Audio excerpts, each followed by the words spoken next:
Alright, we are back with Emio. Last time we went through the first 3 chapters in the demo. This time, we got the full game in our hands. So, you know, things are gonna keep moving on, keep moving strong, yada yada yada. What is... Hold on, I think this is a source I left on my... I gotta delete this real quick. Blech. I left a couple things on the stream layout from like a couple weeks ago, and I just haven't gotten rid of them until now. Alright. Now we're good. Let's get going. Y'all couldn't see him. I turned him off, but it was just annoying me. I don't like clutter. We're gonna get in, and we're gonna see what's going on. Okay, I don't know if the... Okay, no, I think the music is super soft right now because it just... It muffles itself in the file select. It'll be fine. Okay. Here we go.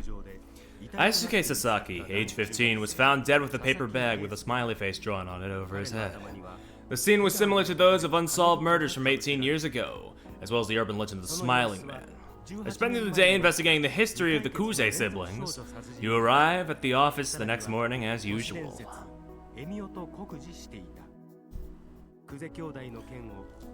I talked a little fast there. It's fine. I just don't want to skip in case there's more, but I don't think there's more. So, you know, I think we'll be fine.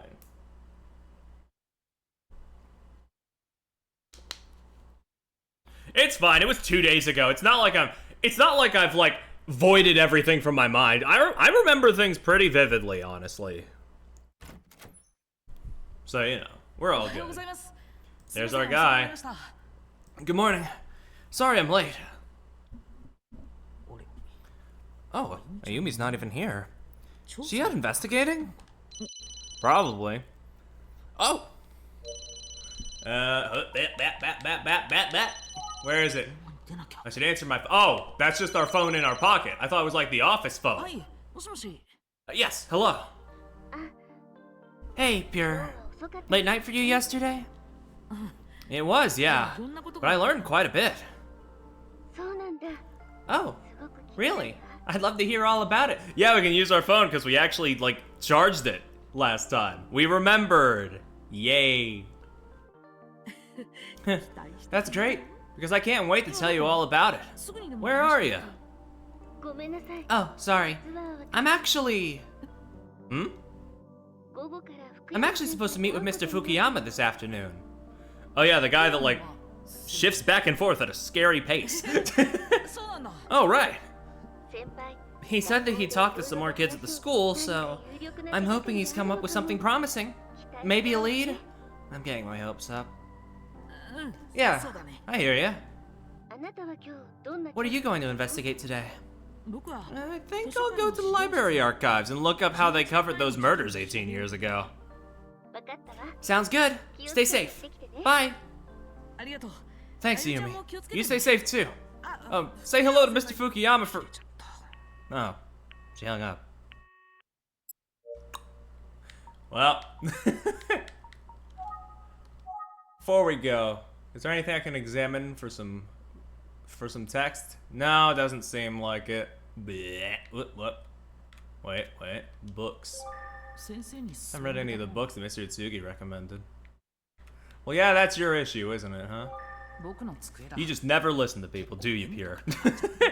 My desk, it's a bit clearer with my notes and office supplies. Okie dokie. What's on the shelves? Oh, organize the shelves behind the Yumi.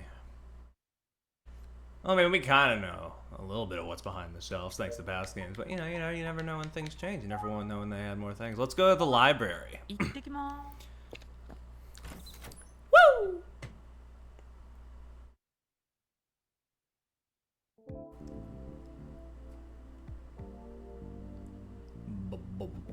Here we are.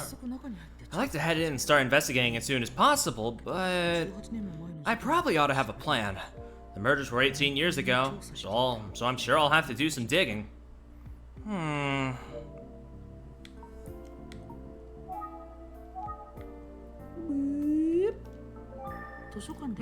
like there's an upcoming event at the library. Let's see. Who's the biggest bookworm? Let's all borrow plenty of books and find out.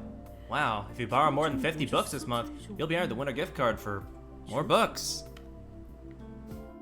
Alright, here's the return box. It's a box for returning books to the library. You can even use it after hours.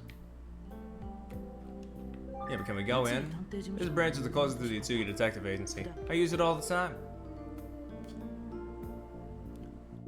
We got some bikes, can we steal one? There are a lot of bicycles here. I mean, we're a detective, that wouldn't be a good look, but you know, it'd be funny. Is there anyone here to consult with? It makes sense to dive in without a plan. Yeah, that's right. I should check with Mr. Itsugi, see if he has any advice.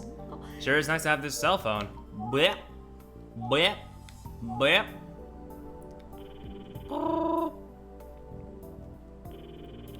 He's not gonna. Oh, wait, no, he answered. Okay, we're good. Oh, Pure. How can I help you? So, I'm about to go into the library to see what I can find about the cases from 18 years ago. But I thought I'd check with you first to see if you had any advice for researching, or anything to avoid. Let's see. Well, look for serial girl murder, since that's what it was called, and pay close attention to the first case. You'll want to learn how the incident was reported, and how the news covered the story that year. Then, once you've gone over the material, you want to review your notes to see what jumps out. If something seems off, I'd recommend focusing in on that key point and investigating further. I think you'll find a lot of connections between the events of 18 years ago by the time you're done. I strongly believe that Makoto's disappearance is related to the murders, and I wouldn't be surprised if the information you uncover helps us get to the bottom of the Sasaki case as well. That makes sense. Thank you, sir. I also have a strong suspicion that the urban legend of Emio the Smiling Man will play into it all. At least, that's my current assumption. In any case, I apologize for leaving the office frequently unattended. It's no problem at all, sir. Yumi and I can take care of things. Thank you. I'm fortunate to have such excellent assistants. I'm counting on you both. Thank you, sir. I'll be off now. Beep. Talking about Mr. Itsugi is always inspirational. I've got a lot to live up to. Alright, you fucking nerd. Suck up. Let's get in that library.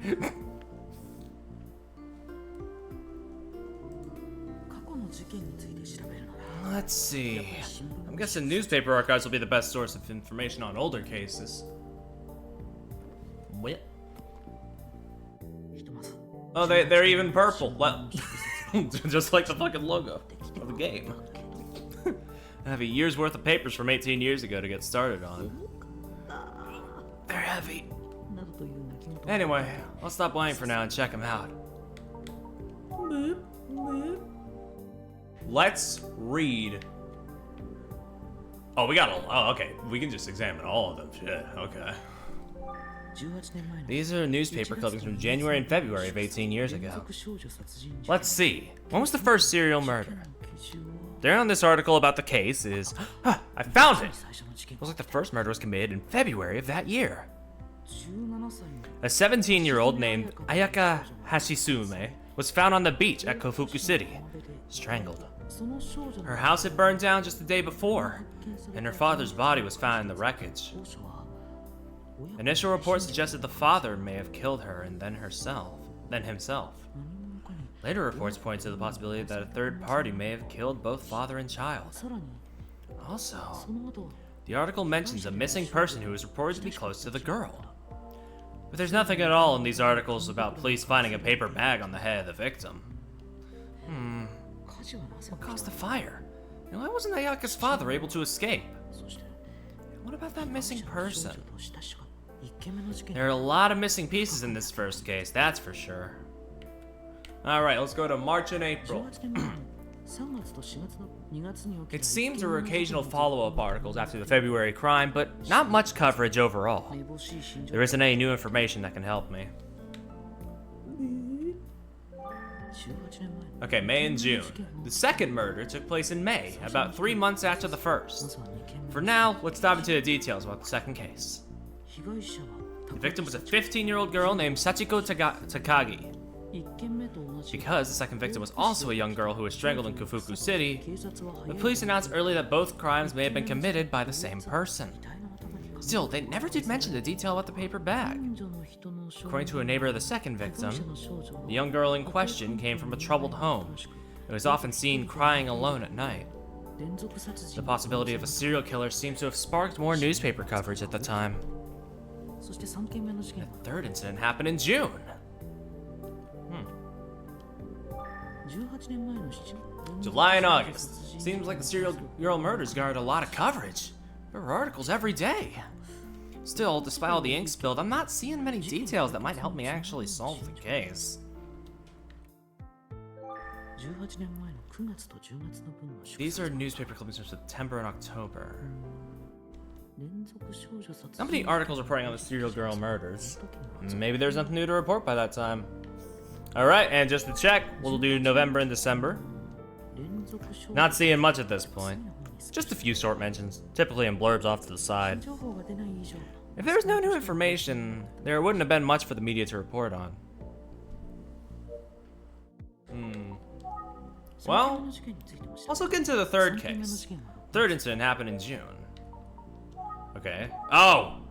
Was there more? Did I have to click each of these? Did I have to click each of the fucking ones that actually had the cases in it more than once? Well, that's my fault. I forgot to click and double click, I guess. The third victim was Mika Inoue, a 17-year-old girl. Another teen, just like the first two. She reportedly had a falling out with friends that day and left her school in tears. However, it seems she didn't go straight home. Instead, she must have been attacked. The third victim was also from Kafuku City and was strangled in the same way as the first two. The article does mention the possibility of all three cases being connected by a common killer. Let's see what they say about the paper bag. Still no mention. I mean, to be fair, that one is partially on me because, like, the end of that one was like, oh, there was a thing in June, and then they just didn't elaborate on it. That probably should have been a cue for me to click on it again, but nah, I digress. I've gone through a year's worth of newspaper clippings. While I'm thinking about it, I wonder if there's an article on the Makoto's disappearance. I believe Makoto disappeared in... I don't remember. I don't remember!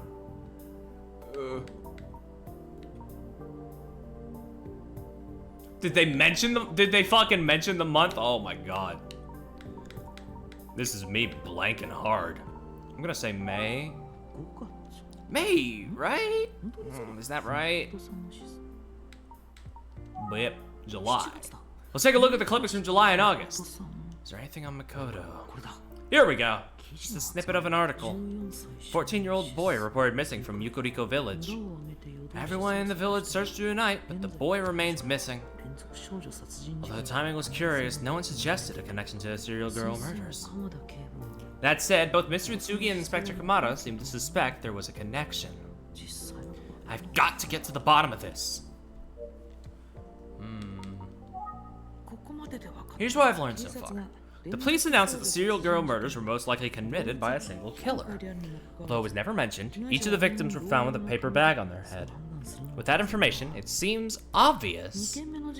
Anyway, after the second murder, the first case came right back into the spotlight. And while media interest in the serial girl murders remained high for a while, it tapered off around August, probably because there was no new leads or information. Also, no new victims, thankfully, if you don't count Makoto's disappearance. Now, why is that? I've read a lot about the murders, but I'll focus in on some key parts. I think the first case is critical to the information. Mr. Tsugi thinks so too, as he told me to focus on it. Okay, let's look back at that first case. It's most curious of the three. Let's investigate it more thoroughly. Ayaka Hashisume, found in the morning of February 16th in a secluded beach area of Kafuku City. A local fisherman found the body. He had an airtight alibi and was immediately ruled out as a suspect. Forensics reported the cause of death as strangulation with bare hands. Time of death was the night before. Turns out that Ayaka had quit her job at a local factory the same day she died. However, her supervisor at the factory reported that she left on good terms and had already given notice. All that said, I have a few major concerns with the facts of the case. They relate to two key people involved who had connections to Ayaka. One of the key figures was Manabu Hashizume, Ayaka's father. He and Ayaka lived together in Kafuku City. However, their house was destroyed in a fire the night before Ayaka was found dead, and a body was recovered in the ruins. It was believed to be Ayaka's father. Some speculated that the father could have killed Ayaka before returning home and killing himself. However, that theory didn't necessarily hold up to scrutiny. And what's more, the second and third murders a few months later further complicate the situation. Because even if Ayaka's father was guilty, he died in the fire. He couldn't have killed others. Last but not least, the information about the paper bag was never made public, which strongly implies that all the victims were killed by the same person. Could it have been the other key person? The other key person in this case never had their name reported by the media. The person in question was a young man who was often seen with Ayaka before her death. He hasn't been seen since she died. And when his apartment was searched, the police found a disturbing amount of blood. Obviously, the police strongly suspected him and went to great lengths to track him down. But he was never found. This must have been the same person that Inspector Kamada was talking about. It's entirely possible that Ayaka's murder and the home fire were unrelated, especially considering that all the victims were young girls of about the same age. The house fire falls outside that category, and the persistence of the paper bag points to a serial killer. I wonder if the police had the same idea. I can't find any articles speculating along those lines, though. Okay, let's review the information I've gathered so far. Okay, let's review. The entire room went dark. I did this for dramatic effect. The first murder was 18 years ago, and this first victim was a girl named Ayaka Hashizume. What do you want me to... Am I not supposed to... Hold on. Oh, I have to double click on the portrait. Gotcha. Ayaka Hashizume. At the time of the first case, there were two persons of interest. The first one was the father. The second one was... No more time. To be fair, I don't think I would be able to remember the fucking... I would not be able to, like, remember how to spell the names at this point. No, wait. No, we're... Okay. They didn't give us the name of the second one. Didn't they make a point of that? How am I supposed to... Hold on.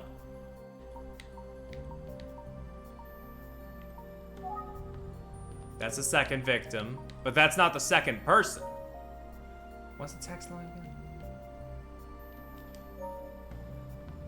Yeah, the two people of interest. They didn't give us a name. What do they want? What do they want from me? The missing man. Oh, I didn't see that. There we go. that was like in the middle of the list, so I didn't see that. That just completely passed me by. A man who was presumed missing. At the beginning, some speculated that Ayaka's father was the killer in a murder-suicide situation. The day before Ayaka's body was found, her father died in a... Well, there you go, Kiki!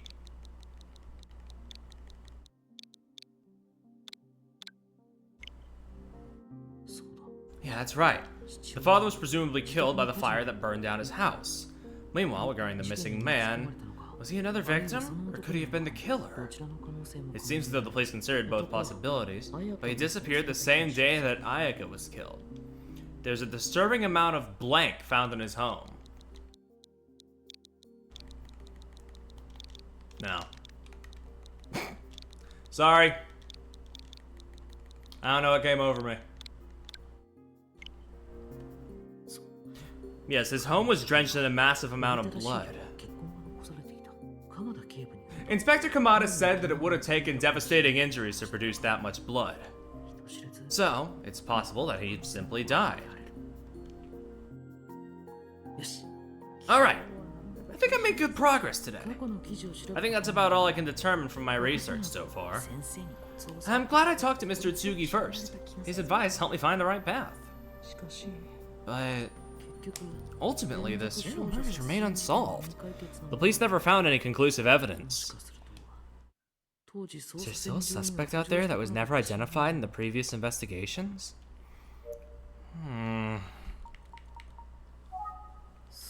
I think more about the second and third victims. There's a common factor I hadn't considered. They were both seen crying before they were killed. Girl crying. In the urban legend about the smiling man, he always appears in a paper bag in front of a crying girl. There he is. There's our guy. There's our freak. I wonder if the first victim, Ayaka Hashizume, was also crying before she was killed. If there was cause to suspect her father killed her, maybe there was some deep trouble at home. Oh, it's getting late and I haven't eaten. I should take care of myself.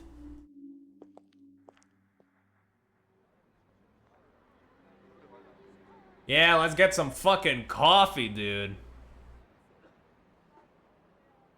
We're gonna be burning the midnight oil on this case. We might as well. Oh wait, no, this is just where Ayumi is. Okay. Thanks for reaching out again so quickly. Of course, Tachibana. We're not strangers, right? I'm always here to help. Well, I really appreciate it. It's great to have a senpai like you. Oh, I do what I can. I'd sure like to think of myself as a good senpai. As you know, I'm deeply troubled by Aisuke's murder. That's why I'm so eager to help you. If that allows me to guide you, just like back then, so be it. I'm just one man, trying to help. Well, thank you for your cooperation, Fukuyama. I want to be respectful of your time, so let's get right to it. Do you have some new info? I'm guessing that you do, since you're taking time out of your busy schedule. Ah, yes. Well, I know you're busy too, so I'll make it quick. So, the thing you've got to remember is, these are junior high kids. It's a sensitive time. They're still growing, which means they're not as strong as adults. This whole incident is a shock to their system in ways we can't even fathom. You know what I'm saying, right, Tachibana? Yeah, I think so. It's like, the kids seem normal at first glance, but in their hearts, I know they're carrying a deep hurt. It's almost like I can hear their souls screaming out. Oh. Feels like the students are all over the place. Some act out in my classes, and others have been laughing at me, as if they don't take me seriously. But I'm sure it's just the stress of this whole thing that's affecting them. Poor kids. I just feel terrible for them all. My heart breaks every time I think about it. I see. So, Tachibana. That's why I just can't ask any of them about the case yet. It's too soon. Wait, you don't have any new information from the students at all? That's right. Sheesh. No wonder you're a detective, Tachibana.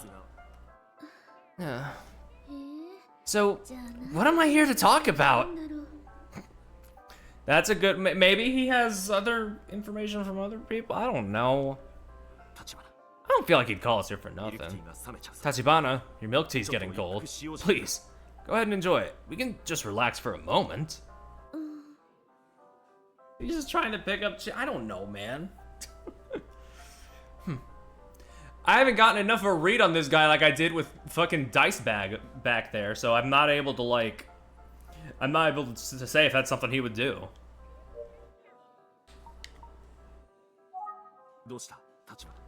Hey, Tachibana, just think of this as a little break. Boop. Let me take my tea. Oh wait, no, fuck! I could have taken his tea! Why was that an option? Oh, I should have done that! That would have been fucking funny! We're going back. I don't care that we're redoing that whole review section. We're doing that. I think that's it. Okay. What's up, Tachibana? Oh no, that's it. Nope, not worth it. Sorry. Alright, I'll have some. What do you think, Tachibana? It's good, right? Isn't this milk tea the best? Oh yeah, it's actually delicious. I wanted to steal his like a little shitbag, but I guess that's not really a character for a human. Oh well. If you like the milk tea, you'll love the tiramisu. What do you think? Want to order a taste? Maybe not today. Okay. Next time. I should hear what Fukuyama has to say. Okay, let's talk some more. This is the guy supposed to set off every red flag in my head, but he's genuinely harmless. I mean, listen, after Amachi and the missing heir, I get it. they could very well just pull a card like that again. But I don't know if they would. Listen, Tachibana. Eh? Junior high is like a battlefield, and as a teacher, I'm some kind of majestic knowledge warrior. Okay, buddy. Alright. Fucking get off your high horse a little. Uh-huh. I turn to this milk tea in times of stress and fatigue, and it gives me peace of mind. Or, if it's payday, I go all out in order to tiramisu. This place is my oasis. Remind me not to go on Twitter during Series VN streams. Don't go on Twitter during Series VN streams. It must be nice. Sure is. The flames of disaster! Thank God, dude.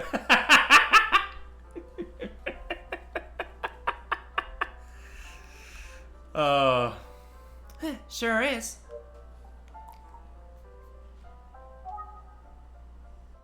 I wasn't able to talk to any of the students, but I did hear some more about Isuke from other teachers. Oh? What did you hear? Well, I'll get to it. We're both busy people, so we should try to both relax a little while we can.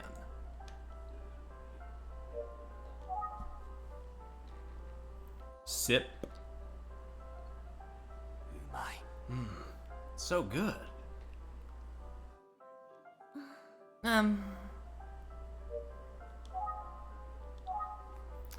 Alright, man.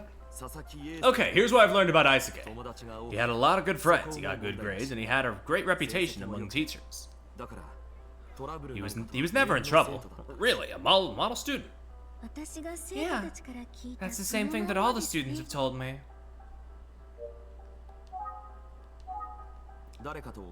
I never heard about him having a conflict with anyone. No one held a grudge against him. Not that his teachers know everything about our students' personal lives, but I think most teachers would agree that Isuke was well liked. Isuke was an exemplary student. Okay. I suppose I did hear one story that caught my attention. What's up? Tell me! Isuke's homeroom teacher mentioned something that piqued my curiosity. Yeah? You wanna spill? Spill the milk tea? Here's what Isuke's homeroom teacher said. Apparently, Isuke's grades hadn't been as good as usual lately. Oh? I thought his grades were impeccable. Well, he was applying to a selective private high school. He needed top marks, and he wasn't quite there. Okay.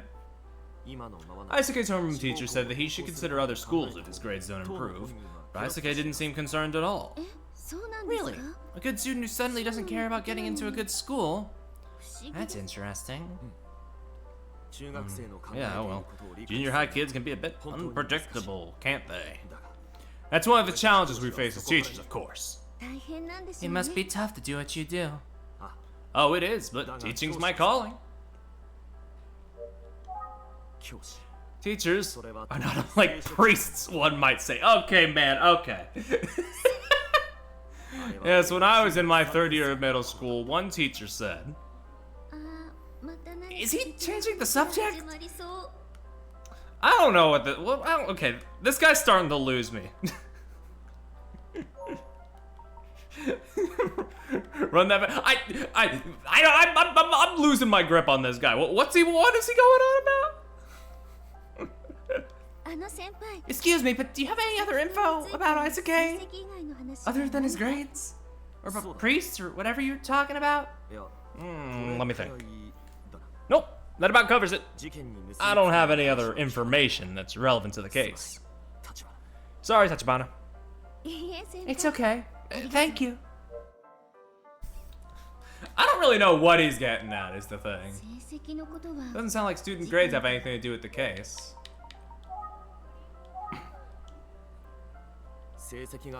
I can't imagine his lower grades would have caused anyone to want to kill him. Unless he killed himself. But that's not what the police are saying happened, right? That's right. I can't share many details, but I can confirm we are investigating a murder. Well, whatever happened, Morisuke is gone forever. That's the hand we've been dealt. There's nothing we can do but accept it and move forward. Fukuyama. So, Tachibana. Yes? How's the investigation going overall? As you know, Isuke's murder has shaken me to my core, so I'm desperate to hear if you've made any progress. Please, can you share any details with me? That's not too much to ask. Is it Tachibana? Well, I'm afraid I don't have good news. We haven't made much progress. The thing about Isuke, he's just a normal kid. Like you said before, he didn't have any obvious problems or drama. And yet... It's just that on the same day he was killed, he was supposedly acting strangely. Oh? Is that right? Yeah, of course, his family's still in shock. They have no idea what might have been going on.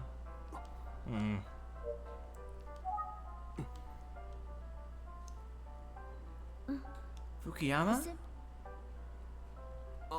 I'm sorry. I was just lost in thought. Oh? Thanks for sharing, Tachibana.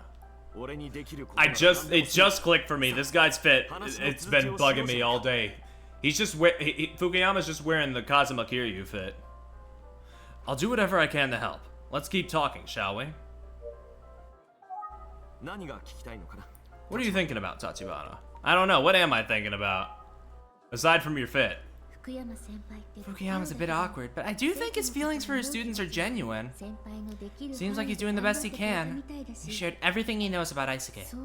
Still, there was another student who was good friends with Isuke in Fukuyama's class. I'm thinking of Megumi Morimoto. I wonder if she's back at school. She was absent following the murder. Well, let's ask. Doesn't hurt to ask, does it? Fukuyama, about Megumi Morimoto. What do you want to know about Megumi? I don't know anything, Tachibana. Okay, somebody got extremely defensive there. You know something. Okay, but I'm just wondering if she's okay. You know, because she's been absent since the murder. Well, like you said, Megumi's been absent, so I wouldn't know. I see. That's worrisome, isn't it? Oh yes, I'm very worried. He would never wear a shirt like that. It's more just the white and red. It's like the white-red suit combo that's like getting me, I guess. I don't know. Like that is just the combo. That is the color combo. Is that all we have to say about Isuke? Well, you said earlier that there's nothing more to share. Huh. Did you know that Megumi is my class representative? I can't remember if I told you that. Yes, I heard. It must be challenging for you to not have her there, since she's the class representative and all. Yes, it's been extremely stressful. Extremely stressful?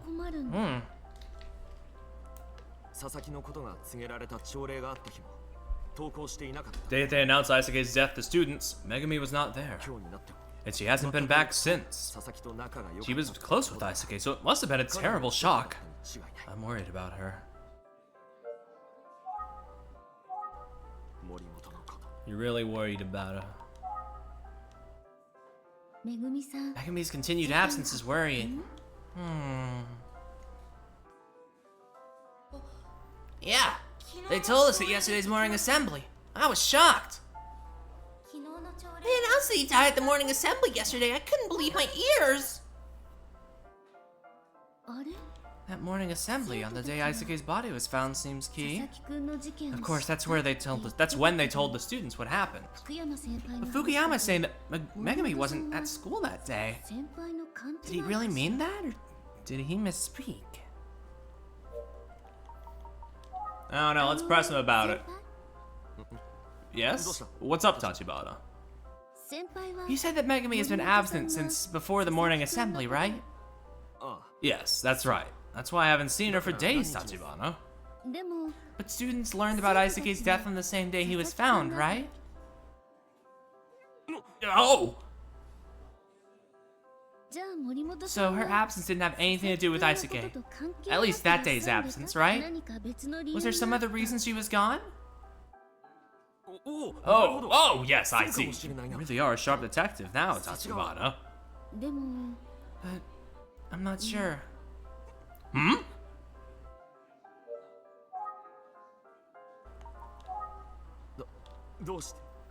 I wonder why. Hmm? I'm worried about Megumi's continued absence and about how strangely Fukuyama's acting. He looks so anxious. What's he covering for? I don't know. Look at that face. Why did he tighten up when we talk about Megami? He did this the other day too. Wait, what are you looking at?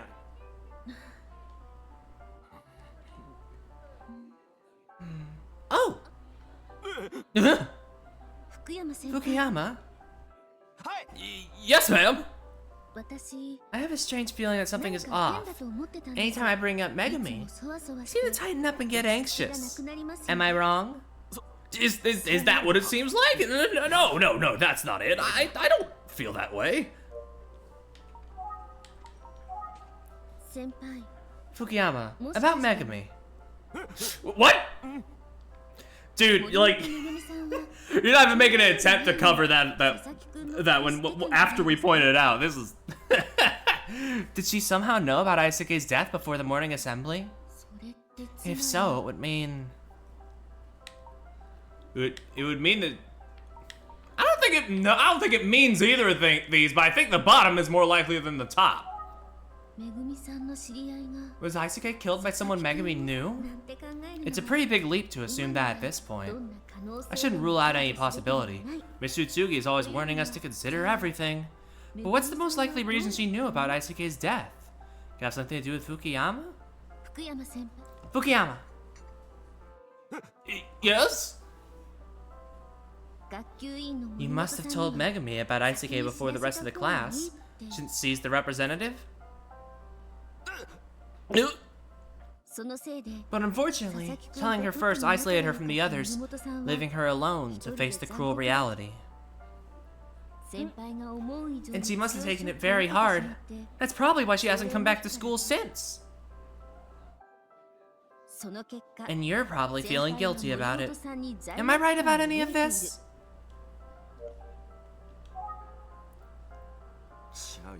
No. I would never do something so selfish. First of all, we teachers didn't know about Aisuke's death until the moment before the assembly. It would have been impossible to let her know in advance. Oh, I see. I'm sorry for speculating like that. It's alright, Tachibana. That's what being a detective's all about, isn't it? Asking questions and speculating. Just like I was meant to be a teacher, you were meant to be a detective, Tachibana. Yeah? Yeah, thank you. You're welcome. So then, why do you think Megami would have been absent the day of the morning assembly? Oh, she was out sick. Her family had called that morning, letting me know. I see. Does she have a magnifying glass? Maybe. Might have left it back at the office, though. That's really what it was, Tachibana. I wonder if her family was telling the truth.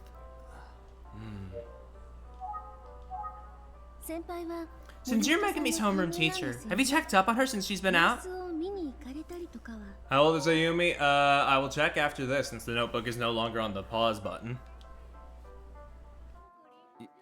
No, I'm afraid I haven't. It's difficult for me to visit at her house. Boop. Real quick.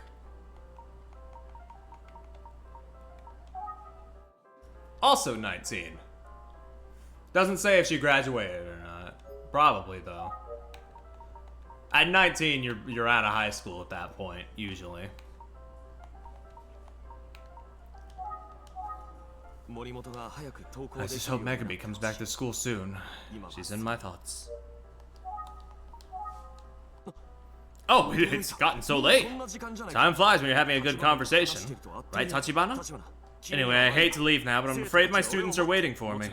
I'm sure you can chat all day long, but I'll have to get going. My apologies. I understand. Let's get going. I'll pick up the check since Fukuyama took the time to meet with me. Boop, boop, boop, boop. The bill. Thank you, Fukuyama. This is on me. Oh, come on, Tachibana. You'll make me look bad. Well, after all, you were once my underclassman, and I am my senpai. That's right, and that's that. Listen, I'm really grateful for your help with the investigation and for taking the time, but... Not another word, Tachibana. What am I again? My senpai. Then I guess I'll let it go. Okay.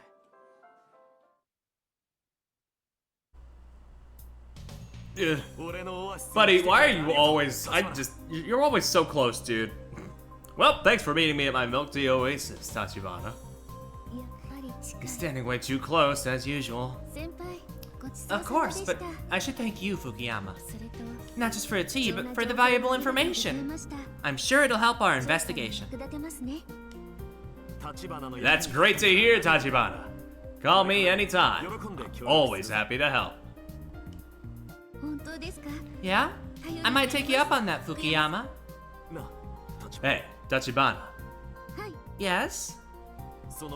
When can an old senpai see his underclassmen again? Hey, Tachibana? Again? Does that mean you'll continue digging up info at the school for me? Yes, of course. I'll look into anything you like. Great, thank you. I mean, I know your job is stressful. I don't want to add more. What you've told me already is enough. Tachibana, yes, I'm busy, but I know I have the unique privilege of being close to the kids at Minami-Daisan Junior High.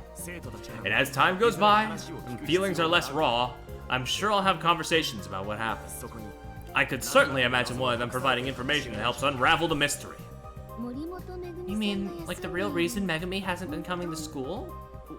Oh, yeah, that too. You've got to understand, Tachibana. I want to do anything I can for Aisuke. And if it helps you out as well, that's even better. Thank you, Fukuyama. You can always count on me. I'll be in touch, okay? Yes, that would be great. Have a safe trip home, Tachibana.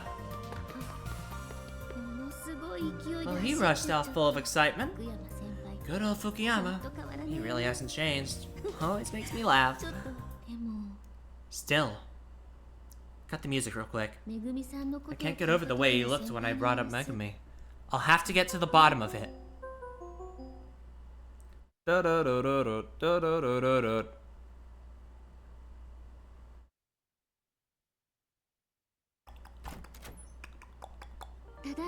I'm back, Pure.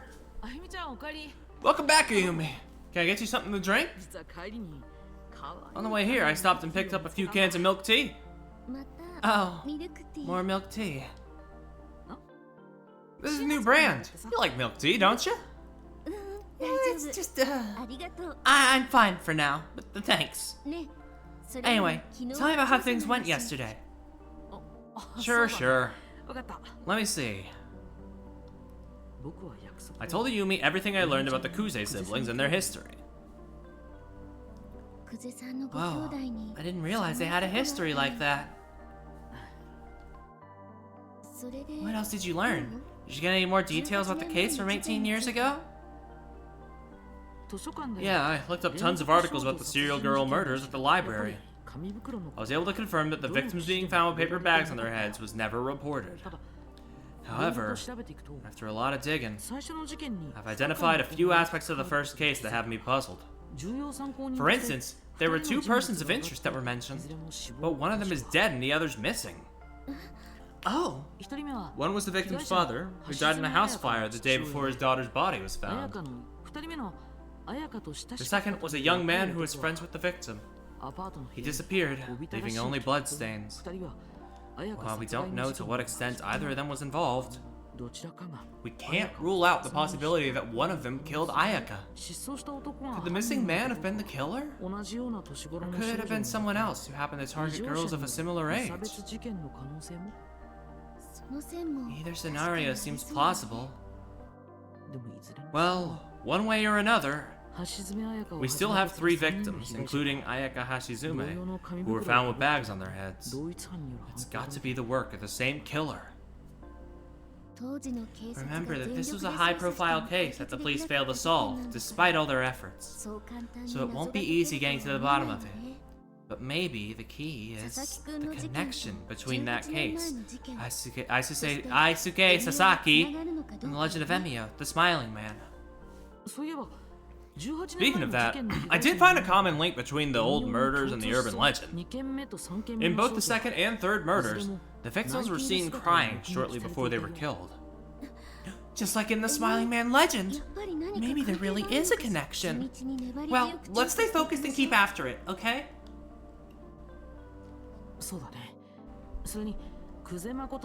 Absolutely. I do wonder if the disappearance of Makoto Kuze is also related. I guess it's our job to find out.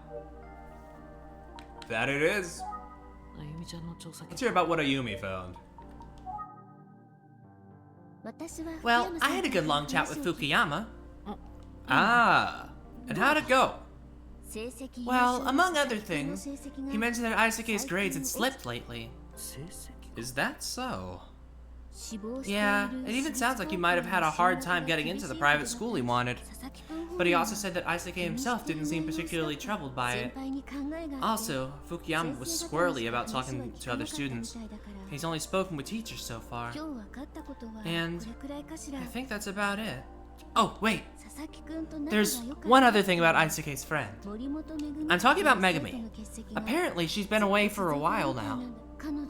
In fact, she hasn't been to school since the day that Aisuke died. But it's strange, because the teachers and students learned about his death that morning. So you're saying she was already absent that day, but for other reasons? That's right. I thought that maybe someone could have told her about the situation in advance. But it doesn't seem particularly likely. Maybe she was actually just sick? Yeah, maybe. I am curious. Yeah. Let's review what we've learned today, Pierre. Good idea. Let's do it. It seems as though Aisuke had been having a few problems lately involving getting into a school, right? His grades had slipped to the point that he was at risk of not getting into a top school. He's supposedly unbothered about that. I don't know. In any case, I'm not sure how it relates to him being murdered. Megami and Aisuke were close friends, but she stopped coming to school the day that his body was found. Why'd she stop coming? We don't know, because she didn't know in advance, not that we know of. We don't know. Well, I did hear she wasn't feeling well, but I think you're right that we don't really know for sure at this point. That's all the info I gathered today. There's still a lot of unknowns, but I'm sure we can work together to solve the case. Yeah, you're right. Hmm? Hey, what's up?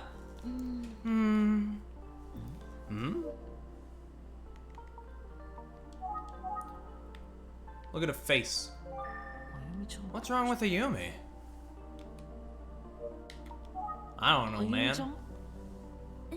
Huh? Oh, sorry. What is it? It just seemed like you were spacing out there for a second. Something on your mind?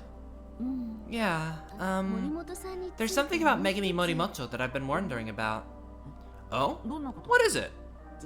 It's been bugging me for a while, but whenever her name comes up when I'm talking to Fukuyama, it tightens up and gets anxious. Whoa. I wonder if he's hiding something. I can't tell. I asked him directly a number of times, but his answers feel a bit evasive. If only we could talk to Megami in person. Yeah. By the way, do you have any plans tomorrow? I think I'm going back to the library. This time I want to do some research on urban legends. Okay, sounds good. As for me, I guess I might just need to wait for more information about Aisuke and Megami from Mr. Fukuyama. But I'll think about it some more. Good idea. Thank you. Alright. A nice, productive little day. Felt a little shorter than the other ones. Ooh, Chapter 5, The Paper Bag. Promising chapter title. We might get some stuff here. Okay, let's head to the library and see what we can learn about urban legends. I know Mr. Atsugi is also looking into this angle. I'm hoping to learn more about the Smiling Man. I saw a book titled Modern Ghost Legends at the library, but maybe there's one all about urban legends. Yeah, let's go travel. Hey, boy detective. Huh? Whoa, who is that? Is that? Oh, get the fuck out of here! What are you doing here? That's a Kamihara. What are you doing here? Huh? He is the only one who calls us that, yeah. Detective Kuze has requested your presence. Oh, okay. Really? Me? I'm afraid I'm gonna need you to come with me. Oh, okay. I understand.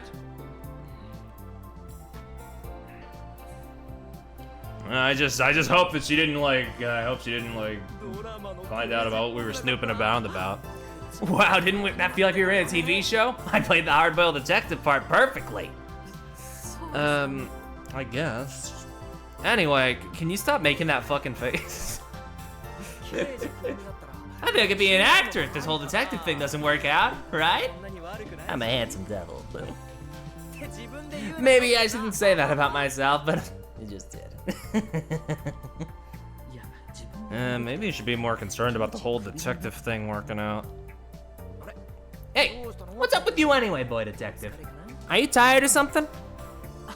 Oh, no, nothing like that. I was just thinking about how energetic you always are.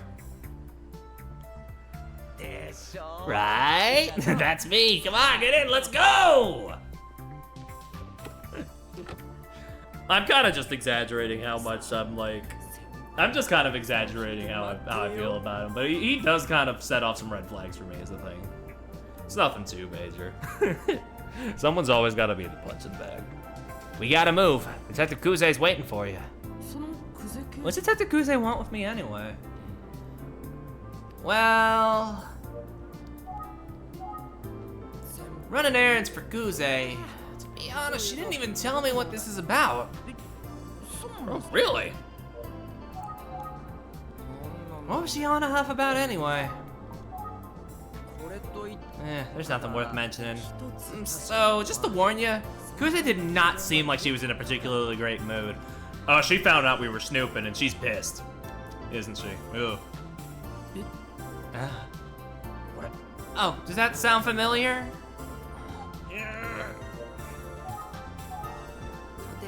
Boy detective, what did you do? I did well. Dr. Kuze couldn't have known that I went to see her childhood home and her grandmother. Grandma wouldn't snitch on me, would she?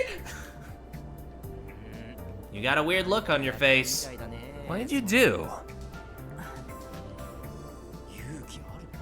Oh, sure, now you put on the poker face. We did kind of make a scene, I guess. She must have somehow... If you really did something and she found out, I wouldn't want to be in your shoes, boy detective. I'm shaking just thinking about it. Can it really be that bad? Don't be too nervous. I mean, you're kind of amping me up to be more nervous about it, man. She must know somehow. You're looking a little pale, boy detective. Well, I'm not even gonna ask, but I bet you're nervous to have the mighty Detective Kuze call you in like this. Yeah. I know the feeling you have right now. She could be just the tiniest bit harsh. Is harsh the right word? Maybe I mean strict. Yep, good luck. I hope you survive. Kidding. Sheesh. Ugh. I got a bad feeling, but it's not like I didn't have this coming. Picture this. Kami, go pick up Pure Perry. You know what happens if you don't, right? What am I supposed to say to that? Other than, okay, I'm on it. Yeah, I can imagine. Ooh, so my impression was good? That's not what I meant. Anyway, good luck. Hey, I could wish you the same. I set you up for that and you nailed it, boy detective.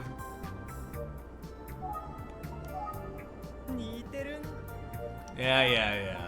Good impression, but that's all because we're all voiced by the same person. Me. Anyway, my flawless impression aside. Finally. I have to say, Detective Kuze is at least as hard on herself as she is on everyone else. But it's also a part of why she's such a good detective. Take it from me, she's 10 times harder on me than she is on anyone else. Except herself. Detective Kamihara? Yeah, wrong thing. I know better than anyone how awe-inspiring and terrifying she can be. I guess you know Detective Kuze pretty well, since you're partners. Sure, I know her well. I know exactly what she's going to get mad at me about before it happens. Probably because I'm completely useless, so it's like her job to give me a hard time. Completely useless? Your words. There's just one thing she was really pissed off about. I mean, that was life or death, so... Life or death? What happened? Huh? It's nothing. I'm just mumbling to myself. No, come on. Nothing to worry about, boy detective. Just talking to myself. Okay. The line between detective and criminal is thinner than you might expect. Yep. I do seem to remember hearing something about some kind of mistake he made. When was it? Oh, yeah. Inspector Kamada told me that Detective Kamihara is a terrible shot. I can see why Detective Kuze is so hard on him. Gonna be tough to have a partner who can't shoot. What's that? Are you laughing at something? Oh, no, it's nothing. Okay, weirdo. Boy detective. So Detective Kuze ordered you to pick me up today. And she's always tough on herself and everyone else. Yep, that's right. She just set foot in the station, she ordered me to come get you. I didn't even get to eat breakfast. I was really hoping for coffee and a pastry. Oh! Why did I tell you that? So embarrassing. Come on, it's not that funny, boy detective. Ugh, there goes my stomach growling again. Perfect timing. Thanks, stomach.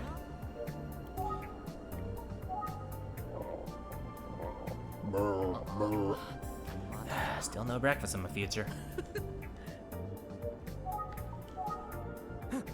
I think I left the milk for my coffee back at my desk. Ugh. He's just not having a good day. Does he ever? Can't believe she'd make me do this. I'm starving and I haven't had breakfast. What if Kuze could hear you say that? What? Do you think she wiretapped the car? Don't tell her. Please, boy detective. He's hilarious. It's hilarious when he's in pain. He's going on and on, but I'll let him. He seems to enjoy talking about Kuze.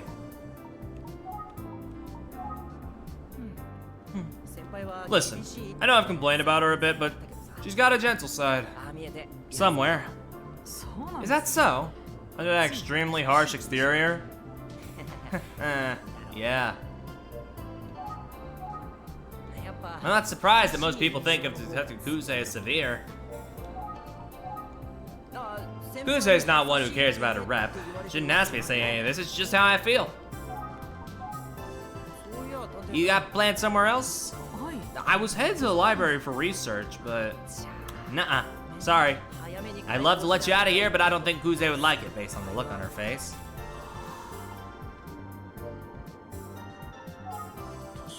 Not gonna make it to the library today, am I? This ride is taking for fucking ever.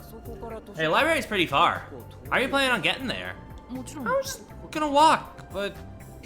Walk? Really? Boy, Detective just loves walking, is that it? Why didn't you call a cab? Surely your boss would pay for it, right? I mean, cabs are expensive. Just calling one up costs money, let alone going anywhere. Imagine having a cell phone and being too stingy to pay the bill. I mean, we didn't buy the phone. I thought the office would cover it, but whatever. Look, forget the phone bill. Just call cabs.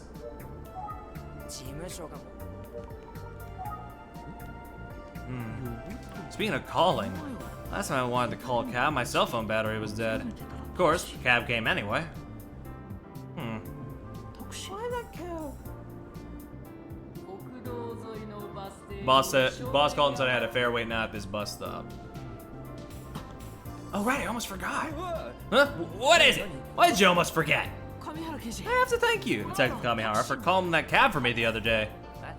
Calling a cab for you? Huh? Was it not him? Yeah, remember when I ran into you by the bus stop near the crime scene? Oh, that! Yeah, I bet you were surprised. Yeah, that's it. Anyway, it was really helpful, so thank you. Well, here's another surprise. I didn't call the cab, Kuze did. Really? The same Detective Kuze? Yep, see? I told you she has a soft spot. How nice of her. Well, how about that? You were right, Dice.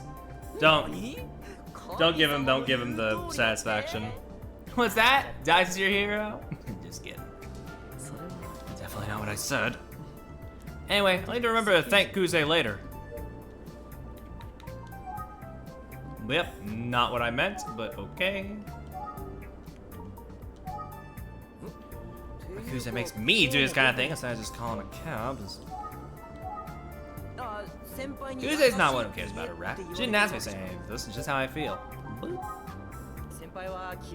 She's tough, but she can be kind. She's actually kind of a dork. She's literally clumsy. Really, she's just a complicated person like everyone else. Is that my complaints? I'm happy to have her as a partner.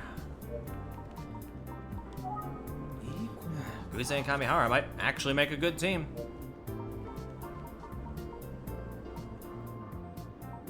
Oh, hold on. The car appears to be heading to the police station. I didn't notice the travel thing. I was just like in the conversation. I guess that's not what we're doing right now, though.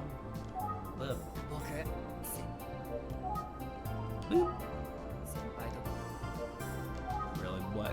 There's so many, like... Despite some parts, like, not having, like actual progression dialogue, they do have a lot of, like, flavor text in the conversations, I gotta say. Like, that definitely has seen a significant upgrade from the previous games. Oh, by the way, how do you like riddles, boy detective? I like them a lot, actually. Great! So get ready for the Senpai quiz. Detective Kuze, my senpai, arranged a cab for the boy detective. But when did she make the arrangements? After I left the bus stop? Or B, while we were still talking at the bus stop? The clock's running. Tick-tock, tick-tock, tick-tock. Ugh, this is a tough one. While we were still talking? While we were still talking? Well done! I'm observing at you, boy detective. I actually missed it because my back was turned. It's always the one you less expect. I do remember now she seemed to be making a call from the car.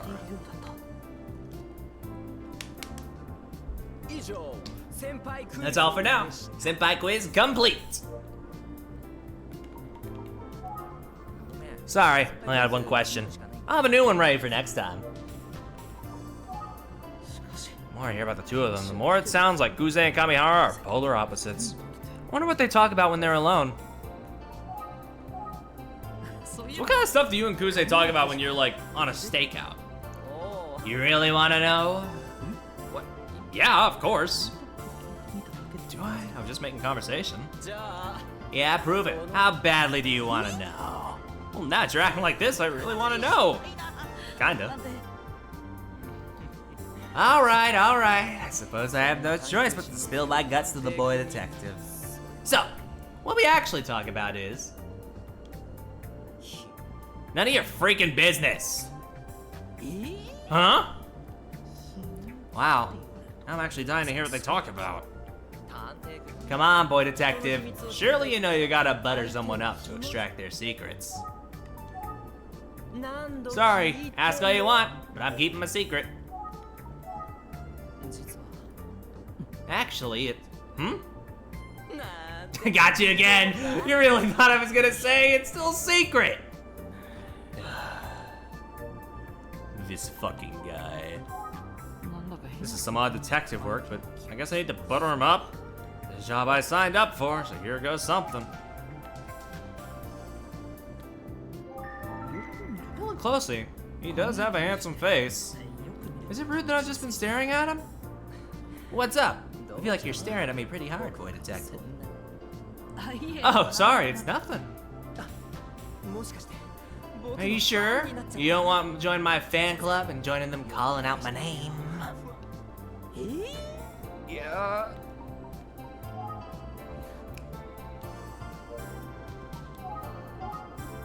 Look again. Oh, guys, name like a fan. Anything else to click on? Not particularly. What are you looking for? I don't know. What's that guy's name?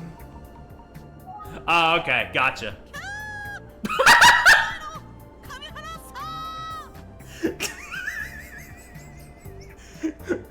Bro went kya. All right, man.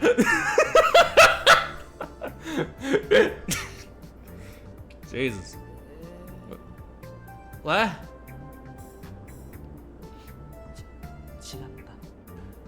Yeah, thought I'd get a better reaction than that.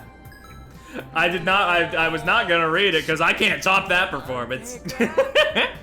Oh, you're messing with me. Aren't you, boy detective? Hey, I'll take it. I am handsome. Is it really that easy? Well, since you're so nice, I suppose I'll bestow my infinite wisdom upon you. What if I do it again? No, that's enough. Fair enough. I just thought it'd be funny if we did it again.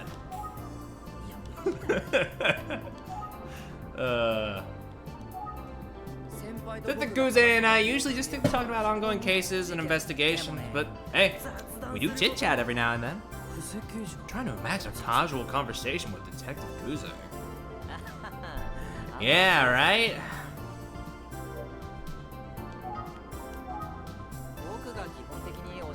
I probably talk too much. You don't say. Huh? What, you're surprised? You sure know me pretty well, huh? Even though we only met a few times? Well... handsome detective on the force, huh?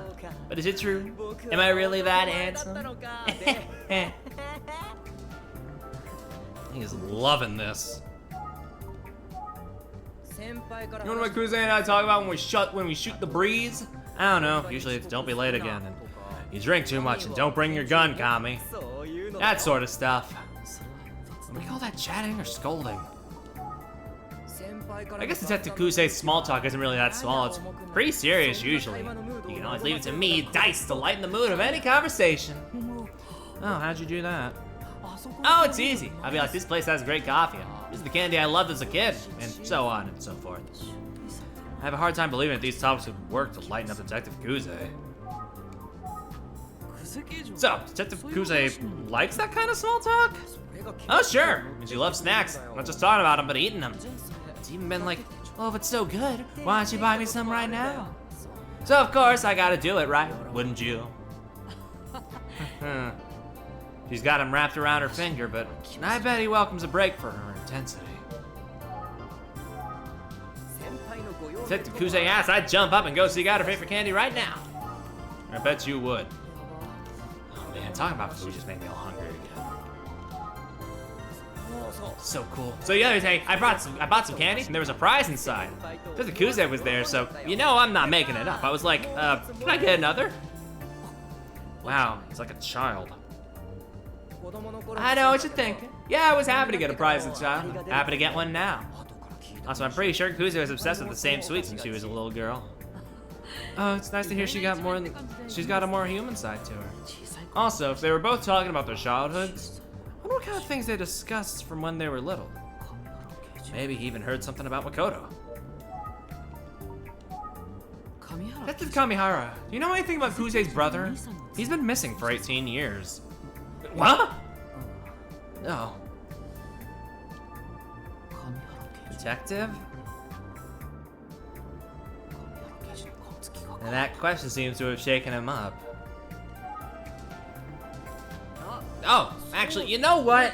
One time Kuze and I talked about what we wanted to be when we grew up, like when we were kids. Of course, she turned out to be an absolutely lethal detective. I'm kidding, but her answer was surprising. She wanted to be a florist. Cute, right? Oh. What about you, boy detective? Did you always want to be a boy detective? Me? I've always been in the cars. Really? Anything with wheels that drives fast. I want to be a driver. That's why I have licenses for literally everything now. You know, cars, commercial trucks, motorcycles. I even have my marine license. I see. Motorcycle license. Oops. Here we are.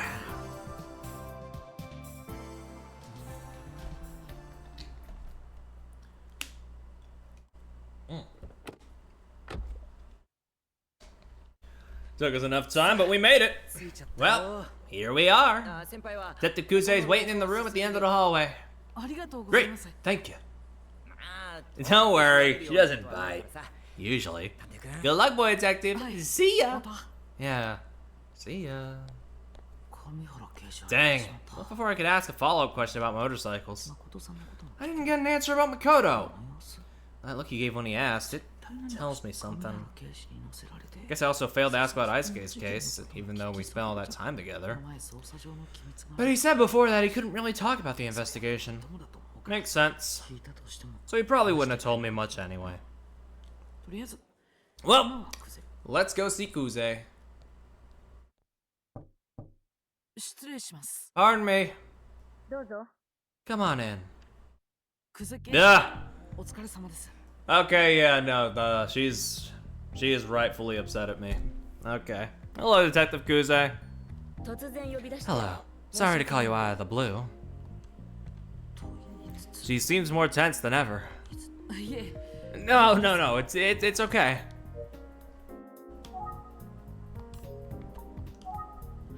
I hope you don't mind if we start with a few questions. What are you snooping around for anyway? Yeah. Oh. So you know that I went to Yukoriko Village? Okay. I'll explain. Let me ask you first. Your brother Makoto, he's been missing for 18 years, is that right? And around that time, there was a series of murders with young girls that could be related to Isuke's case. That's why I went to go see your grandmother. I knew it. I know it was a bit sneaky, and I apologize. No, I don't blame you. You're just doing your job. I feel bad for putting that kind of burden on your grandmother. I'm really sorry about all that.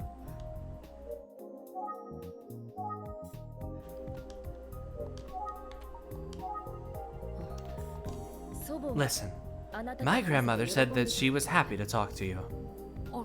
Oh, that's great to hear. One thing I was wondering, how did you find out where my grandmother lives now? Oh, well, the first place I went was your childhood home. My childhood home. Yeah, she sure did. Right, and I met a neighbor, Mr. Tayama. He was very helpful. He told me that she had moved to the Relax Yukuriko Village retirement home. Good old Mr. Tayama. That's all I wanted to ask. Sorry for the trouble. Thank you. Huh? That's it? I thought she was gonna ask how I found her childhood home. Why did she ask about that? I think I did that out of order because we did just answer that, yeah? Well, let me save. Where are you looking at? Are you looking at the Pixar lamp? It's a nice lamp, very shiny. Good old Ray. She seems guarded somehow. That's it? Yeah.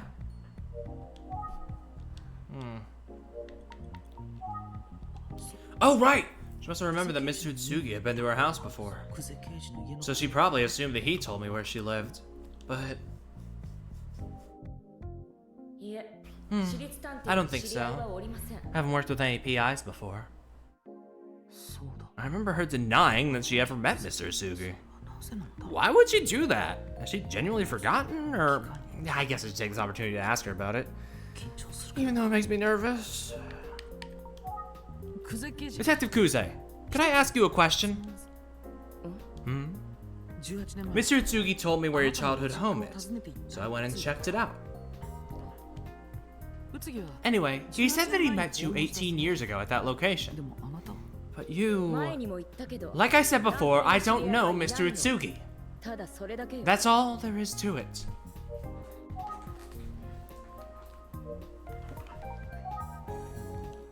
The look on Detective Kuze's face, it's like she's stiffened up. Look at it. Feels like she's trying to keep a level head, but based on her responses, I think she's lying about not remembering Mr. Utsugi's visit. So the day that Makoto disappeared, Kuze returned home alone, and according to Mr. Utsugi, she seemed terrified. There's something about that still bothers me. I don't know if she's willing to say more, but I should at least ask her about Makoto. Detective. Yes? If you don't mind, I have a few questions about your brother, Makoto. I do mind. What you got from my grandmother is all you're going to get. I'm not open to reminiscing. So enough about me and my brother. Got it? Yeah. I figured. It was worth a shot. I told you I'm not open to reminiscing. What to do? She doesn't seem like she's in the mood to answer any questions. I might have to leave without any of the answers I need. I should probably get going. Sorry, but I thought of one more question for you. Yes? Did you find any useful information about the Sasaki case? Why? Is the investigation not going well on your side? Sorry, it's confidential. I can't say anything more. I suppose. So, I understand that doesn't seem fair, but it might help if you shared anything you found with me. I suppose part of our job is helping the police. Well, one of my colleagues is researching more about Isuke's history and relationships. As for my findings, I have an eyewitness who saw a motorcycle parked near the crime scene on the night of the murder. Really? A motorcycle? Are the police aware of the motorcycle? No, first I'm hearing of it.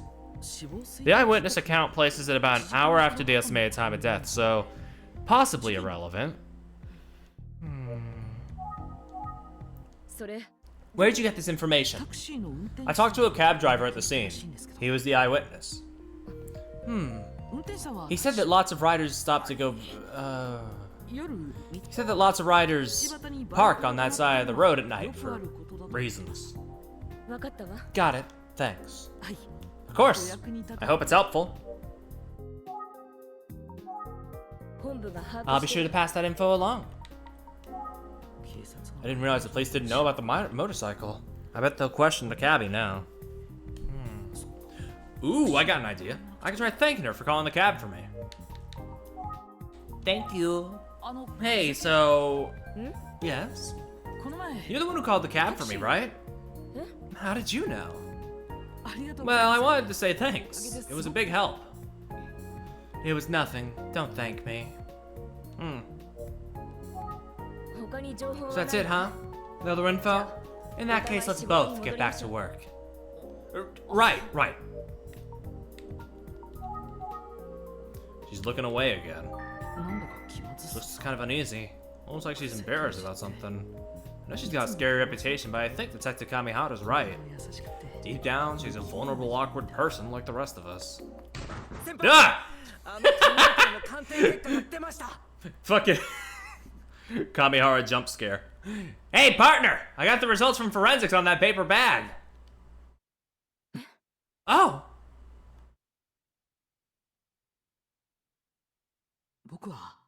Inspector Kamada gave me special permission to see the results of the forensics analysis on the bag.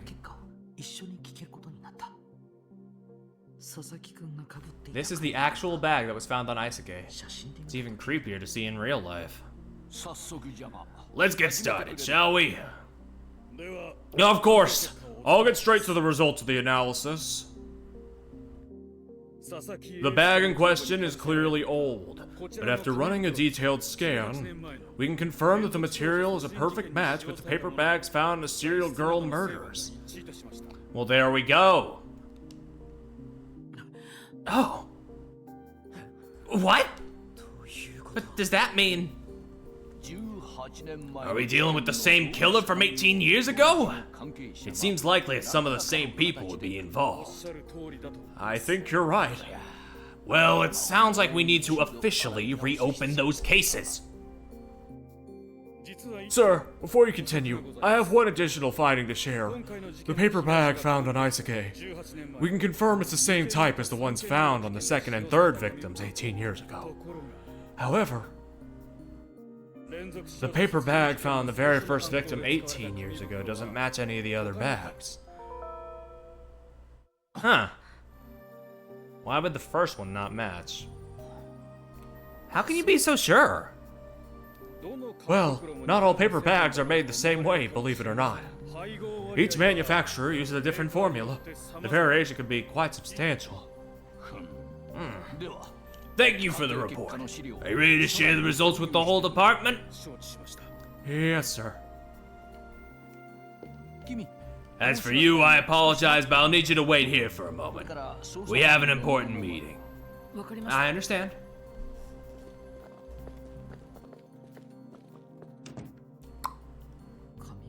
So it turned out that the forensic analysis of the paper bag revealed a new clue. And Inspector Kamada's meeting with his team to review the findings. It might take a while. Why don't I review my notes and the new information I've learned? Okay. Let's get to it. Based on forensics evidence, the case from 18 years ago and the current case are very likely to be connected. Is the first very different because the first, or is it just unrelated? Who knows? Who knows? Right, because the paper bag is matched, there's a good chance the cases are connected. We also know that the paper bag in the first murder doesn't match the others. That means... Honestly, either one of these are pretty probable. I don't know. It could be either. First victim might have been killed by someone else. Perhaps Ayaka Hashizume's father killed her. Perhaps the others were copycat killings. Of course, that's just one of countless possibilities. I think that's about all I can deduce for now. Although I should say, I was really fortunate to hear the forensic report on the bag. I gotta thank Inspector Kamada. And it's fascinating that the different paper bag manufacturers all make paper bags differently. Huh. Who knew paper bags could be so interesting? You know, if Uchikoshi wrote this, there would be like a fucking 5-minute diatribe about like the history of paper bag manufacturing.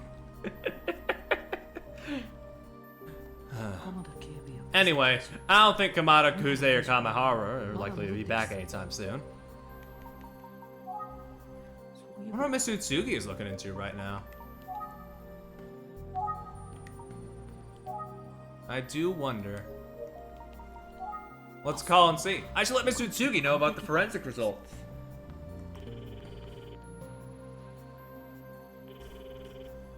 It's you.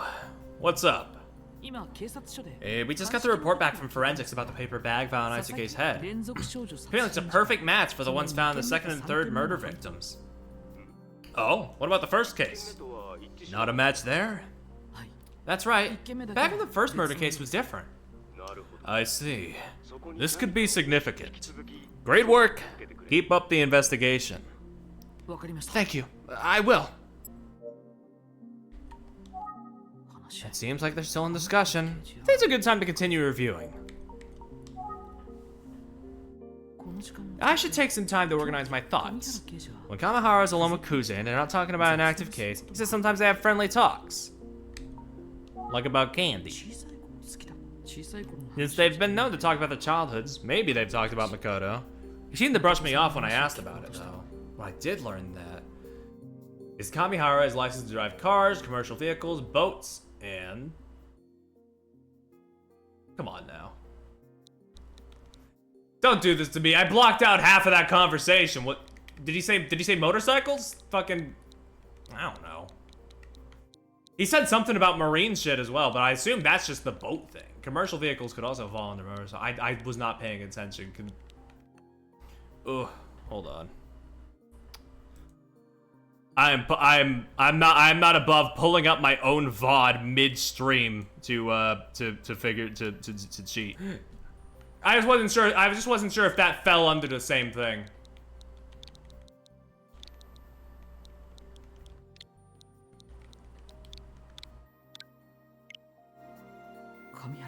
He's licensed to drive cars, commercial boats, vehicles, and motorcycles.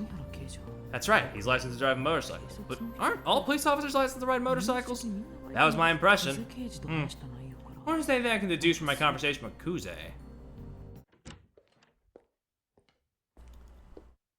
No time, buddy. Ah, Perry, I'm sorry to keep you waiting. What's up? So have you decided on a plan? Yeah, they all do need different. Okay, gotcha. Have you decided on a plan? Yeah, we're going to proceed based on a new hypothesis. But, I can't share it with you at this time. I apologize for the tough circumstance. It's okay. I understand. This case is anything but straightforward. And it can be tough to accept guidance from HQ.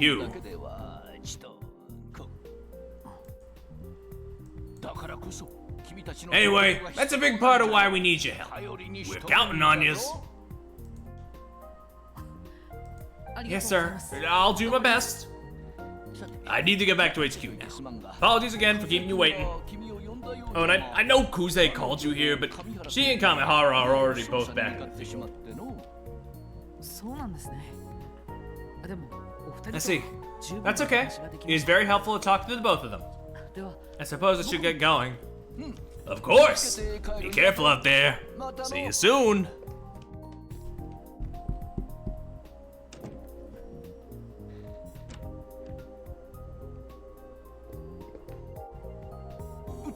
Oh, sorry. There's one last thing, actually.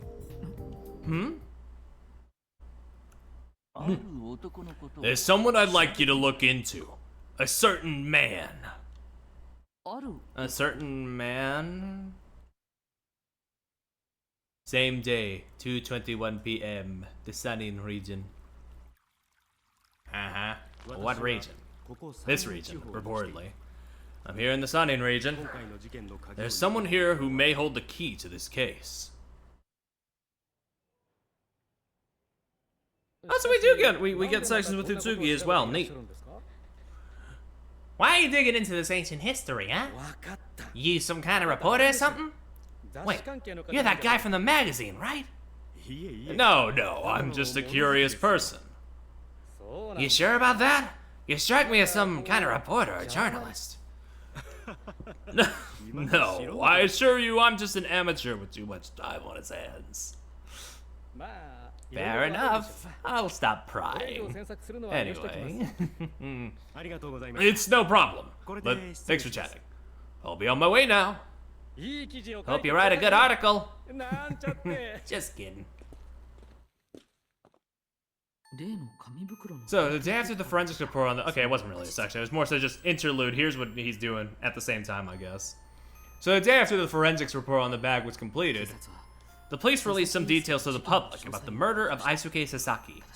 However, while they mentioned he was found with a bag on his head, they didn't mention the smiley face. I'm sure that detail was too lurid for the general public. Once again, learning a new word, don't know that one. But still, seems the urban legend of a smiling paper bag wearing murderer is roaring back to life. People are talking about Emio, the smiling man, at water coolers all around the city. 3 days later. It's been 3 days since the police released a statement. We're not seeing an impact in the city. Maybe I should shout for the smiling man himself. Who knows? Maybe he'd show up. Come on, man, don't do that. Just kidding.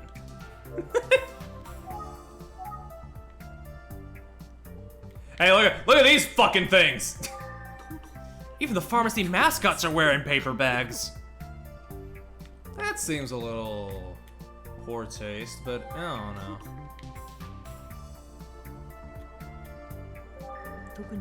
Nothing of particular concern here. You sure you don't want to, like, talk? They have, like, a unique enough design to where it feels like they would be someone you would want to talk to. Okay. Oh, also Kanda. I've heard that all the books about urban legends have been flying off the shelves lately. Nothing of particular concern here. Since the police released the Smiling Man info, it seems the whole city's buzzing about it.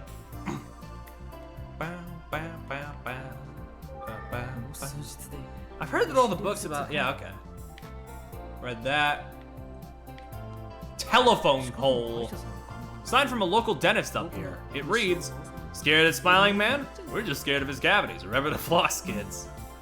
Huh. I think I'm overdue for a dental cleaning, actually. Someone's calling me? It's Ayumi. Hey, Ayumi. What's up? There's a segment on a TV show I'm watching now about urban legends. That's about the Smiling Man. Oh! Well, I'm almost back to the office. I'll see you soon, okay? Okay. Be careful.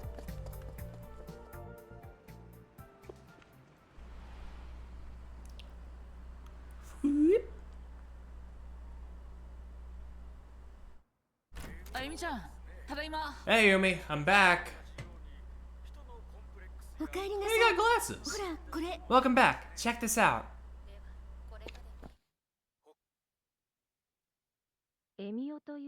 Fascinating. He's the one who supposedly wears the strange paper bag, right? The rumor going around is that he placed similar bags on the children he killed. We've put together a recreation of what those bags might have looked like for you. Let's take a look, shall we?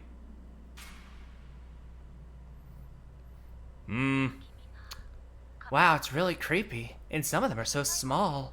Oh dear. This shit is spreading fast, ooh. Well, there's a rumor going around about a child version of the Smiling Man as well. A child? My goodness.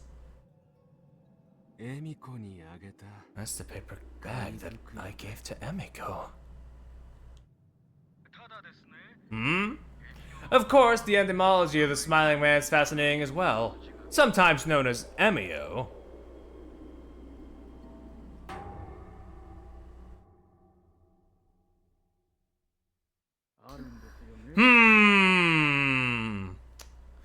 What's this red herring they're setting up?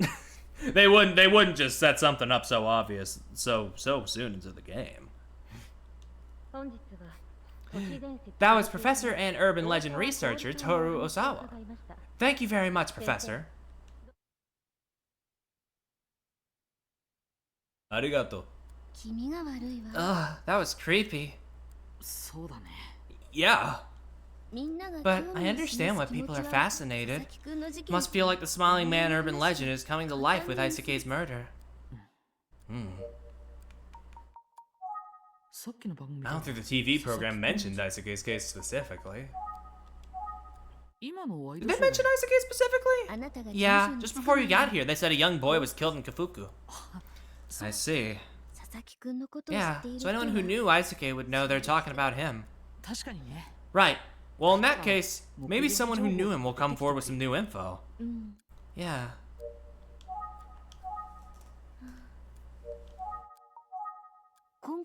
I just can't believe how much attention this case is getting. But I guess the Emio legend, the Smiling Man, is pretty famous. True. But when a real person's involved, like poor Isuke Sasaki, yeah, it's sad.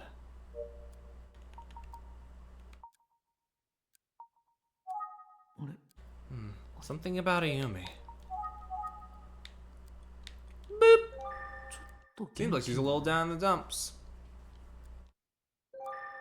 I mean, yeah, I get why. It's like a whole thing going on right now. I'm worried about Megumi with all this going on. Everyone's talking about the Smiling Man, and she's just devastated about losing a close friend. Yeah, losing a friend. What a nightmare.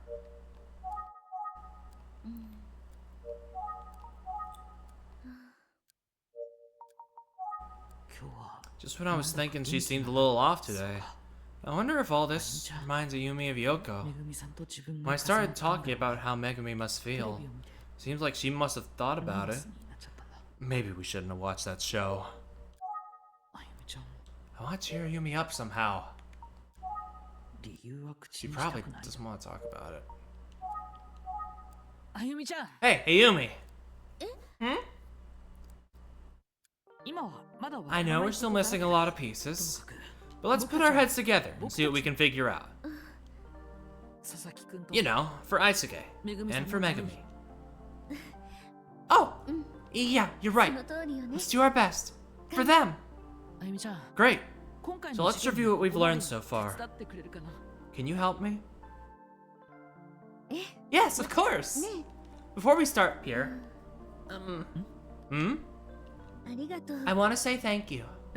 Thank me? For what? We haven't started our review yet. Give me a chance to be brilliant, okay?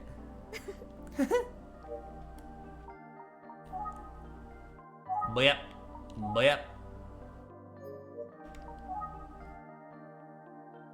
First, the cause of the death in the Isuke Sasaki case was cord-like object. Right. Isuke was found with that has smiling face drawn on it. Select the keyword from your notebook that you believe to be the correct answer. Right. Additionally, there's an urban legend that strangely mirrors this case. Urban legend is also known as the Smiling Man. The urban legend isn't the only strange similarity to this case. There are a number of similar cases 18 years ago known as... Select the keyword from your notebook. The serial girl murders. In serial girl murders, there were 3 female victims. They were... Ayaka Hashizume.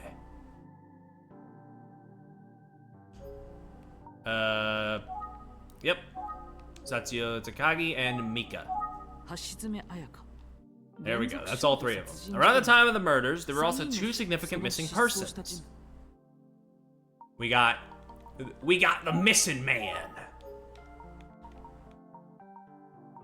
It was probably that guy that they showed in the thing a few minutes back, but you know, we're not really worried about that right now. Right? Ah, shit! Right. No, that guy died in a fire. Right, fuck. Hold on. I feel bad about that one. We're just gonna run it back. There are no losses on the record. Except for the ones that we left on the record.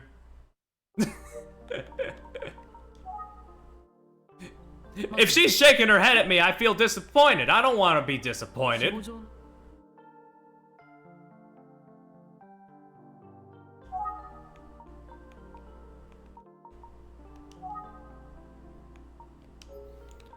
Wait, not yet. Paper bag, right. We're at the paper bag section. Don't need to get too lost now. Smile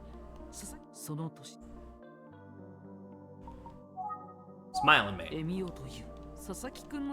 There's so many missing people in this game. It's kind of hard to keep up. By a lot, I mean there's 3. That's more than 2.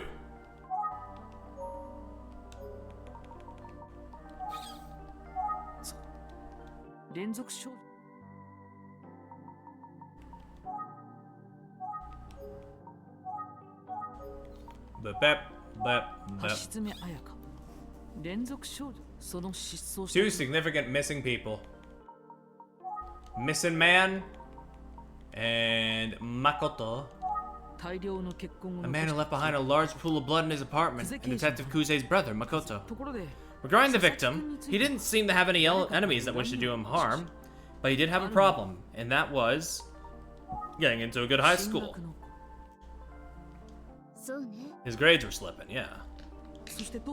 We got the forensic report. That paper bag was matched to the second and third bags, not the first one.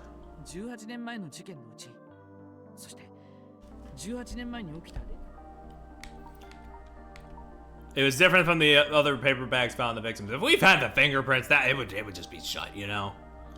But these guys are delicate. They're delicate freaks when it comes to arranging their fucking shit.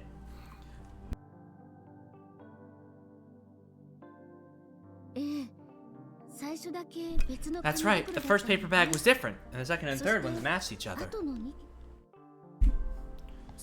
Putting all the information together, here are my thoughts. Since the bag found on Isuke matched the second and third bags found 18 years ago, we should assume then that those cases must be connected. Yeah, I think you're right. Here's my theory about why the first paper bag doesn't match. The killer in the first case had to be someone else. It's possible.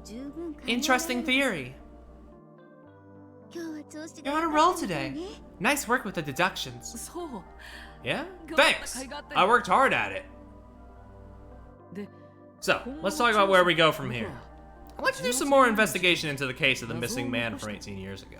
You mean the one who was seemingly badly injured? He's still missing, right? That's right. Inspector Kamada asked me to look into him.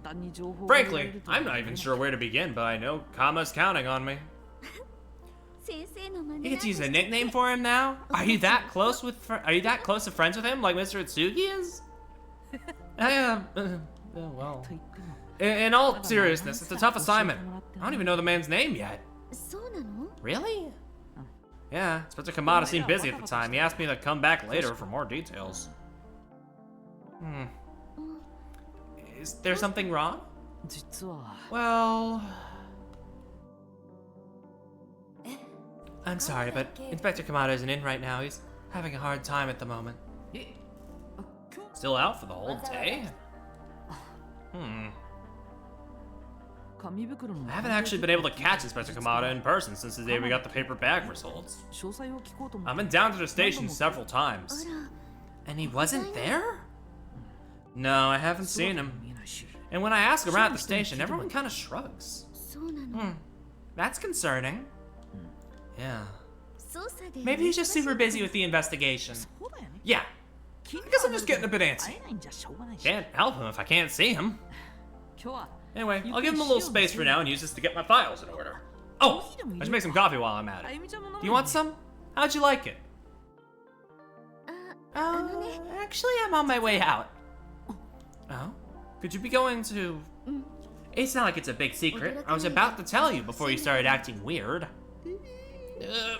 The suspense is killing me. I'm going to Megami Morimoto's house for a chat. Oh! Wait, huh? If nothing else, maybe my presence can offer her a little comfort. Oh, that sounds good. Whew. Who? I'm just relieved that Megami is feeling well enough to talk to you. Well, I'm actually going to talk to her mom first. I don't think Megami's ready to talk yet. That makes sense. Seems like she's been struggling for a while. I mean, I'll definitely try and check in on her as well. Anyway, I'm off. Good luck and be careful.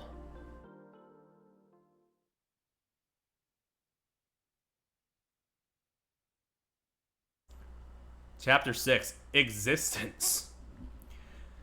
Why are these chapter titles, like, way more, like, ominous? It's a more ominous game. But, you know, fuck. Megami Morimoto, a good friend of Isuke, has been absent from school since his death. She was at home when the other students learned what had happened. That's everything Fukuyama knew. I'm here to see if I can find out more. I'd love to talk to Megami herself, but that's likely going to prove difficult.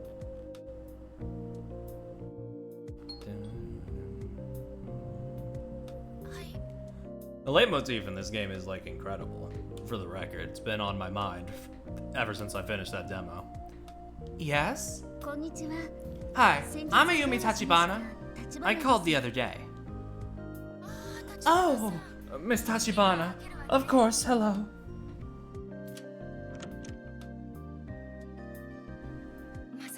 I was surprised to hear from a private detective. Is now a good time? I don't want to inconvenience you. It's no problem at all. I just hope I can be of some help to you. Thank you so much. Your help was appreciated. How is Megami doing? Megami's locked herself in her room and she's refusing to talk to anyone. Is she feeling okay? She's not sick, she's in shock, depressed. Which is, you know, not surprising after what happened to Isuke. She was so shocked by what happened to Isuke. Gotcha. She and Isuke have been close since they were little. They were just like brother and sister. They certainly argued as much as siblings. Every time they argued, she would get so angry. She'd say, "Mom, I can't stand him." Then just as quick, she'd calm down and be her usual self. It was strange, I guess, but they were also just kids. They were so close. Isuke and my Megami. I still can't believe what happened. I don't know much about what happened to Isuke. Only what I've seen on the news. I can't bring myself to talk to Isuke's mother about it. I'm afraid to talk to her at all. There's still no clue as to who did it, is there? No, we don't know anything yet. I hope they found soon. No one can feel safe until the monster that did this is caught. But that's why we have detectives, isn't it? Yeah, of course. She's expecting a lot out of me. Can you tell me about how Megami has been the past few days? Sure. She's absent from school the day the day his body was found. That checks out. I already knew she wasn't at school for the morning assembly. The school called about Isuke. I told Megami right away. She turned pale, started shaking. She ran, locked herself in her room. I could hear her crying. She's not been herself ever since.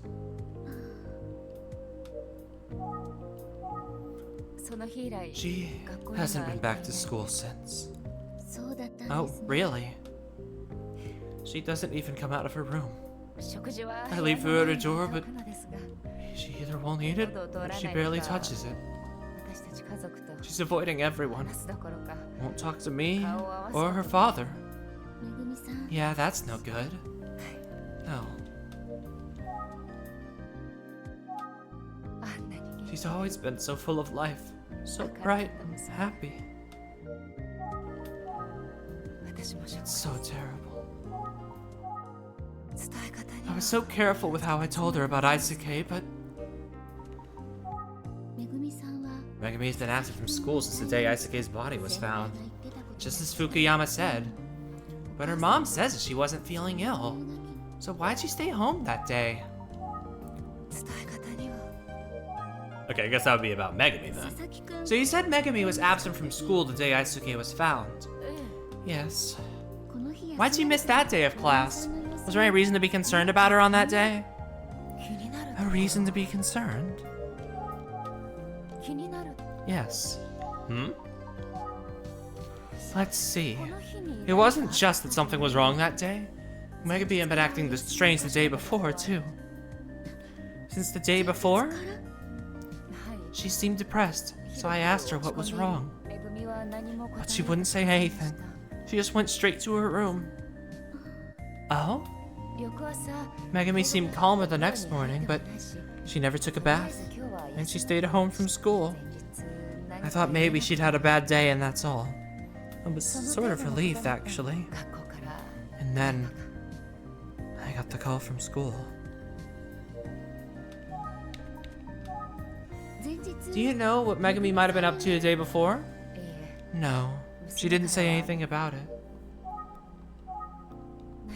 I never even had the chance to hear about her day. It's so terrible. Megami is a class representative, so it must be causing some trouble for her to be gone. I imagine the other students in her class will be helping, along with her homeroom teacher. Homeroom teacher? So yes, Megami is a student in my class, and she's our class representative. Megami has been absent, so I wouldn't know. I mean, yeah, that's the guy. Her homeroom teacher's Mr. Fukuyama, right? Yes, that's correct. He works closely with the students. He's always there for them. Since Megami's class representative, Mr. Fukuyama depends on her more than most. Those duties would have them working together after school sometimes, too. I see. He once gave Megami a ride home because it was getting late. He's polite, dependable, young, and his students seem to love him. She used to tell me how handsome he was. She said he was like an actor from a TV show. Huh? She says he's always there for his students. Once she said he was like a cool teacher on TV. Interesting. Ever since what happened to Aisuke, Megami stopped talking. She used to be such a chatterbox. She used to tell me everything. My husband and I don't know what she's thinking or how to talk to her.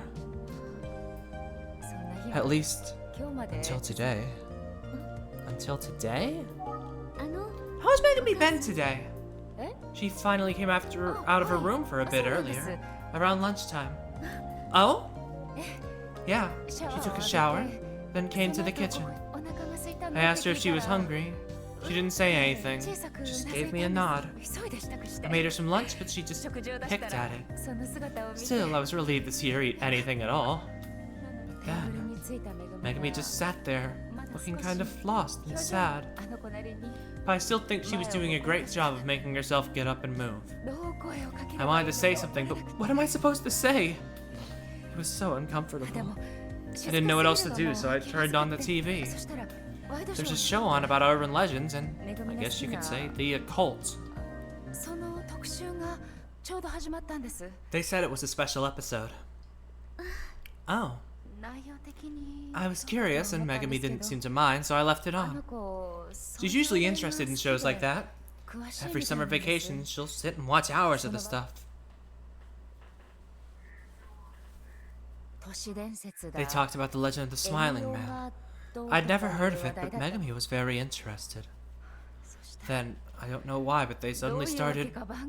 Well, I swear it was about Aisuke! Oh no, and Megami was watching! I tried to turn it off in a hurry, but Megami...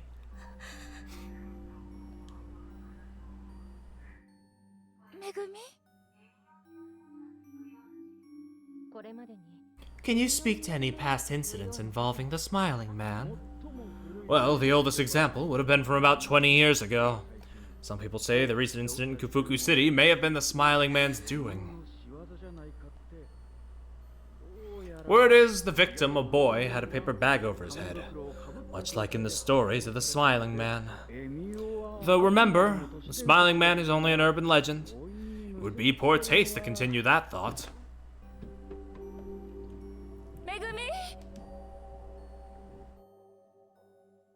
They were talking about a boy in Kafuku City. That could only be Isuke, right? Yeah, I think so.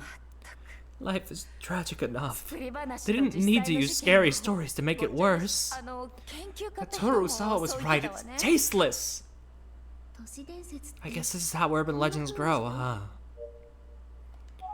Yeah. I love how this series, like, it just really, it's like, it's so, like, realistic in its writing. It's like, most mystery novels these days, and I do love them, but most mystery, like, visual novel type games are so, like, out there, so, like, out of the box and zany, and this one, it's like, these are just so, like, normal in comparison. It just makes it makes the atmosphere a lot more, like, eerie, because it's like, this could have happened anywhere. It's like, oh, there's still some elements of the supernatural in there, but it's like, it's just a lot more grounded in it, and it's just like, fuck, it makes it like, it makes it so compelling to me. She finally came out of her room, but I was too careless. Like, it's just so damn interesting to me to just get all these different, like, perspectives and how people are feeling about it, and just, like, it really just makes the town and the people all feel so alive.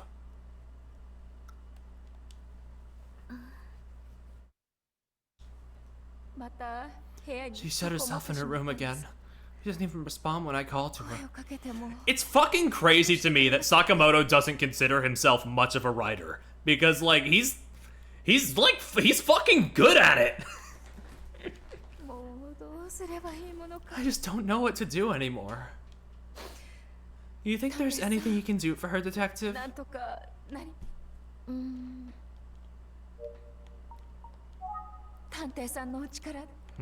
me think about that. From the sound of it, Megami won't be meeting up with anyone for a while. I don't expect I'd get much if I tried to talk to her. Ma'am, I'm sorry, but I don't think there's anything I can do for her right now. I'm sorry. It might take some time, but I'm certain Megami will be fine. She's just got a lot she's trying to process. Be patient with her. Whatever you do, don't blame yourself for how she's feeling. Like, yeah, literally, it's like, I get so invested in these stories that are just so, like, down to earth and so, like, natural in their dialogue and storytelling that it's like, I just kind of fucking forget that this is, like, a Nintendo game. And I don't mean offense when I say that. It's just like, it's just like an angle you never see from them. Megami wouldn't like that. Thank you, detective. Hopefully we have good news about the investigation soon. Thank you. Yeah, I'll do my best with the investigation.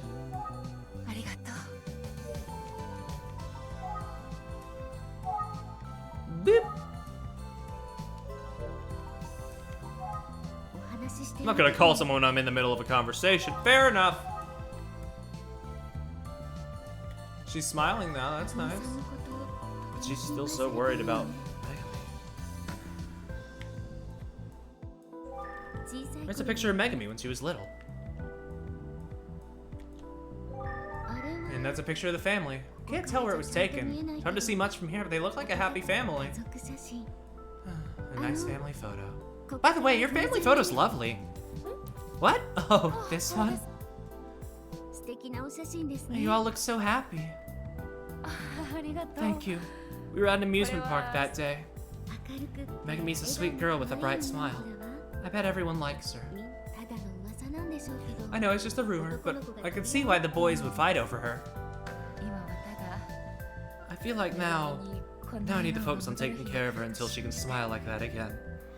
Yeah, there's just like something nice about like the just the more grounded ones, which is, you know, that's why the Great Ace Attorney is my favorite Ace Attorney. You know, even though that game still does take some ridiculous leaps here and there, that's part of the series, but you know, it does feel the most, like, grounded of those games. Now I need to focus on taking care of her until she can smile like that again.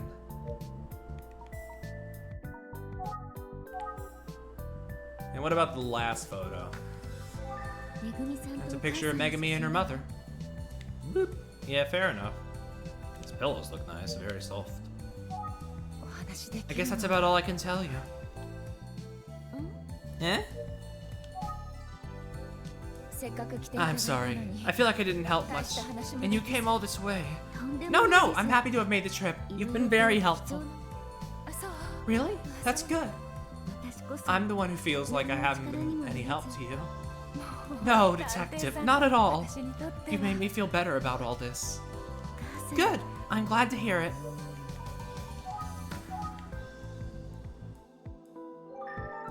She says she's okay, but is she really? I should leave.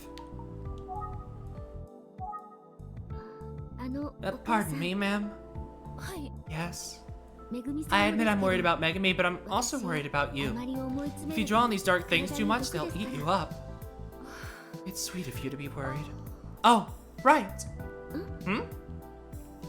Speaking of worrying, last night, Kohei called Megumi. Detective, do you know Kohei? Kohei Takiguchi? Yeah, we've heard the name, but we don't know this person, I don't think. He sounded worried about Megami. I told Megami he was on the phone, but she didn't pick up.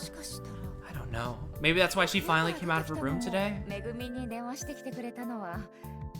I guess now that I think about it, the only people who called for her were Mr. Fukuyama and Kohei. Okay. I've heard the name, but I don't know any more than that. But you've heard the name. You really are quite the detective. He's another classmate of Megumi's. They've been friends since elementary school. Kohei would go out to play with Megami and Eisuke all the time. Did Megami, Eisuke, and Kohei hang out together recently? Occasionally, but less than when they were in elementary school. Has there been any trouble between the three of them? No, nothing like that as far as I know. But they're all at that age where they want to live their own lives. They don't tell their moms everything like they used to. So who knows what they get up to once they're out of sight? Well, if they're telling me to travel now, I guess we're going. If you want, you're welcome to come back. Maybe you can speak to Megami then. Thank you. I'd love to come back. God, Yumi's so nice. I like her a lot.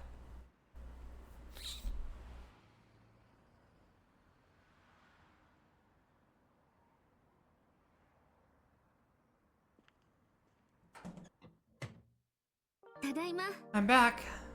Ayumi, good to see ya. Did you get anything from Megami's mother?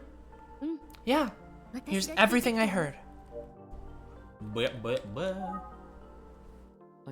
Ayumi told me in detail about Megami's state of mind. Her grief at the sudden loss is understandable, especially given how close she was to Eisuke. Ayumi and I began talking about a question that she had after the interview. I wonder what happened to Megami the day before Eisuke's body was found. It's such strange timing, I mean. So something happened, but by the next morning she was calm and decided to take the day off? Yeah, I don't know. Maybe it just means that whatever happened, it wasn't serious. When the school called about Eisuke, she locked herself in her room. Maybe whatever happened the day before is related to Eisuke. I wonder. Maybe I should talk to Mr. Fukuyama again and see what he thinks. Though we didn't have any answers before, what should I do? Oh no, I think it'd be, look, he might not have had much going on right now, but I feel like the moment we stop trying to ask him, he's gonna have information and we're gonna regret it. So it's probably worth it. Yeah, that would be the right call, wouldn't it? Yeah? But maybe I should just let him gather some more info first. If he figures anything out, I'm sure he'll let me know. He'll invite me back to his favorite cafe. Oh. Did you find out anything else? Well, Megami finally poked her head out of her room this morning. Too bad it was just in time to see that TV show about urban legends. That same one that we saw? Yeah. So she heard them talking about the boy killed in Kafuku City. And anyone who knows Aisuke would try to figure it out. And anyone who knows about Aisuke would figure it out. What I meant to say. After that, she went back to her room and hasn't come out. Her mom's having a hard time too, but I feel so badly for Megami. She just keeps getting hurt, doesn't she? I really hope she finds a way through it. Oh yeah, Koei called Megami after she locked herself in the room. Koei Takiguchi was also friends with Aisuke, yes? Yeah, but Megami wouldn't pick up the phone to speak to him. I see. I'm worried about Megami. There's a lot to think about, but I'm most curious about what could have upset Megami the day of Aisuke's murder. Yeah, but the only person who can tell us that is Megami. Maybe it doesn't have anything to do with Aisuke. Yeah. Oh? Who could it be? Oh, it's Fukuyama. Hey, what do you know? He does have something to tell us, probably, hopefully. Hello, this is Tachibana. What's going on, senpai? What? Megami is missing! Oh, fuck. Huh? Yes, I understand. Be careful. Megami's gone missing! Her mother called the police. Mr. Fukuyama's on his way to speak to her now. This is what I was. Yeah. It's been nagging at me at the back of my mind. I'm like, second one's gonna hit at some point, and that's gonna be rough. I wasn't thinking specifically Megami, but I was like, somebody's gonna die. I wasn't really specifically thinking anyone. I was just thinking second murder's gonna happen. Yeah.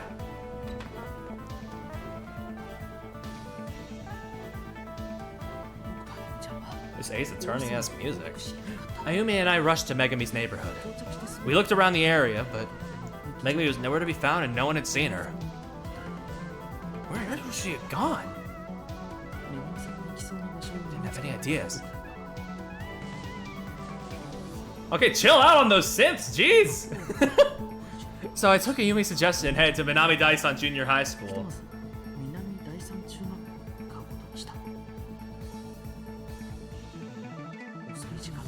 Ugh. Yeah, I didn't look too deeply into the ESRB things because like those always give away a little thing that I'm like, I would have liked to know about that by playing the game. Especially with something like this. Of course, at this time of night, there weren't any students around. Yep, everyone's long gone by this point. Huh? Oh, it's these two. Joined at the damn hip, huh? Just always together. Hey, there are a couple of kids here. Excuse me. Yeah! Yeah, it's you! I'm sorry I startled you. I just wanted to ask you a few questions. Well, you're just in time. What do you mean? A kid at cram school who says he's in the same class as Megami. He said he saw Megami running in her pajamas. Apparently she wouldn't respond to anyone, but I got the sense that she was headed toward the bus stop. Bus stop? Which one? The one behind the school. It's kind of dark back there. The principal said to never go there alone at night. The bus stop's near the pump station, too. Do you think that's where Megami could be headed? Oh, no. Oh, and there's one more thing. Mr. Fukuyama. I just saw him looking really freaked out. He asked if we'd seen Megami. We told him the same thing we told you. And he ran off the opposite direction of the bus stop. Mr. Fukuyama can get so worried about his students. I'm afraid he can miss what's happening around him. One time he accidentally ran into a rice paddy and fell in the mud. He was covered in it. Yeah, so he might be in trouble tonight. There are a whole lot of rice paddies around here. Okay, but like, can we fucking keep searching, please?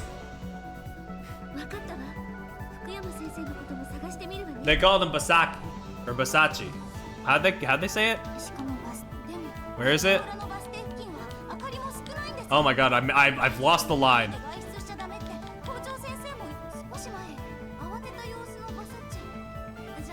I can't hear it over the music, sorry. Okay, we'll keep a lookout for Mr. Fukuyama. Thank you both very much. It's getting dark, so be careful on your way home. Will do. Okay. Wait, who are? Ayumi, let's hurry. Yeah, let's go. Thank you again, both of you.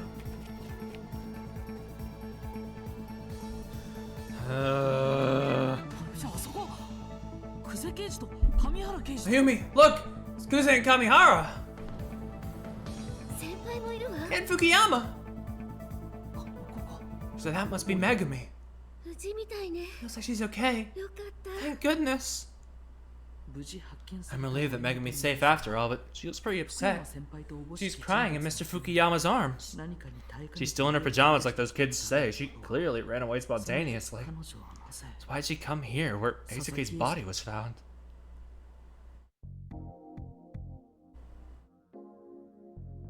Whew. Yeah, luckily we do not dawdle very often in these games.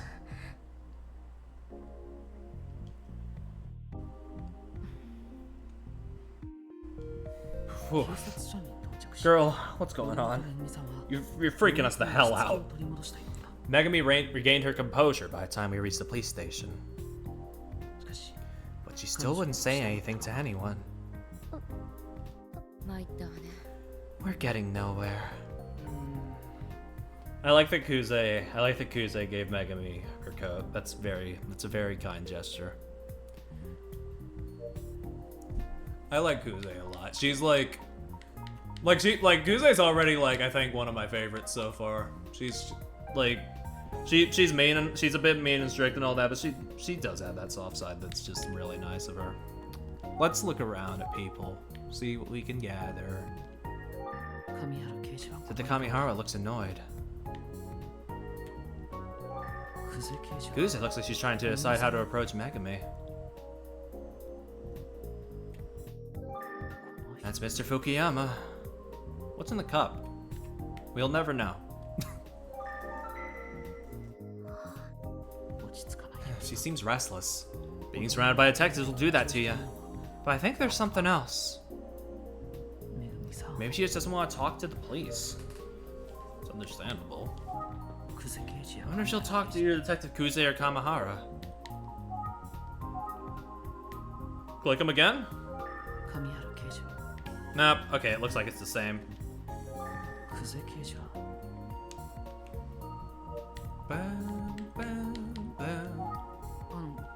Detective Kuze? Would you mind if I tried talking to her? You? Sure, fine.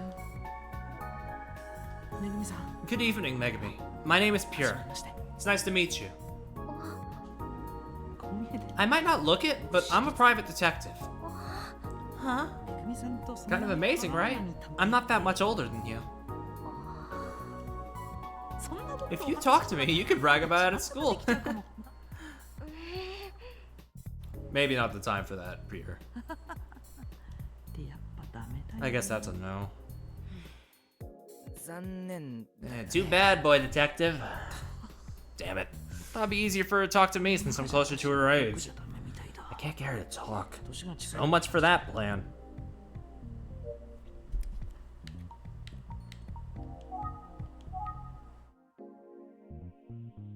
It's me. What's wrong? Yep. That's Megumi's mom. She looks really tired.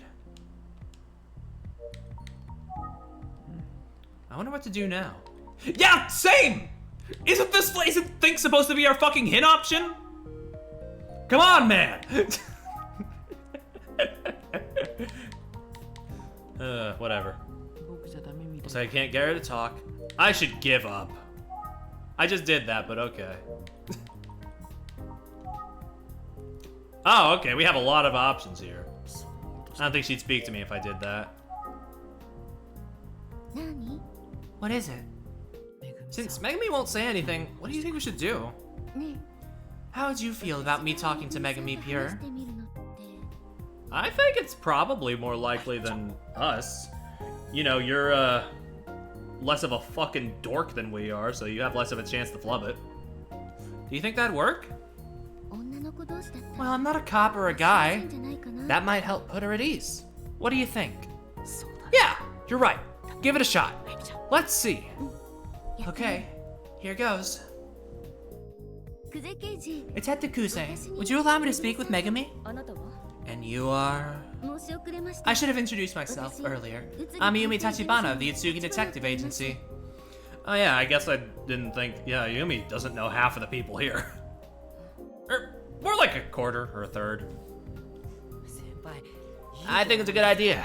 Might be easier for Megami to talk to her than us. Please? Okay. Thank you.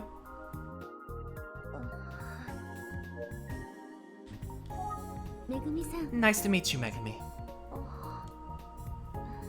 Megami just kind of shut down the day Aisuke died. She hasn't even spoken to her mother since then. Yep, wait, no, I gotta think. We're getting in that loop. The day before Megami stopped going to school, same day Aisuke died, something happened to her. But if she won't tell her own mother, then why would you tell me, a complete stranger? I don't know. What's in the cup anyway? I just want to know, okay? I'm not gonna make a whole bit out of it. It's just like, if they're not telling me, that just makes me want to know more. Megami acts like she doesn't have anything to talk about, but she also seems kind of fidgety and restless.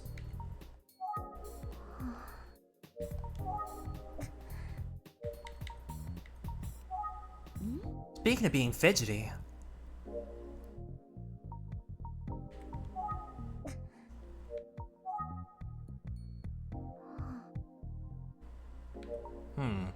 Why'd they put me back on? Oh, right. Yeah. speaking of fidgeting, whenever we talk about Megami, Fukuyama gets a bit... Actually, seems a bit different toward her today. He's watching her closely, with genuine concern. What is it, Tachibana? Is there something on my face? Oh, I see. You need my help. Hey, Tachibana. Huh? You know this lady, Mr. Fukuyama? Megami, Mr. Fukuyama was my senpai when we were in middle school. Your senpai? Yes, Megami. Tachibana and I went to the same school. She was a few grades below me. She's also a very good detective. She's working on Eisuke's case. Eisuke. I know Tachibana. She'll catch the culprit, I assure it. I will? So you see, you can just tell Tachibana everything you know. You understand, Megami?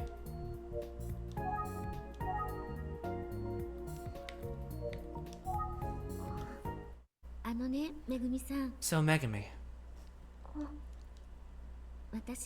I've heard so much about you from your mom. And I know you're suffering right now. I don't want to pretend like I know everything, but I know you've been going through a lot of scary, painful, and difficult feelings alone, Megami. I guess I'm wondering if you feel like you've done all you can do by yourself. Your family, the detectives, and Mr. Fukuyama. They're all here because they want to help you. That's why I'm here too. Detective. You don't have to do this all on your own. We're all here to help you so you don't have to go through any more hard times alone. That's all we want. I'd be so happy if you could talk to me.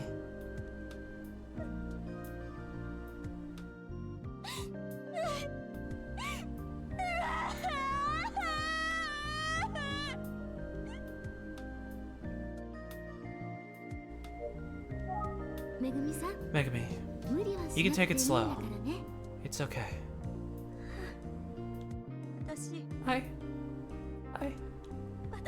I loved him. I really loved him.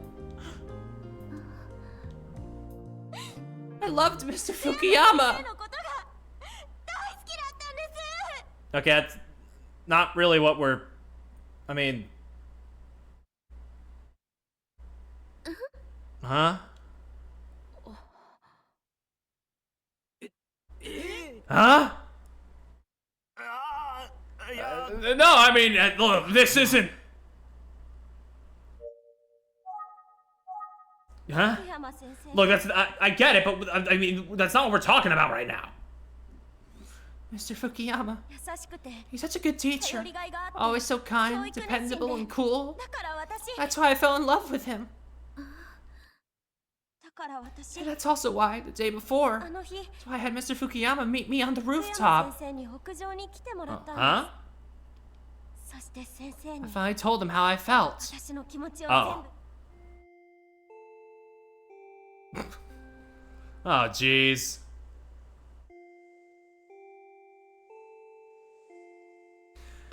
Yeah, no wonder. This is a... Ooh. I like you, Mr. Fukuyama. I mean, I love you. You go out with me, please? Megami, no, hold on. You can't just suddenly... God, that... Woof. Don't you like me too? Or do you hate me? No, look, it's...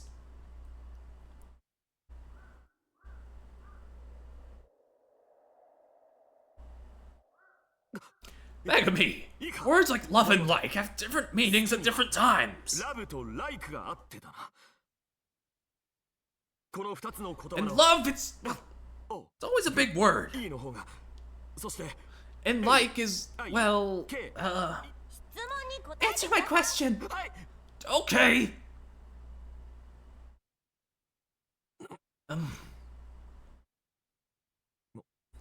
Megami, you're just in love with love. It's really common at your age.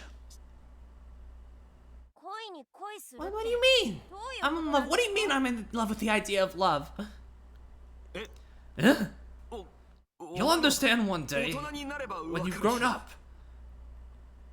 Don't treat me like a child. No, I'm not. Am I? Stop it. That's enough. Megami! I didn't know what to do. I ran to the school and I... Eisuke, were you listening? Like, look, I understand, like... I understand having, like, a crush on someone that's, like, older than you, but, like... Look, you just gotta, like, understand, like, fucking... Jesus. She's just the child. She hasn't had to go through this kind of thing yet. It's just... That's a fucking awkward conversation. I completely get why Fukuyama's like that. That's Jesus. He did need to let her down better, though. Sheesh. No, not really. Okay. Wait! You're up here with a teacher, huh? I can't believe it! I knew you were listening. Yeah, I heard you. Like I wanted to hear something like that, believe me. What's your problem? You're the worst. Worse than you? This is none of your business. Huh? How is it none of my business? I don't care. Shit. What the hell's your problem? You know what? I'm gonna tell everyone what I heard. Everyone! That's a promise. Oh, yeah? Tell everybody if you want. People just love an eavesdropping gossip, don't they? You're so gross! Oh, I bet you're not worried because you're about to go to a better school. Huh? Even if everyone here thinks you're a creep, it won't matter when you're done with this school. I'm sad that you saw me like that and that you heard all those things he said. I'm so ashamed. I want to die!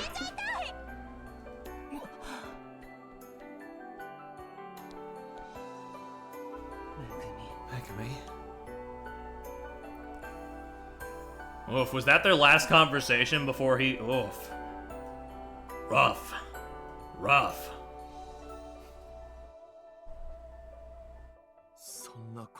I didn't know about any of that. I'm sorry. So very sorry. あゆみちゃん Ayumi, I'll take it from here. お願い。 Okay. Yeah, please. めぐみさん Megumi. 英介には I could say anything that Asuke. I ended up saying the worst things I could think of.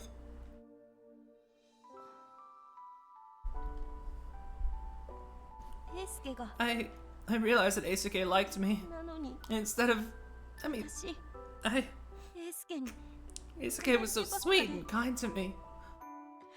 Asuke. 英介 I'm sorry, Asuke. I'm so sorry. ご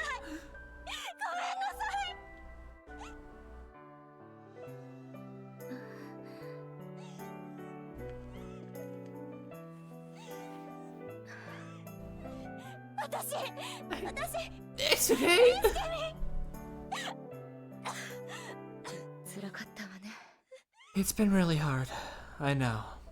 クセ刑事 Detective Kuze. 本当に優しい人なんだな Really showing a sweet side here. 彼女の心 It's easy to see how she empathizes with Megumi. クセ刑事だか Of ら everyone, Detective Kuze is probably the one who can help her the most. めぐみさんと She knows the kind of pain that Megumi is going through right now. 彼女は知ってい I る love parallels, Charlie. I love parallels. It's not just the fucking case that's paralleling, it's oog! Oog! ございます。 Thank you, ma'am.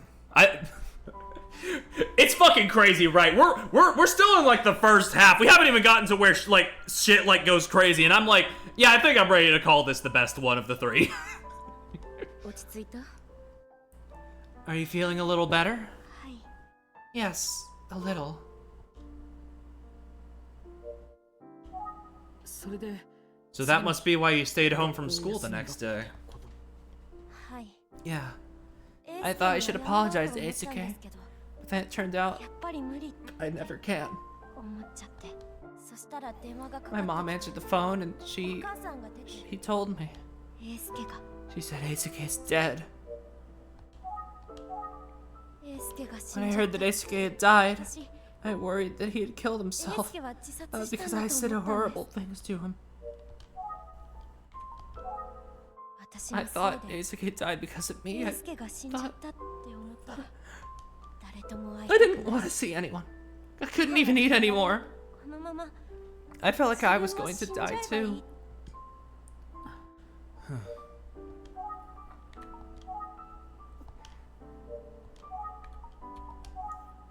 私のこと Asuke took what I said. そうやって何日か It's 過 been ご a して few た days, それで and last night Asuke was in my それ dreams. で He said, 夢の中の You're エー not スが acting like 私 yourself. 目が覚めて When I woke up, I thought, 私思っ I'm たんです hurting Asuke now too. だから今日 And that's what brought you out of your room? はい Yeah, そうです yeah. そして And when the TV was on, I just 自殺じゃなく found て out that Asuke didn't エミオ commit に殺され suicide. たって知った He んで was す killed by the smiling man. What? 私 I thought maybe I'd done something even worse. I was so scared I couldn't take it anymore. Something even worse. どうして What makes you think Asuke was killed by the smiling man? And what is this even worse thing you mentioned? きっと I bet Asuke was over there all by himself crying. I said so many bad things to Asuke. I made him sad. And the smiling man showed up and killed him. 私 I did a terrible thing. Girl, it's not your fault. Jeez. Oof. 英介は I'm sure Asuke was killed by the smiling man. 私 I like urban legends and stuff, so I know about the smiling だ man. から私 That's why I'm エミオ worried. に殺された The 人は souls of people killed by the smiling man can't get to heaven. できないんだって They can't? No. If I don't do something, Asuke won't make it to heaven. だから So I have to recite the spell. There's a spell? Oh boy. Can you tell me more about this spell? When someone dies, everyone they're close to is really sad, right? If one of those people recites this spell at the murder scene, the smiling man will appear. Yeah, there's like layers to this legend. Well, I know that spell! The smiling man will come, Eisuke will be able to get into heaven, and the spell will keep me safe. That's why I had to go there! That's quite a spell. So you went to the pumping station. Is that all this was about? Megami, you... I see. Where they found Eisuke. I was going to wait there for the smiling man and practice the spell, but I forgot the words. It was dark, scary, and cold. I tried so hard to remember the words for Eisuke, but I just couldn't remember them. I started thinking about how I was so pathetic. I started thinking about Eisuke. I was so sad and lonely. I started crying. Then, the smiling man showed up. Really? What? Are you serious? Oh. It's a miracle we came when we did then, Jesus. I was so scared.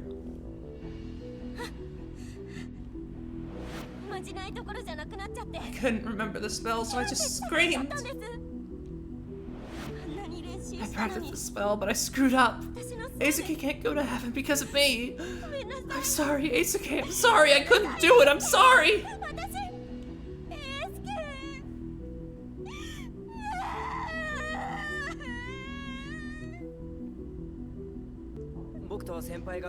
I heard her scream just as we arrived.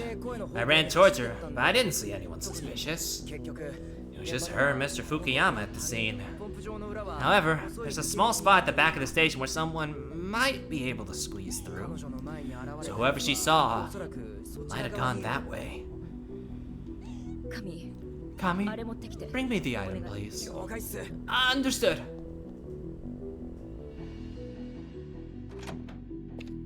Oh, things are getting good. Was the smiling man wearing a paper bag like this? Yes, he had the same face drawn on his. His was different from what I've seen in books or on TV, but this is it. This was his face. Ugh. Well, that seals it. We can't ignore the connection to the murders from 18 years ago.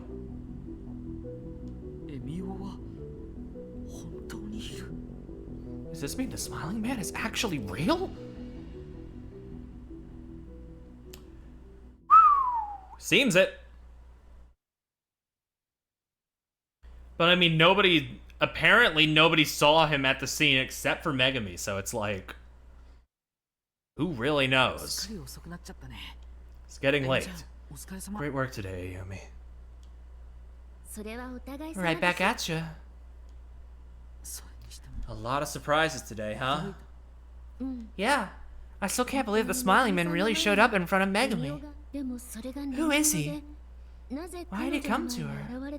Oh yeah, that's a point. I guess Fukuyama was there, but like he didn't say anything, so I'm just assuming he didn't see anything either. Well, let's wrap up today's investigation. Good plan.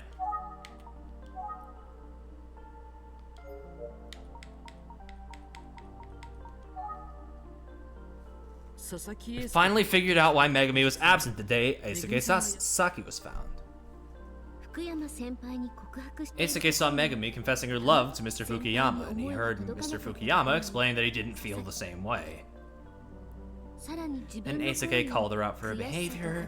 She was so frustrated and embarrassed that she took it out on Eisuke, her closest friend. Eisuke must have been stunned. He seems to have liked Megami as more than a friend.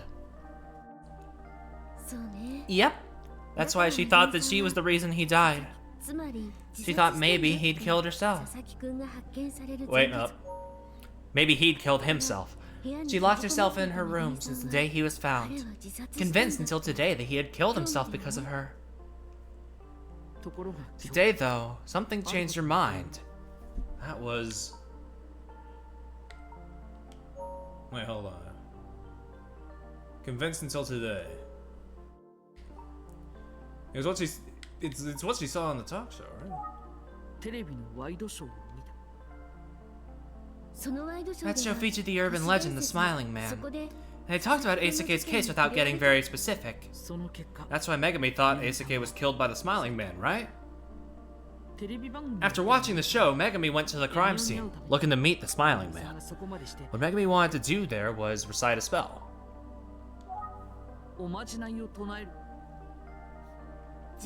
She thought she needed to recite the spell so Eisuke could get to heaven. She was so convinced the story was true that she couldn't stay home any longer. Poor girl.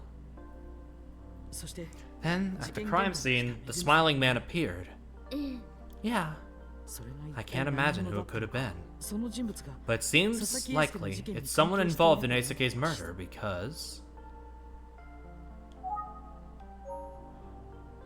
The crime scene, the Smiling Man appears. I can't imagine who it could have been, but it seems likely it's someone involved in Eisuke's murder because... I'm assuming because, like, the same paper bag. Where's the victim's name? Our first victim. Who? Up top. The same paper bag, right?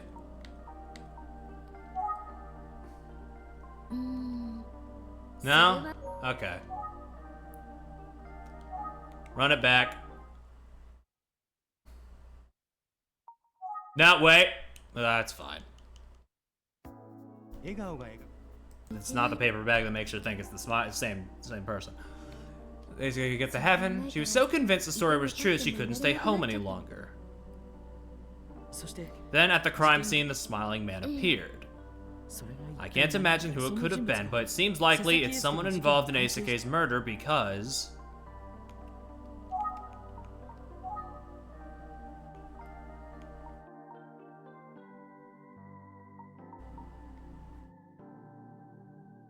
I guess that would be it. That's a lot more specific. What do you want from me? そうだ。めぐみさんの前に現れた Smiling Man Megami saw and the paper bag Eisuke was wearing. 同じ顔が描 Both か had れ the て same... いたからだ。 How is that not what I fucking said? こと That is extremely fucking pedantic. Whatever. めぐみさんの前に現れた The Smiling Man Megami saw and the paper bag Eisuke was wearing. 同じ顔が Both had the same face drawn on them. One not seen in reports on the urban legend. 異なる Whatever, the game's still a 9 out of 10. This is just a minor setback. It's fine. It's fine. I'm fine. Personally. とにかく I have to say, the case developed quite a lot in just one day. 念のため今日分かったこと Just for the record, 最初 let's から振り返 recap る what と we've learned. I feel like they should do like... I feel like there should be like a catch-all. There is the thing. Where it's like, if it's close enough, it should just fucking give it to you. いいわね。 Good idea. Let's do that. 佐々木くんの On the 遺 day 体が Eisuke's body was found, Megami missed school. She was upset Eisuke had overheard her confessing her feelings to... Fugiyama. Doo-doo! その通りね。 Maybe it's only the ones that go da-da that I need to worry 学校を about. 休んでいためぐみさんは Now, since Megami wasn't at school that day, she learned about Eisuke's death from...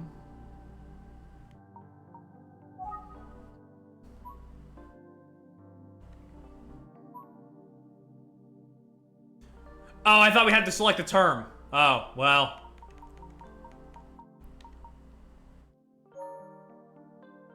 Okay, we just have to select a person. Okay.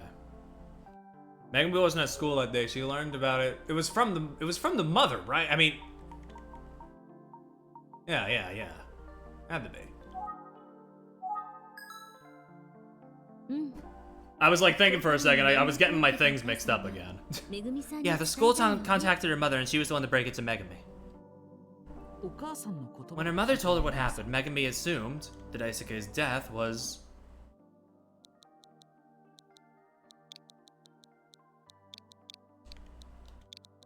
her fault? Like, she was blaming herself pretty bad there.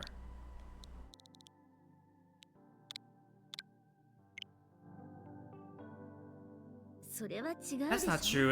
Is it not? Is that... ちょっと待って Let me think about it some more. お母さんの言葉を聞いためぐみさんは Asuke... What else could it... What specifically do they want from me here? If it's not her fault, then what is it? Suicide. I guess, yeah, that would be it, yeah.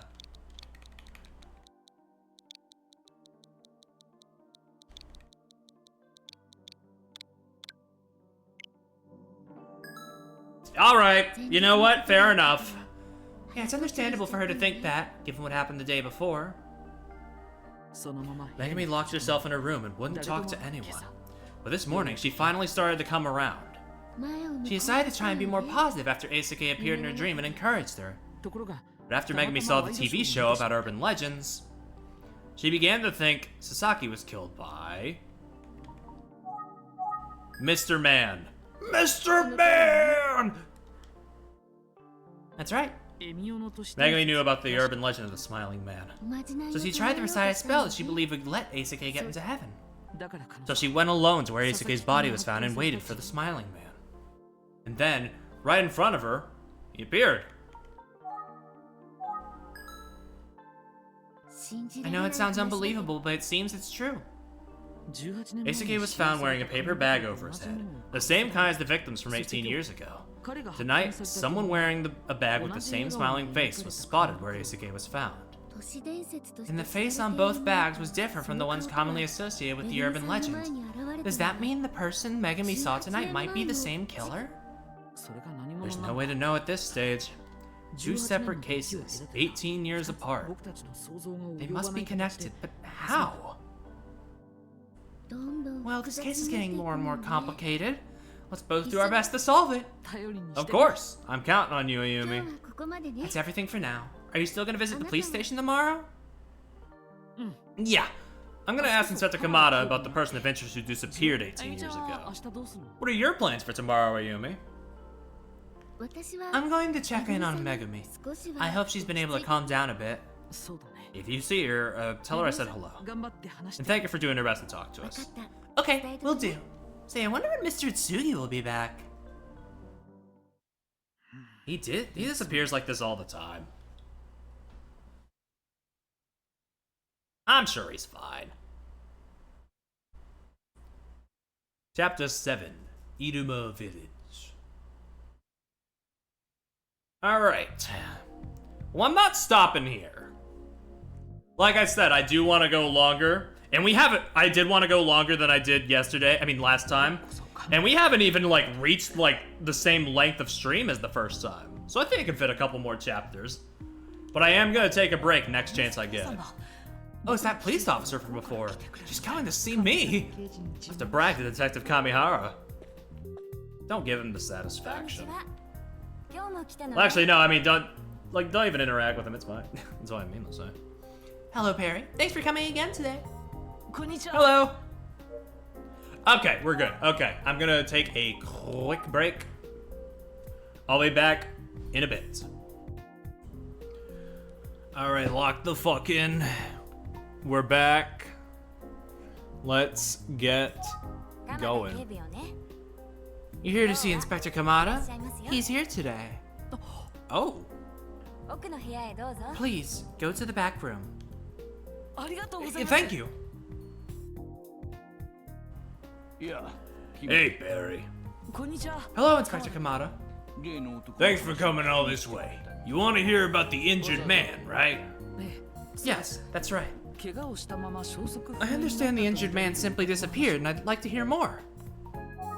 ではその What can you tell me about the missing man? His name was Minoru Suzuki. 鈴木みのる Minoru Suzuki? He's been missing 18 years, since the day Ayaka Hashizumi was murdered. He was 25 years old at the time, and if he were still alive, he'd be 43 now. We were looking for him back then because we saw him as a person of interest to the case. But we could never find him. そうだ Anything else I should know? There's nothing else, no. え What? I mean, he went missing. What else is there to say? The only information I have on Suzuki is 18 years old. We followed at the time, but we never managed to find him. Nowadays, most folks in this department think Suzuki is long dead. Suzuki generally isn't considered important to the current case. But I still want you to look into him all the same. You got a different perspective than we do. So that's what this is all about. Maybe you'll notice something we...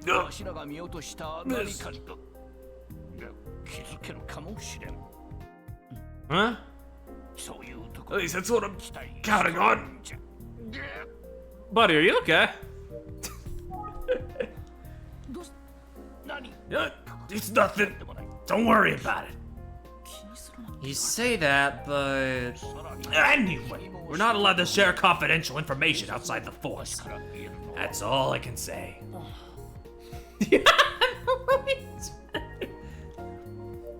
Ugh. I've got nothing else I can tell you.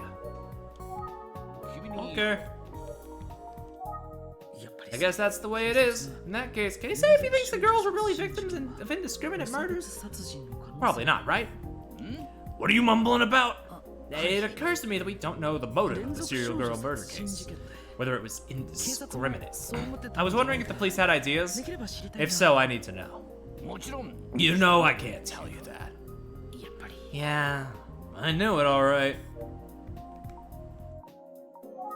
You already know that I can't share sensitive information outside the force. That said, I can't let you leave here without a new clue to work. Let me give you this. Oh, a police sketch. Perceptive. Now guess the job of the officer who drew it. Who is this? What Suzuki might look like now, at age 43. It's based off an old picture of him. Since it was drawn by a professional, I figure it can't be too far off. I see. Sketch of what Minoru Suzuki might look like now, based off a photograph taken when he was young.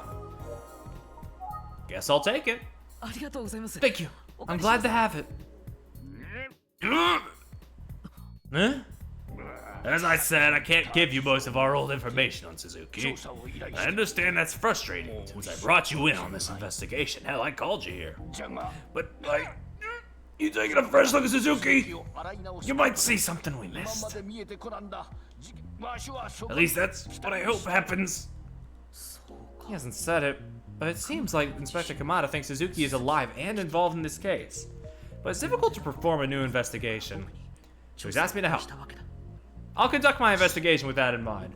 Should we go to the hospital? He's just taking poison damage. It'll wear off in like 5 minutes. I'm sure he won't. I'm sure he'll be fine. Yep, that's the portrait I just gave you. Okay. Thank you for your time. The sketch you gave me will be very useful. Do you have any leads?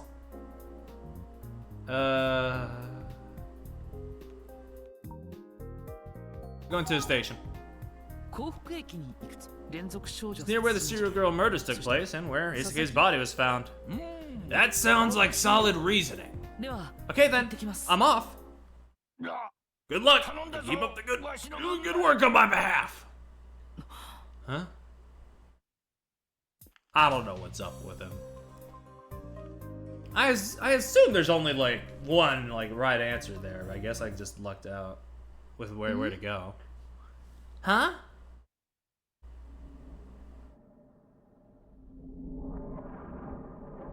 I wouldn't guess they'd let you do it twice in a row. Oh, that's the guy.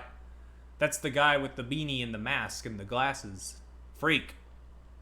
I shouldn't call people freaks without knowing their whole ordeal, but you know, he looked a little... Yeah? What?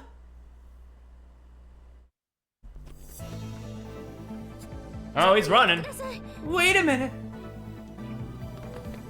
Yeah, we saw him for like we saw him for like 10 seconds when the whole TV broadcast thing was happening. They showed his perspective to foreshadow that he's gonna be involved in some way.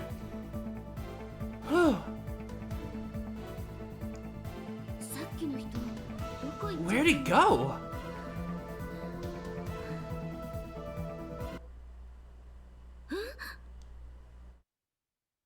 He mentioned an Emiko, yeah.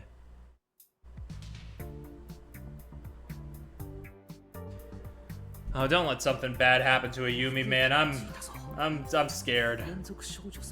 The heart of Kafuku City, where serial girl murders happen. There's a lot of people passing by the station. Won't be easy, but maybe I can learn something useful here.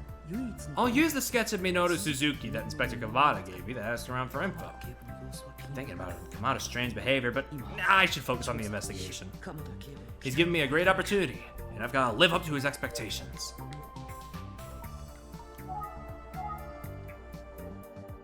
Hello. She's checking her watch. Maybe she's waiting for someone? She's shopping? She's studying that grilled chicken so intensely. This guy seems to be in a hurry. Like he's late getting back to the office. Oh, I guess we need to call them. Who? Oh, okay. Could've just done this. Pardon me. You have a minute? What? What? I have a boyfriend. I don't know why, but I'm a little hurt by that. Maybe one of them will help. Hello? Can I steal a moment of your time?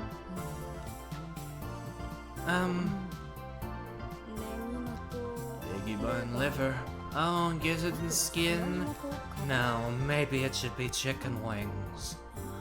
Hmm? I almost forgot the thighs. It's so hard to choose. She's focused on food. I should leave her alone. Okay, well, guess that leaves Mr. Busyness Man. Excuse me, do you have a moment? I'd like to ask you a few questions. Who are you? I'm a detective with the Utsugi Detective Agency, and I'm searching for someone. You seem a little young for a detective. Have you seen this man? Should I? Who is this? His name is Minoru Suzuki. He lived near here until around 18 years ago. Sorry, I moved here last year for work. I don't know anyone. Even my family lives far away. I'm no help. Not a problem. Sorry to bother you. She's already gone. Oh, there's someone new. Hello, hello.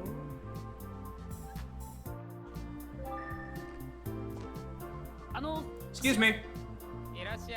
Hey, you wanna go in there? Feel free. Actually, I'm a detective. I'd like to ask you a few questions if I can. Sorry, if you're not a customer, you'll have to find someone else to talk to. I'm working. I just need a few minutes. I said I'm busy, can't you see? But you're just hanging out in front of the restaurant drinking a can of coffee. You can't tell if he's on a break or slacking off, but he is definitely annoyed. I doubt he'll talk to me even if I keep trying. Sorry to bother you. Is she off for chicken? Excuse me. She's thinking awfully hard.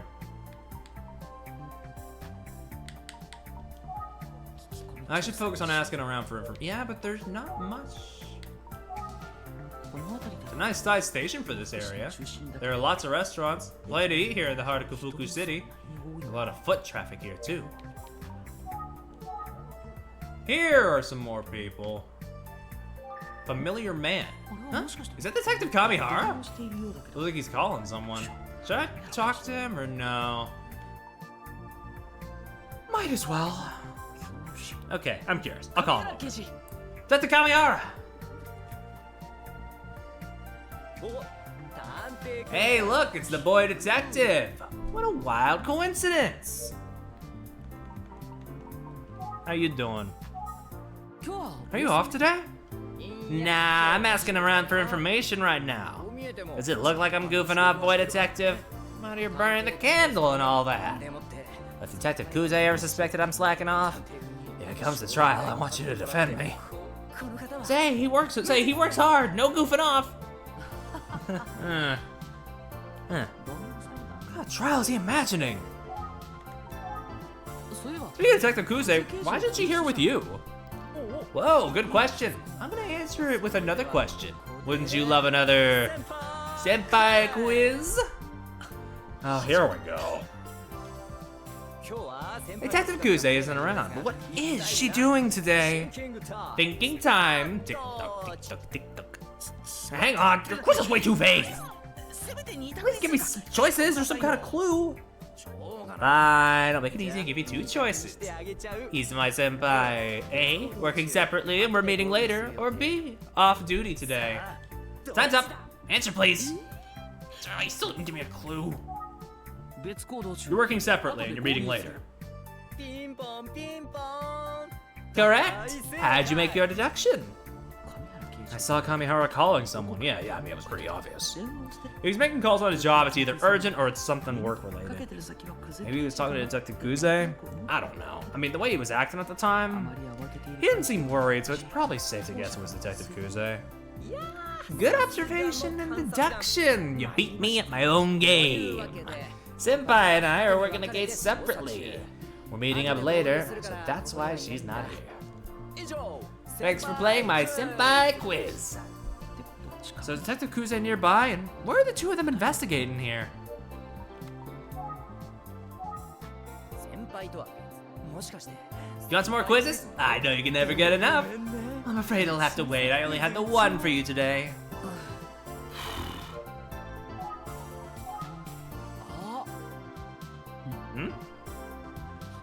I think I figured something out. What's that? Wait, Detective, do you kind of have a thing for Detective Kuze? Huh? You keep asking me about her, so I thought maybe. Well, am I right? I don't know what you're talking about. Right about what? Bad bit of detective work on my part. You do have your wonderful colleague Tachibana, after all. What the hell do you mean? Did I embarrass you? You're adorable, boy detective. Please stop, whatever this is.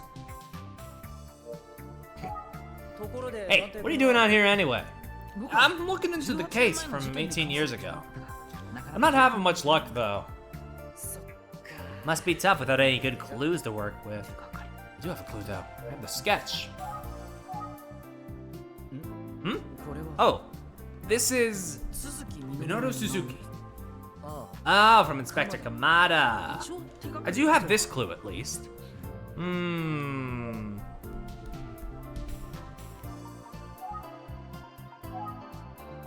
You know if Inspector Kamada's okay? I saw him today and it seemed like he was in pain. Oh, yeah? I wonder what's going on.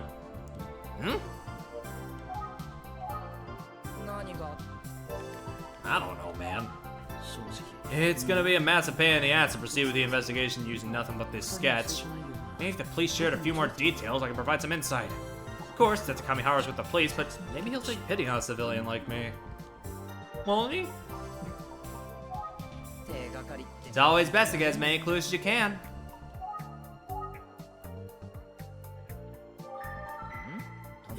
Boy detective, why are you making that face?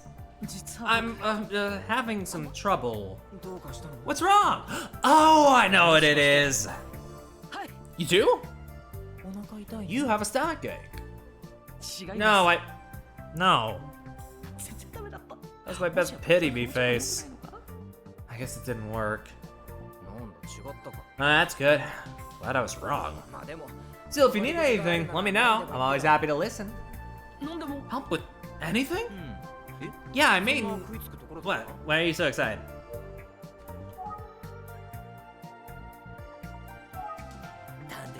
You're so cute, boy detective.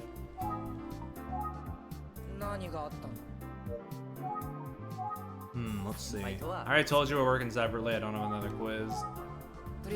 Listen to what you have to say first. You know, for now. I need some help with my investigation.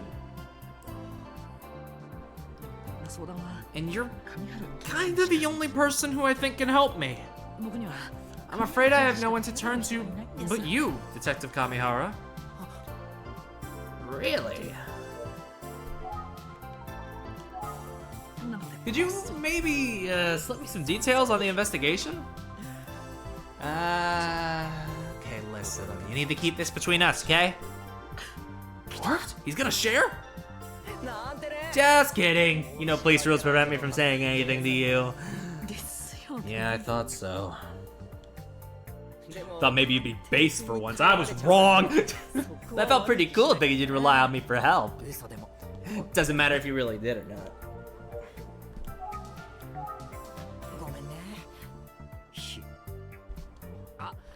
I really can't tell you anything. Not even if you call me handsome again. Damn. What a shame. The Kamihama really likes being called handsome, huh? Do it again, sure, why not? That's me. Should I take that to mean you're charmed by me now? No.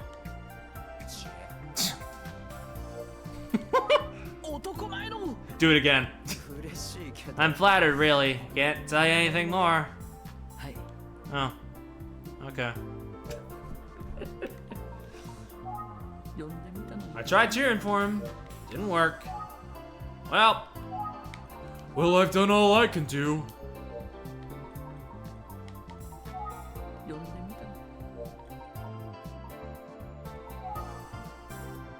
We're really going crazy with it, yeah. She looks like the type who might know something about the neighborhood's history. I can't call anybody else. I guess that means that we do need to... Let's not. I guess that means whatever we need to do here, we do need to do it with Kamihara. What is it?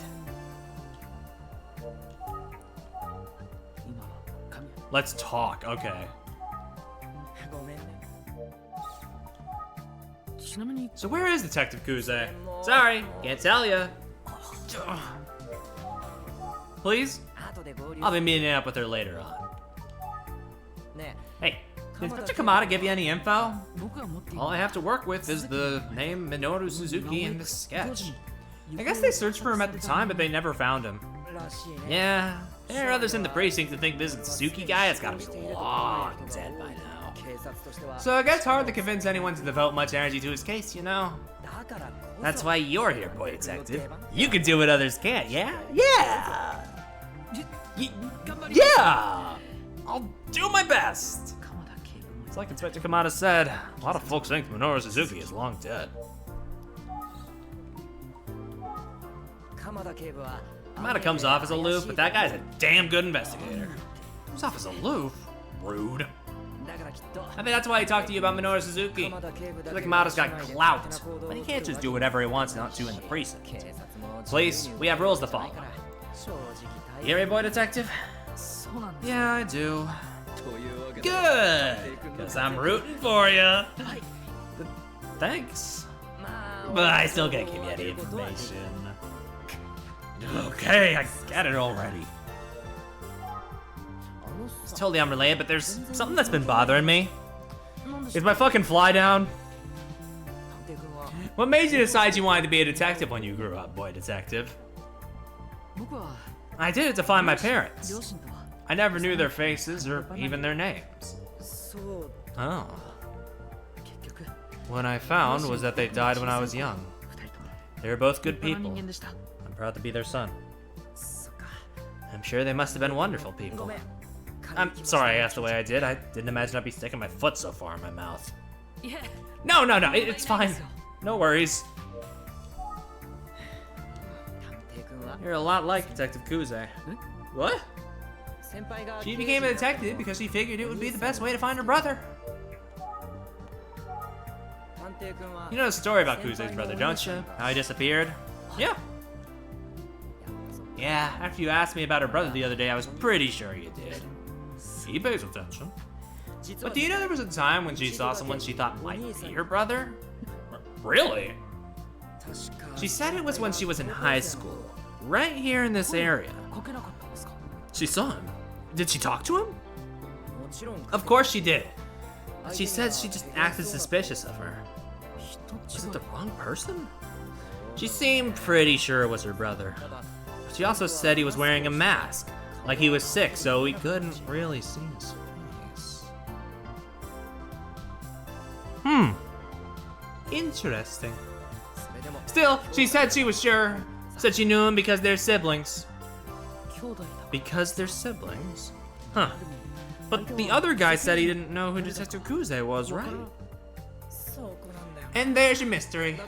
Detective Kuze says she thinks that her brother might have been suffering from amnesia. Oh.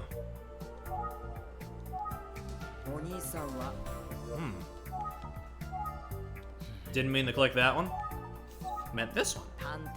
Think it might be amnesia too, boy detective? Possibility.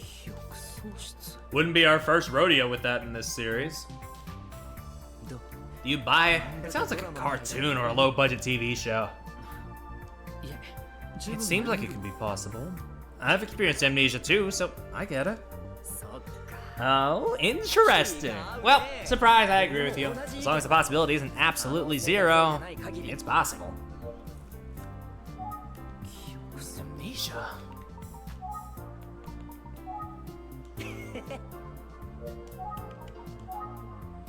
So Detective Kuze's inspiration to become a detective was because she thought she saw her missing brother? Yep, and she's still looking for him. Even after all this time? Yeah, she keeps it separate from her day job, but she still works the case. She actually lives around here, you know? I didn't know that. If I'm being honest, I think she probably mistook someone else for her brother. But she trusts her instincts and continues her search. I see her like that, and I want to help somehow.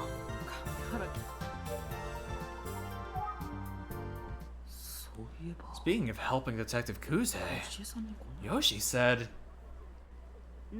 I can't explain it, but I have a gut feeling that you'll be the one to finally reunite Junko and Makoto.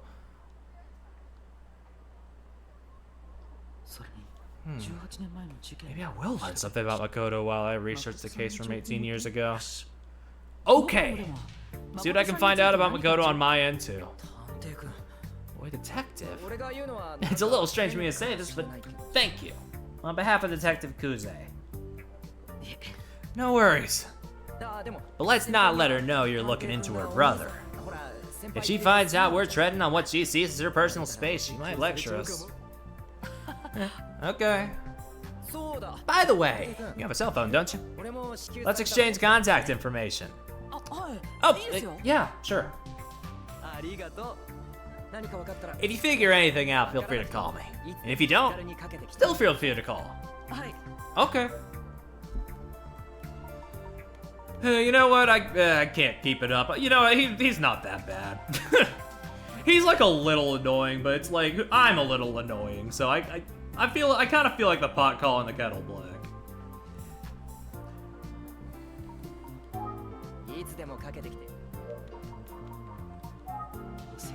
Since I've got him here, is there anything else I ought to ask Detective Kamihara about? Oh yeah, I should ask about the motorcycle. Hey, I was wondering if you found out anything about the motorcycle. Motorcycle? What are you talking about? Huh? An eyewitness placed the motorcycle near the crime scene on the night of Daisuke Sasaki's murder. Didn't Detective Kuze tell you about it?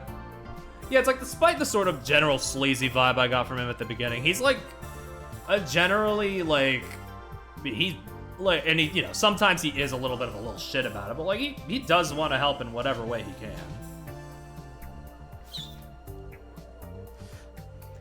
Motorcycle. Nope, haven't heard anything about it. Oh, okay. Sighting occurred an hour after the estimated time of death. Maybe Detective Kuze decided it had nothing to do with the case. I'd still expect her to at least share the information. Maybe she made a mistake. Rumor is she's just a human like the rest of us. Yeah.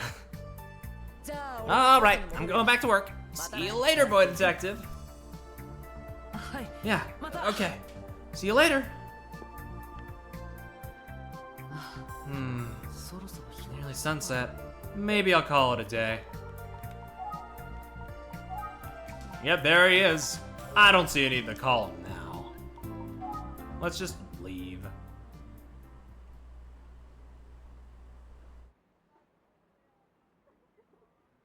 There's another guy with a beret in there. Was I being weird? Well, yeah. Oh, come on! That was you! Dude, what are you doing?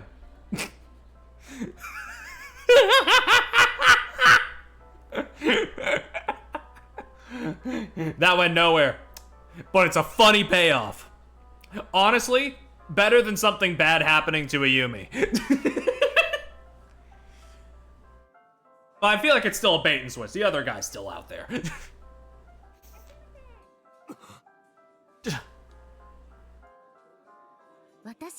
If I were a cop, I'd be questioning you about your actions right now. If Megami's mother had found out, she'd have reported you for sure. Okay. You're saying you saved my life? I'm so grateful. I don't think Fukuyama understands how much trouble he could have been in. I'm worried about Megami. She's in so much pain, and it's all because of me.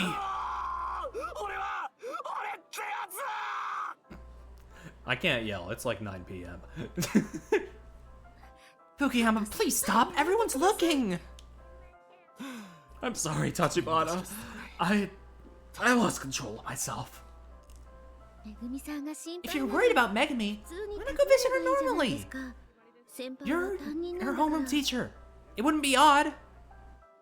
You're right, but you must understand. You understand, right? Eh?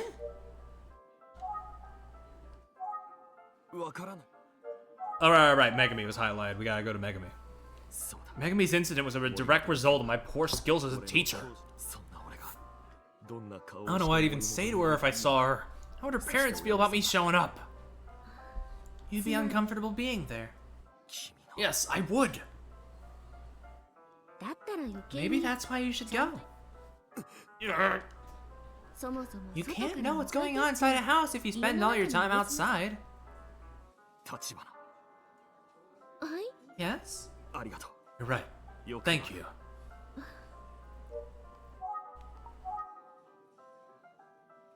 Am I just being stupid? A little bit.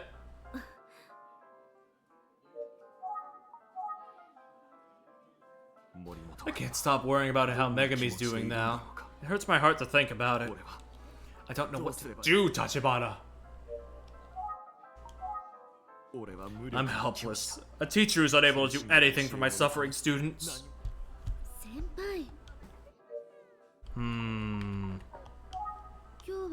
Fukuyama isn't quite his usual self today. Yeah, I've noticed that much.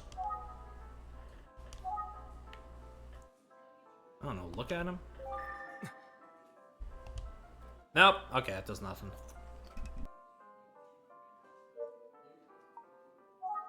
I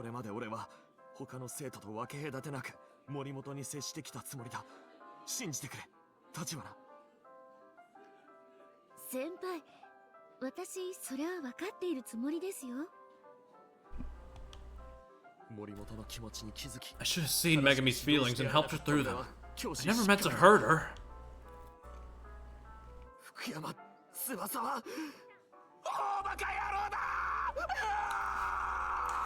Dude, we are in a public space. You need to stop yelling so loud. Fukuyama! Maybe I'm not a good teacher. I should have... Tell me, am I missing something?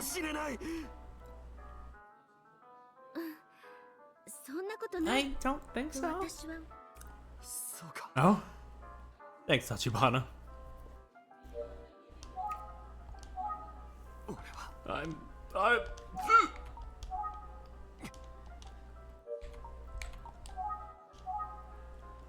Oh, they don't even give me the option to take his milk tea this time.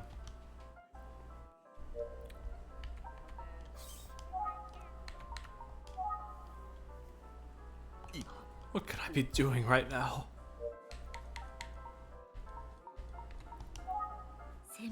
His love for his students seems genuine. He's completely depressed.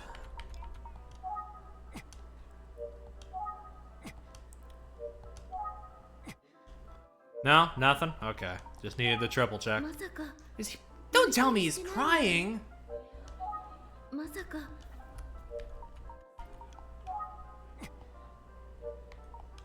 I guess we gotta look at him to make sure. Oh my god, this pathetic man. I've never seen him so sad before.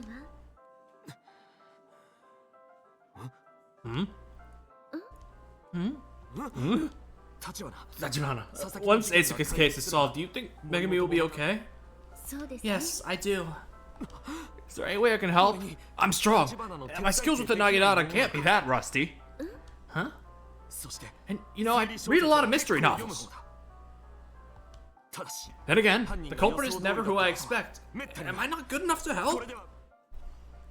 You have school. Your students need you more than this investigation. You're right. That's unacceptable. I guess there's nothing I can do. You've provided us with a lot of information so far. You've helped us a lot. Okay, it looks like I'm out of ways to help for now. Sorry, Tachibana.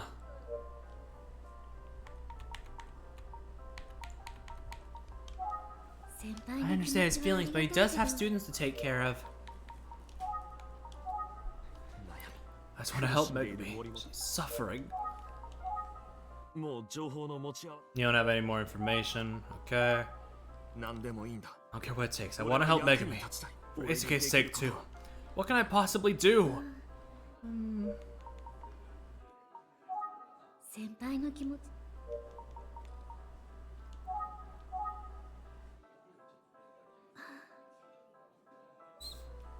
I don't know, man.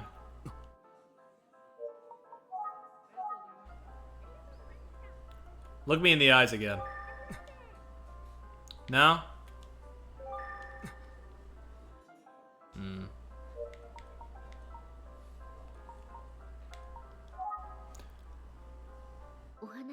Can't make a call while I'm talking. Okay.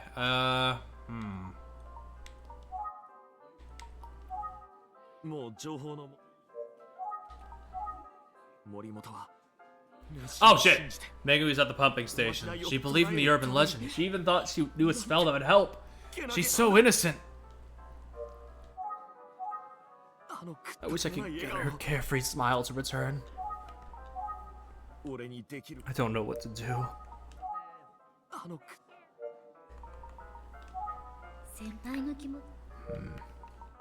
That's still nothing. Oh, wait! Maybe I do have more information. It's probably not much, just something Megami said at the police station. See, she talked about urban legends and the paranormal pretty often. Yeah. She even lent me some magazines about the stuff. Haven't returned them yet, but... Huh?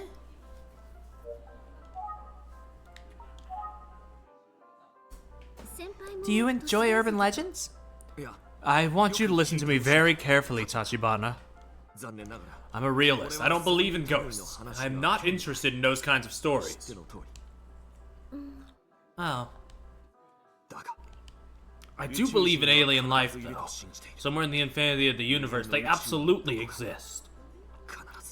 I mean, yeah, fair enough. What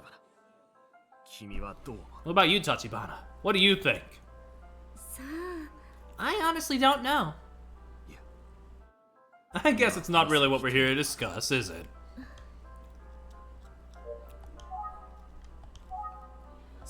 Funny how we call them urban legends nowadays instead of superstitions like we used to. I guess. Megami talked about the urban legends quite often. She's always loved the urban legends and the paranormal, but she isn't interested in the real wonders of the universe. So you have no interest in urban legends of any kind? Not at all. I'd never even have heard of the Smiling Man story if not for Megami. You know much about the Smiling Man? Why don't you tell me about it? Okay, sure. The Smiling Man always appears in front of a crying girl with a paper bag on his head. And he says, "You don't have to cry anymore." And then he kills her, the child. And the Smiling Man puts a paper bag just like his own over her head and walks away. With that bag in place, the girl will have a smile on her face. Forever. She'll never cry again. Oh.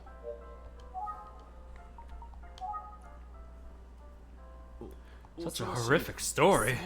And that's who showed up in front of Megami? Someone that dangerous? That's what she said.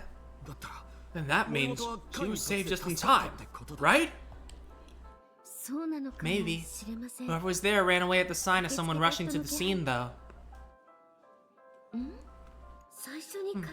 Wasn't he the first one to rush over?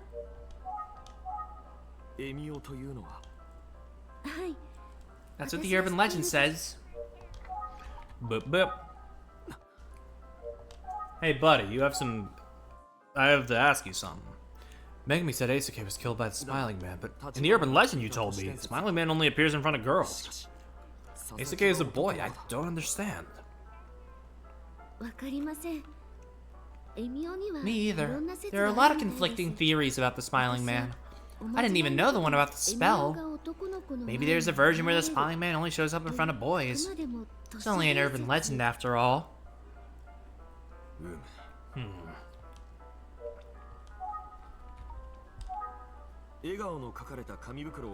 So Smiling Man is really just a killer wearing a paper bag with a smiley face painted on it. Yes. Smile in a paper bag, Wait a sec.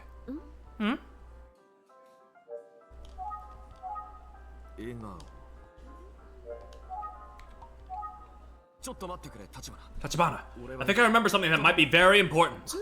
Really? Spill. Yeah, give me a second to think about it. You got it.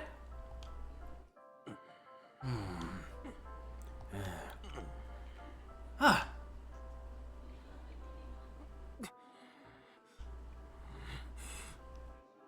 Oh, dude, he's thinking. He's really putting his cap on. Yes, I remember, Tachibana. Oh? When I was at the police station, I saw the paper bag that the detective showed Megami.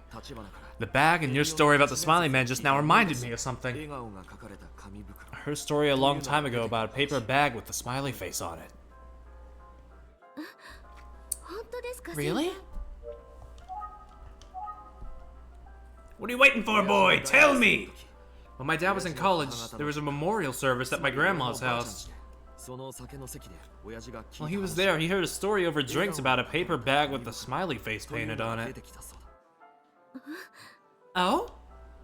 The story was about an incident. Maybe it was an accident. That's part of the local folklore.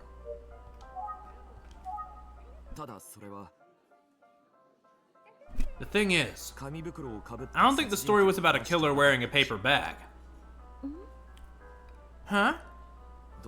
I remember my dad describing it as a sad story. However, he was talking about a half-remembered thing from decades earlier that he heard when he was drunk. I'm sorry it wasn't the information you were hoping for, Yumi. Not at all. Oh, good. I'm glad.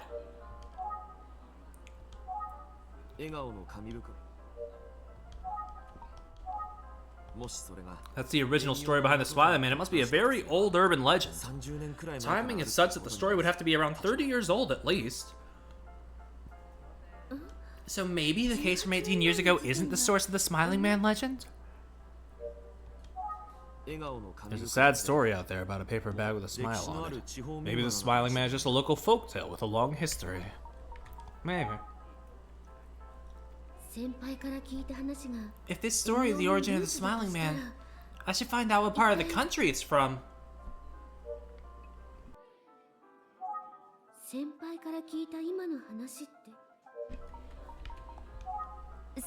Where does your father's family live? Urumo Village in the Sanin region. I've never been. It's too far away.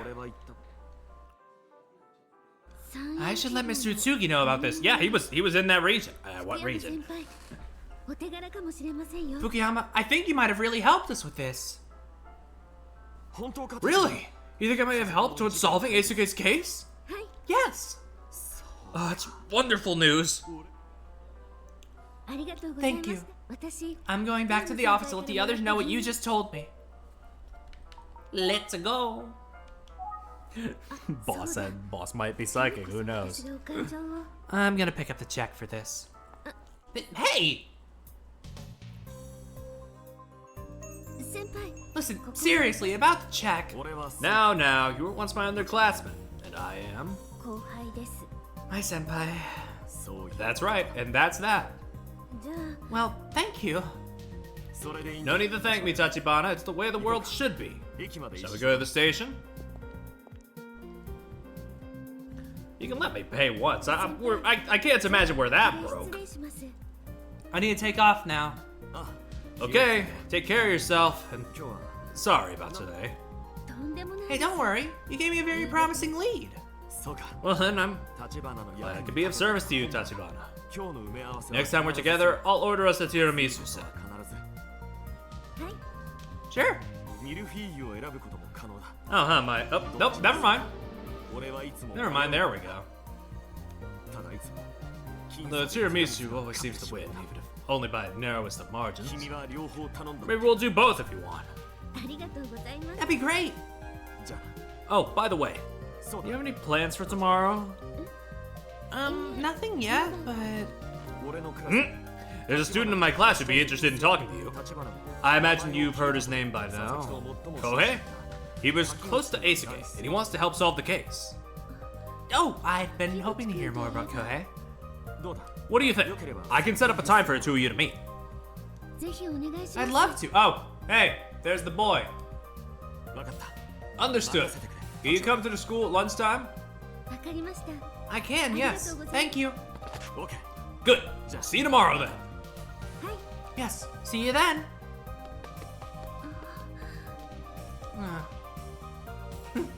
He's so helpless without us. I wonder why he's in such a hurry. Where's he running off to? Gosh, that's that girl fucking going at it on that guitar over there. Ayumi?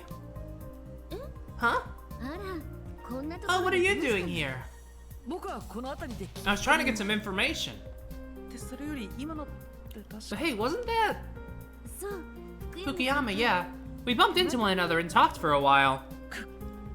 Seems like a, you know, cool guy. You think so? Huh. Anyway, I got some really interesting info from him. What is it? Well, it's a secret. Please don't do that to me! Yeah, we've had enough of people keeping stuff from us today. Come on, let's go back to the office. Wait a minute!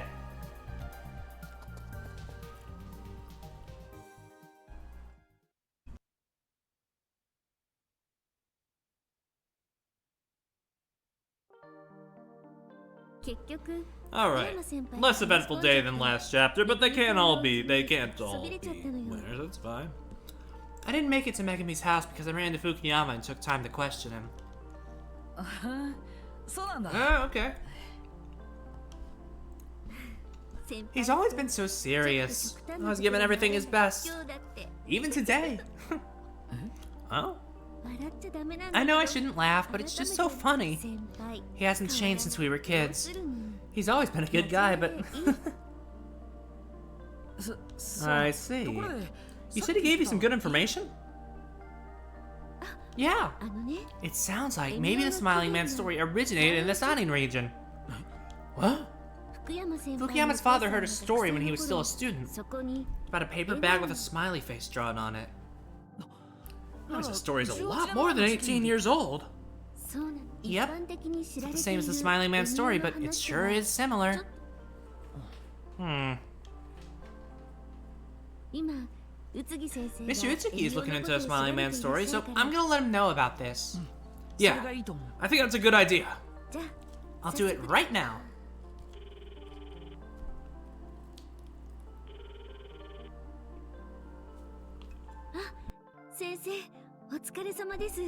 Mr. Utsuki, I have something urgent to tell you. There's an old story from Irumo village in the Sanin region that involves a paper bag with a smiley face. We still need to find out if it's connected to a Smiling Man, but... What? Okay. Yes, yes. Really? Huh? That's amazing, Mr. Utsugi. Yes, I understand. Okay, bye. Mr. Utsugi is already in the Sanin region. Wow, he's really on top of things, huh? He didn't know which village he was looking for, so he was happy for the call. I'm sure Fukuyama will be happy to hear that his lead proved fruitful. What's wrong? Nothing. It's just surprised to find an old story that connects this modern urban legend. I don't know how it all fits together, but I'm positive we're one step closer to solving this mystery. Well, let's let Mr. Tsugi work the investigation. And we can focus on reviewing our notes from today. Yeah, I guess so. Yeah. Alright. Bip. Bip.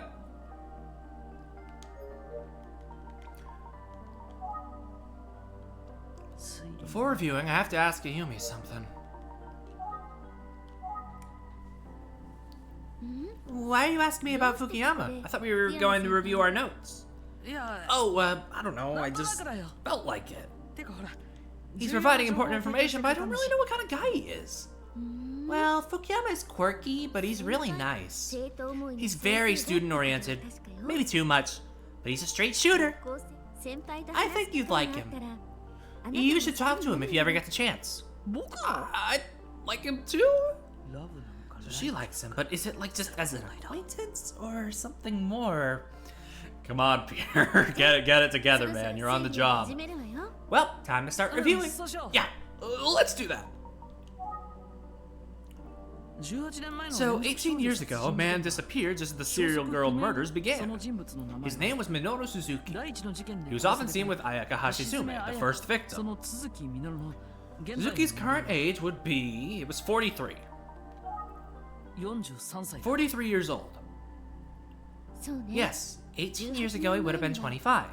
I asked around the Kafuku Station area, but I didn't learn anything. Well, he went missing 18 years ago, so that's understandable. While I was out there, I met and spoke with Kamihara. I'm a little concerned about something. It's...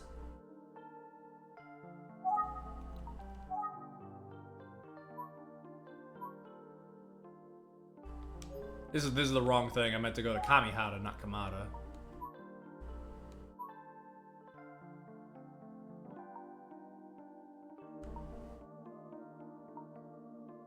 They're being a little vague here. I'm not sure what specifically.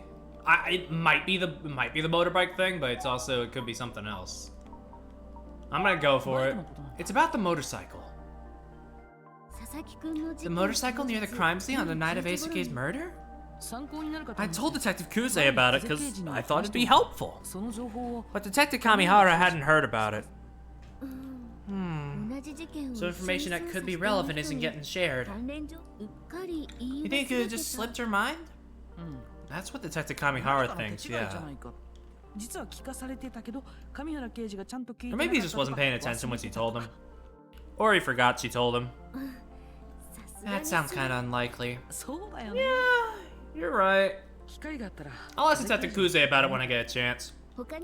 Anything else? When Detective Kuze was still in high school, she saw someone who looked familiar around Kafuku Station. That person seemed to be...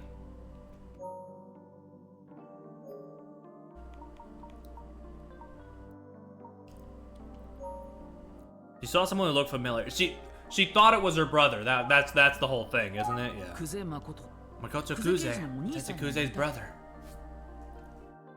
If it was him, he was still alive after his disappearance.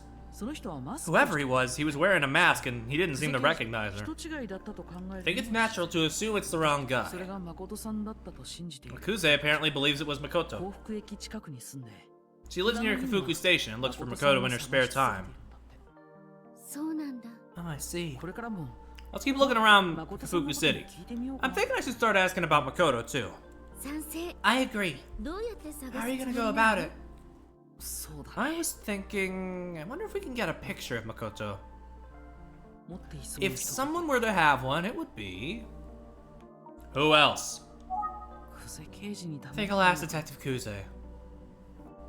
She might have one, but will she let you borrow it? Yeah, it's not an easy ask.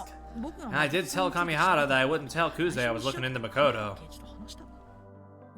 Oh, then you better not do it, Pure.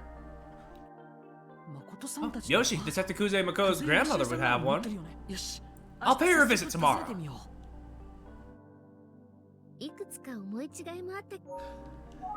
Hold on, yeah, no, that was yeah, I need to run it back.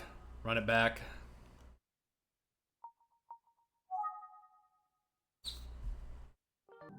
Yeah, if someone were to have it, it'd be her. Yoshi, Detective Kuze Makoto's grandmother. Yes, good idea.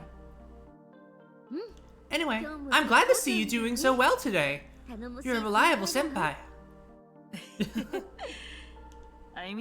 Your support makes it possible. Thank you for everything. Really? Good. Together we can crack this case. Hey, I know it's not related to the case, but there's something that's kind of bugging me. What's wrong? It seems like Inspector Kamada isn't feeling well. He seemed to be in pain the whole time I was talking to him today. Oh, that's worrisome. He downplayed it, but I'll ask him about it the next time I see him. Now I'm curious too. What are you going to do tomorrow, Yumi? I'm going to Minami Junior High. Kohei wants to talk to me. Kohei? Kohei Takaguchi. Fukuyama says Kohei wants to help with Eisuke's case. Oh, okay. It's good timing. I was gonna need to talk to Kohei at some point.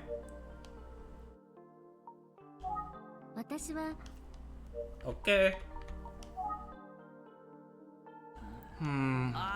Is it okay if I go instead? You going to school? I don't think it'll be a problem, but why? It's just, I just thought it'd be easy for Kohei to talk to a guy. You do? Okay, I'll let Fukuyama know it'll be you showing up. Thanks. You seem interested in him, so it's good that you'll get to finally meet Fukuyama properly. I'm looking forward to it. Good chance to see what he's like up close. Oh yeah, you're gonna see him up close, alright.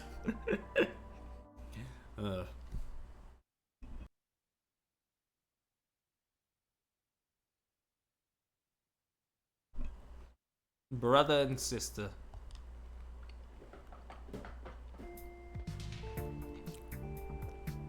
Chat, do we want to do one more? I was thinking, I could do one more. I got it in the tank. But I'm also worried because if I'm doing more tomorrow and potentially finishing tomorrow, I don't know how long this game is, but you know, it's like, I don't want to make the VOD too long in case, you know, somebody, Rui, wants to catch up and, you know, it's too long to catch up. I'm sitting here until you stop? Fair enough. It was dark the other night, so I couldn't see how big the school actually is. Is that? Hello! You must be from the Itsugi Detective Agency. I am. Nice to meet you. My name is Pure Perry. Hi! I'm Mr. Fukuyama, but I believe we met once before, didn't we? Why is he standing so close to me? Oh, you mean at the police station? Sorry, yeah, I was there, but I didn't get a chance to introduce myself. No worries. I mean, I didn't either. You can beat the game. A, I don't know how long it is, and B, I don't want to, like, exhaust myself. Now, I could probably definitely, if it's like a similar amount of chapters, could definitely finish it tomorrow. Thank you for taking the time to see me. I know you must have a busy schedule as a teacher. No, it's my job to help the kids in any way that I can. And that means helping you. Why don't we go inside and talk? It'll be better than standing around here. Please, come this way. I'm sorry I had to see that embarrassing scene the other day. It's okay. Teachers have a lot on their plates. Well, it's true, but I normally thrive when I'm busy. Oh, what do you mean? Well, I mean, it can be tough to work with kids at this age. Immature, unstable. When I think of the future I'm helping them build, it brings me great joy. Teaching is definitely my calling. My students have helped me realize that. Seems like he'd be a cool teacher. Well, thank you again for taking the time today. Yes, my pleasure. So, how's Megami been? Well, she still hasn't been back to school. Went to visit her the other day, but I didn't think she was ready. Just as I was turning around to leave, I ran into Tachibana. Did she tell you about this, by the way? She mentioned that she ran into you, yeah. Did she say anything else? I might start a little late tomorrow is the thing, like around 6 p.m. my time instead of like the 5 I did this time. Just that you were a dedicated teacher who's really focused on his students. I see. Good old Tachibana. She's too nice.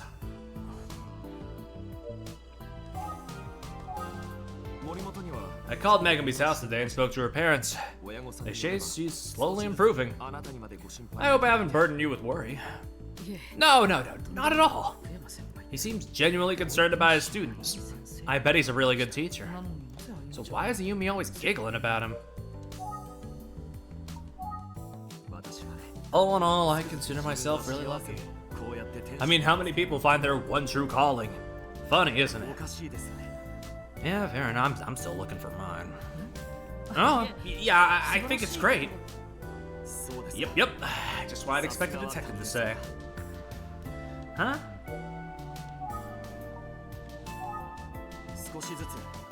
Slowly but surely getting better. I really feel I was born to be a teacher. Perhaps it's foolish, but it's what I believe.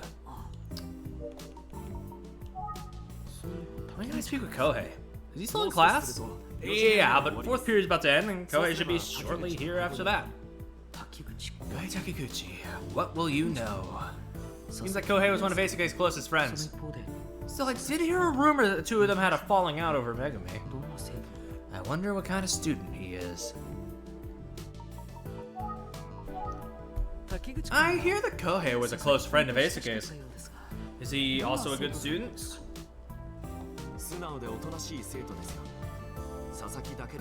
Yes, Kohei's a very reserved and serious student. He's also close friends with Megami. When I think about how Kohei offered to help Eisuke with his grades, I just can't. Please, Perry, you've got to save this case. For Eisuke! Of course. Doing my best.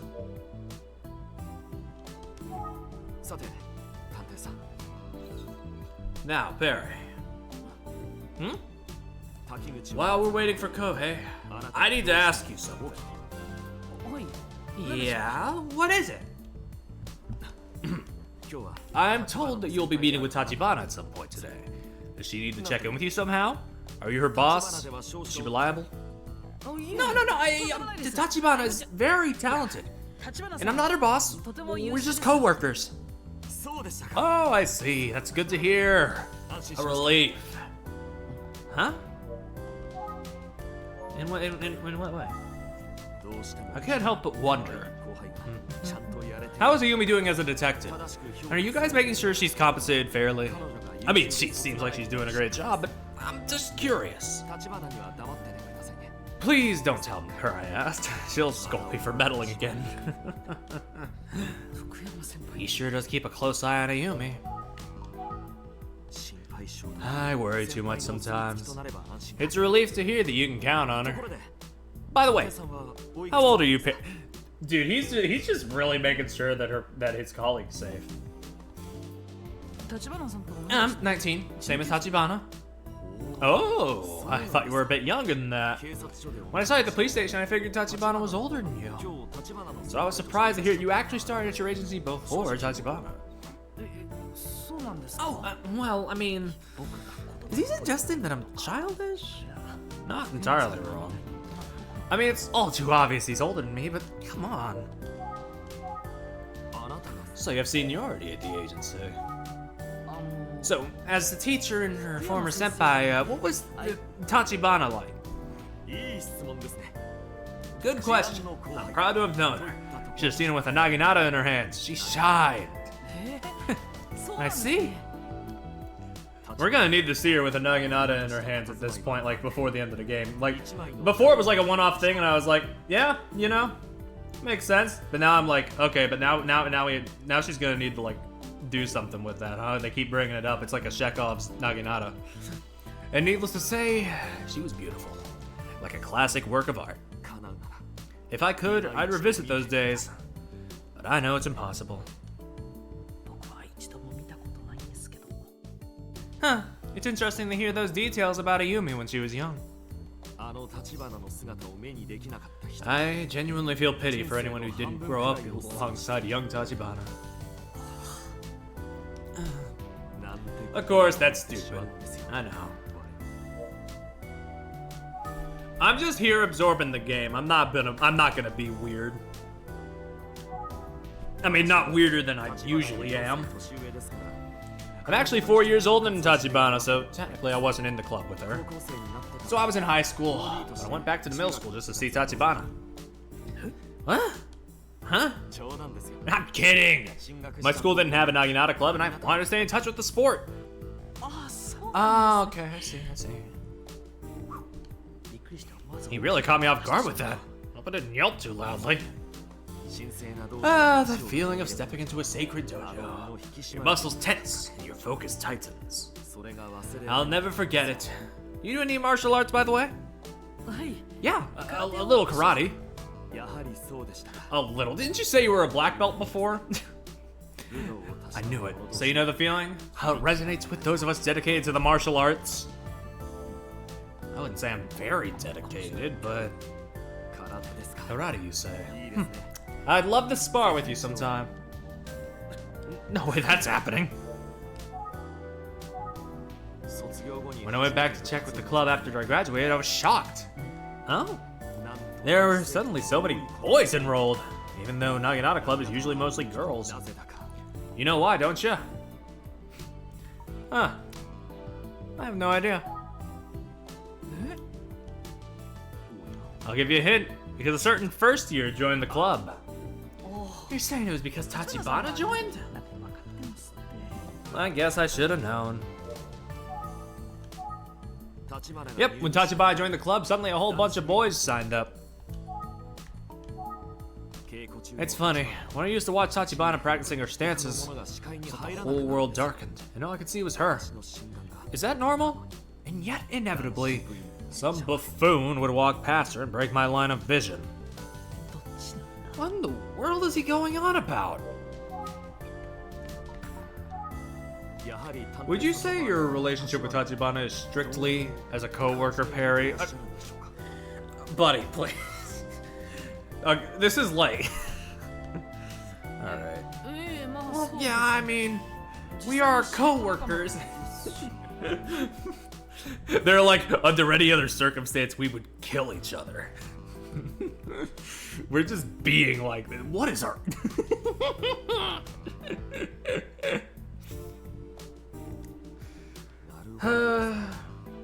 That's just how guys are, I guess, sometimes.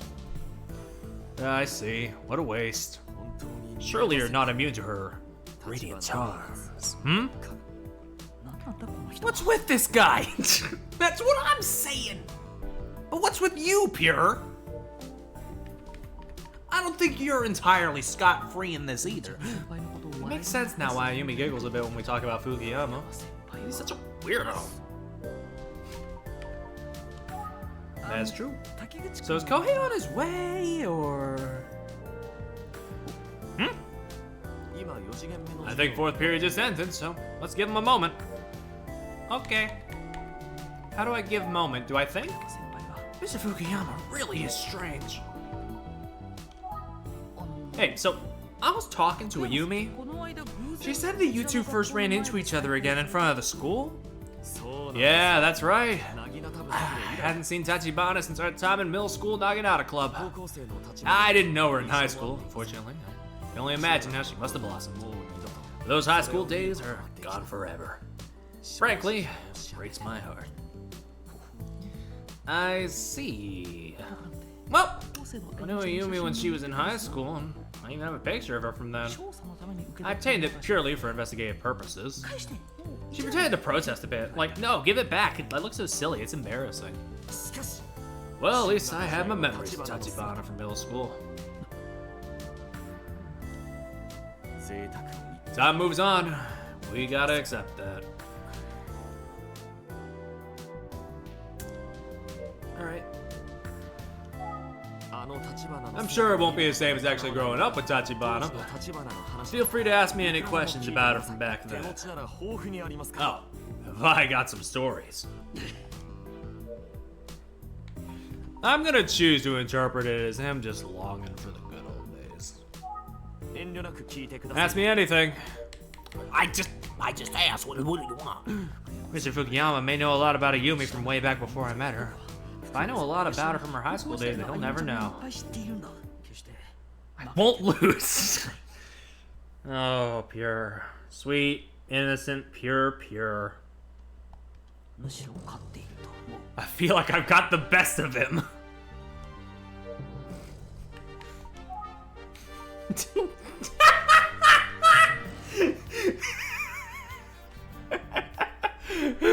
All right, man.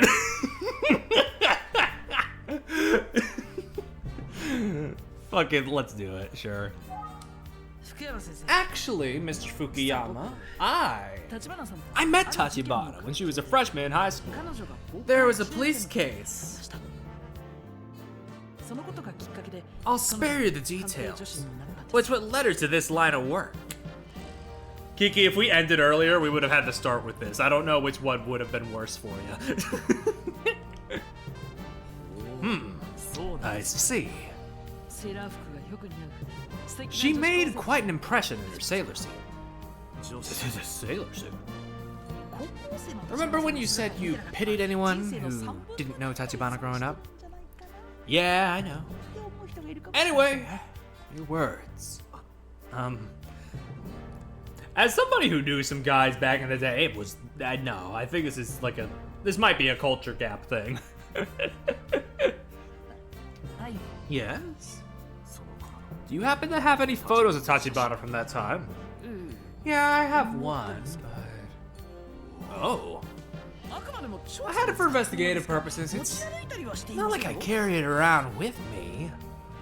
Besides, I see her every day. This feels weirdly like a victory. Oh! Oh, you're here. Come on in.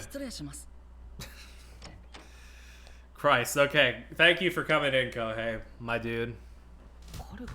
This must be Kohei, right? He's wearing gym clothes, so it makes sense that his fourth period was PE. Thank Christ. He came straight here without changing. I guess he didn't want to keep me waiting. Allow me to introduce Kohei Takiguchi. This is Perry. You could just call me Kohei.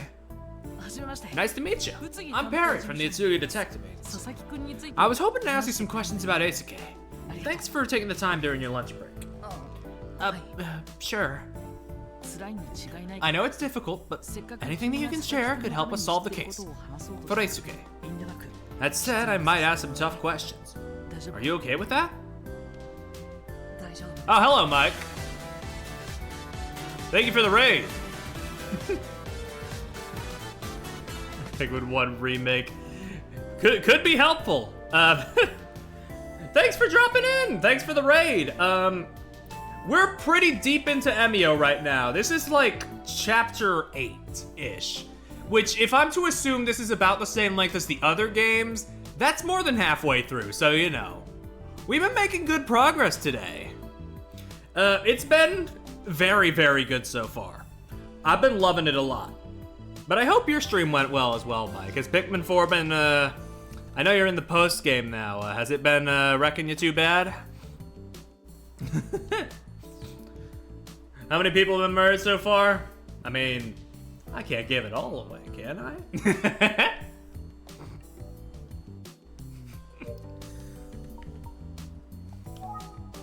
But yeah, I'm glad that you've been enjoying Pikmin and such.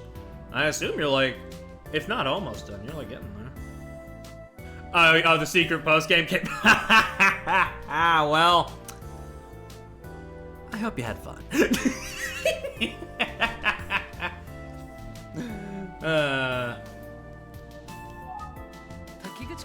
and Eisuke were good friends, weren't you?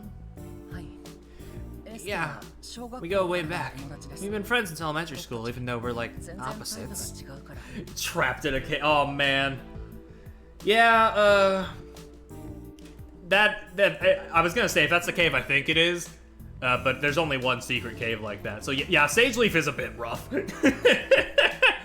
Just be glad you're not crazy like Chris, who platinumed every single floor.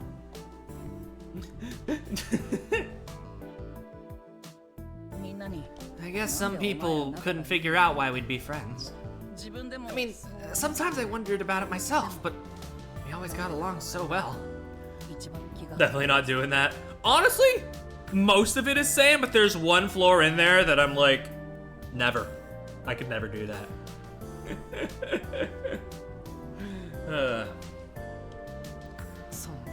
He demanded that he enter in all caps. Oh my god, you guys. Oh man. I see.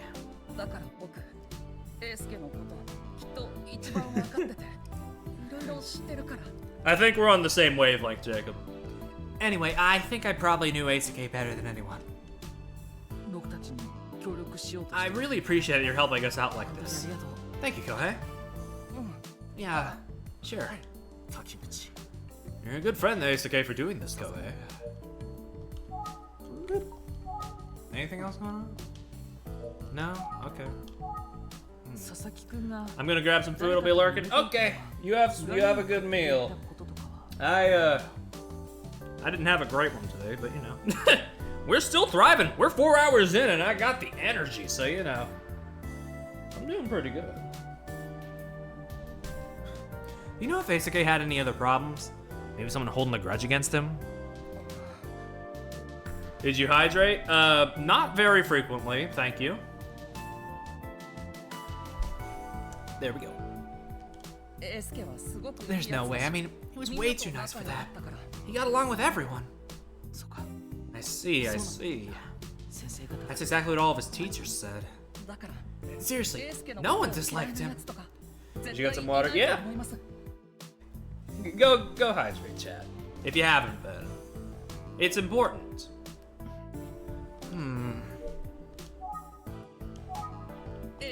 I'm telling you, everyone liked him. Okay. Okay, we still got more stuff to see. Gotcha. Is there anything else about Eisuke's behavior that caught your attention recently? Let's see. I mean, his grades were down, and that school that he wanted to get into is really tough. But he seemed totally unconcerned, like he didn't mind at all. More about his grades, huh?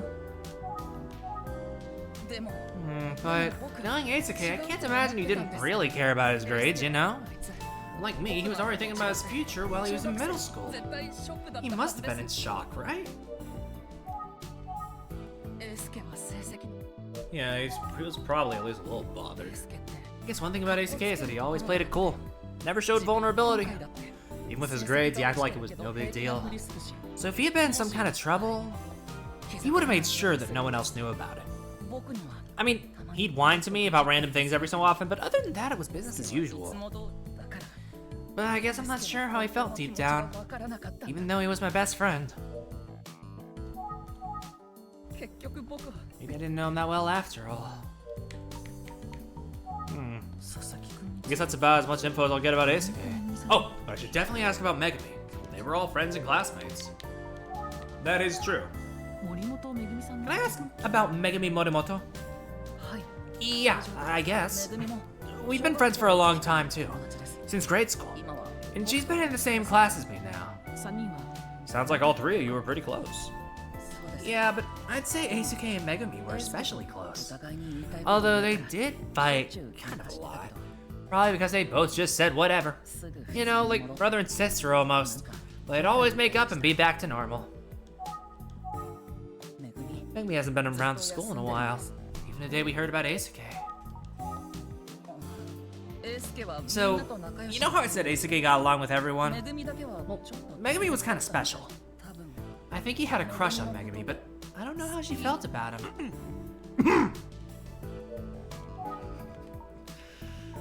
Oh man. What do you think of Megami? What do I think? Maybe I should have phrased that differently. I mean, she's cheerful and bright. 他には Anything else? Anything else? I guess she likes creepy books, you know, like occult stuff. I'm not really into it. I kind of wish she'd stop trying to scare me with creepy stories all the time. Seems a bit different from the gossip I've heard. We're just into different things, you know?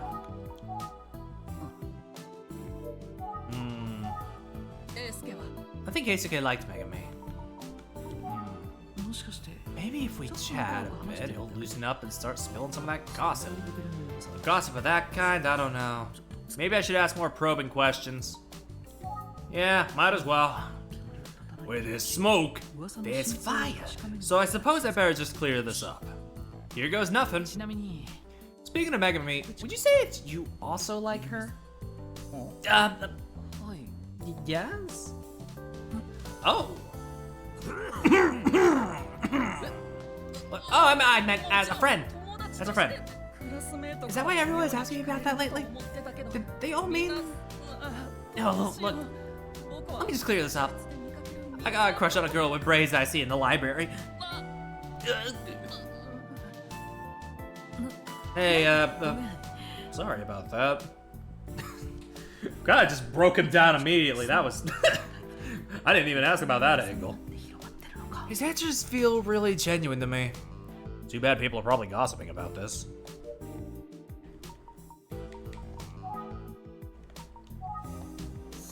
You know, now that I think about it, Eisuke did say that he thought Megami had been a little cold lately. He wondered if she liked someone. Come on, man. Sir? Are you okay? Yes, I'm fine. Please, keep going. Okay. Anyway, it seemed like he was actually serious. Thinking back, it was out of character for him. Bestie, are you okay? He's just... He's doing his best over there.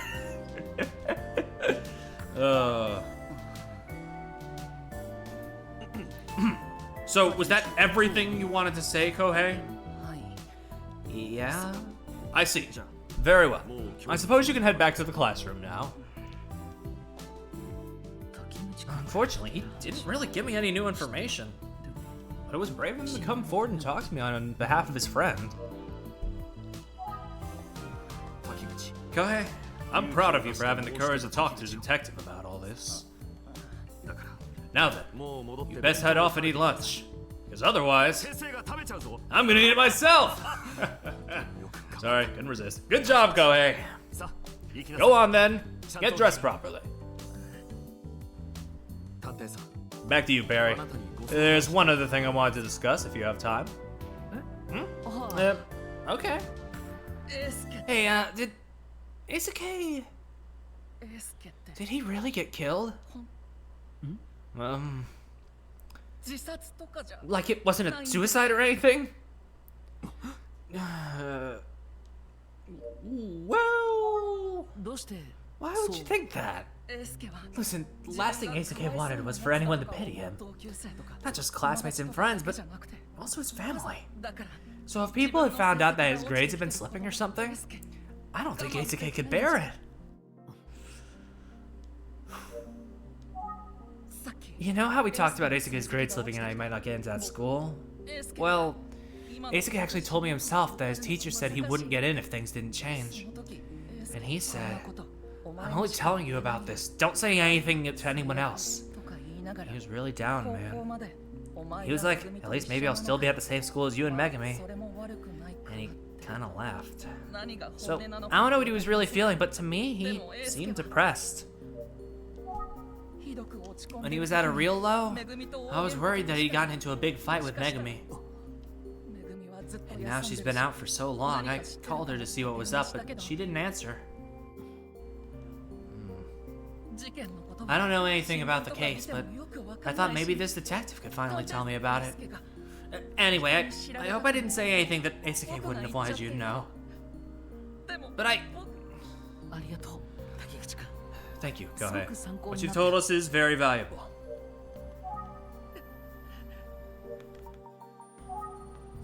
Maybe Isuke's feelings were stronger than anyone knew. Is that why Kohei asked about suicide? As a close friend, maybe he noticed something others didn't. But still... So there's still a lot we don't know about Isuke's case. But I know one thing for sure. We will solve the case. I just ask for your patience. I understand. Thank you. Kohei, you can go back to your classroom now. It's really admirable of you to help us out. Thank you. Bye.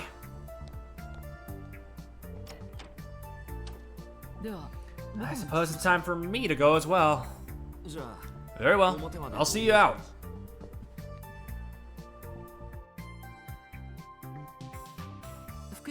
Whew, thank you for your time today, Mr. Fukuyama. Of course. I hope I have been of some help. Yeah, indeed. I'm impressed with Kohei. He's a great student. Sorry. Yeah, I'm proud of him. It's just that he's not the only one. All of my students are great. I'm sure they are. Oh, before I go, was there something else you wanted to discuss? Oh, no, it's no big deal. Forget about it. Are you sure? Okay, then. I'll contact Tachibana if I think of anything else. Okay, sounds good. Likewise, if you think of anything else, please let me know. And say hi to Tachibana for me. Yeah, I'll pass that along. It makes sense that Kohei suspected suicide. He had no idea what the crime scene was like. Given the circumstances, there's almost no way it could be suicide. But let's say Isuke was murdered, and the killer knew about his recent troubles. Wouldn't it have made sense to make it seem like a suicide? What is the significance of that smiling paper bag?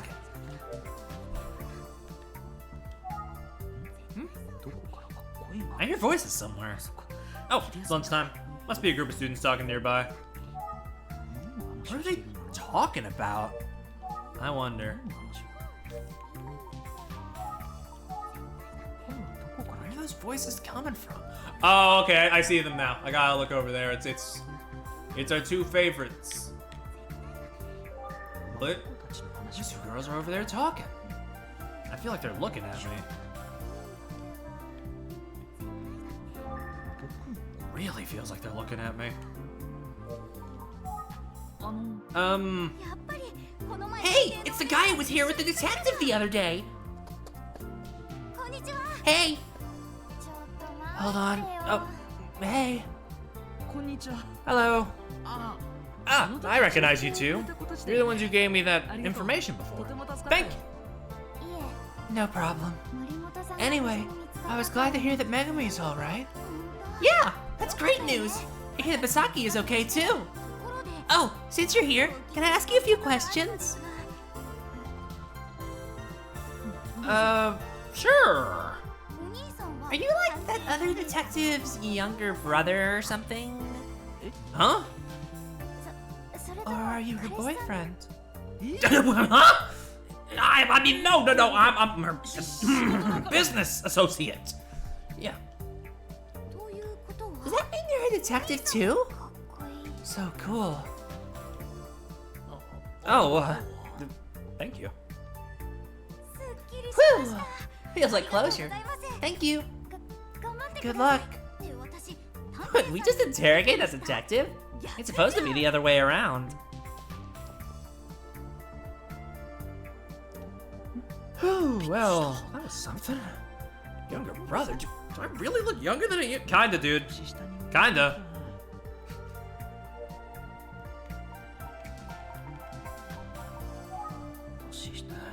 Do I really look that young? I can't believe they asked if I'm her boyfriend. Sheesh. Middle schoolers. What was I like in middle school? Oh, right, I was a runaway. I wonder what it was that Mr. Fukuyama wanted to talk about at the end there. Did something want me to drop it? That makes me extra curious. Plus, overall, I feel like his mood changed right as I was leaving. I think I'm done here at the school. I should head to the relaxed Yukuriko Village retirement home now. I have to ask Yoshi if I can borrow a photo of Makoto. Yoshi! Let's head over.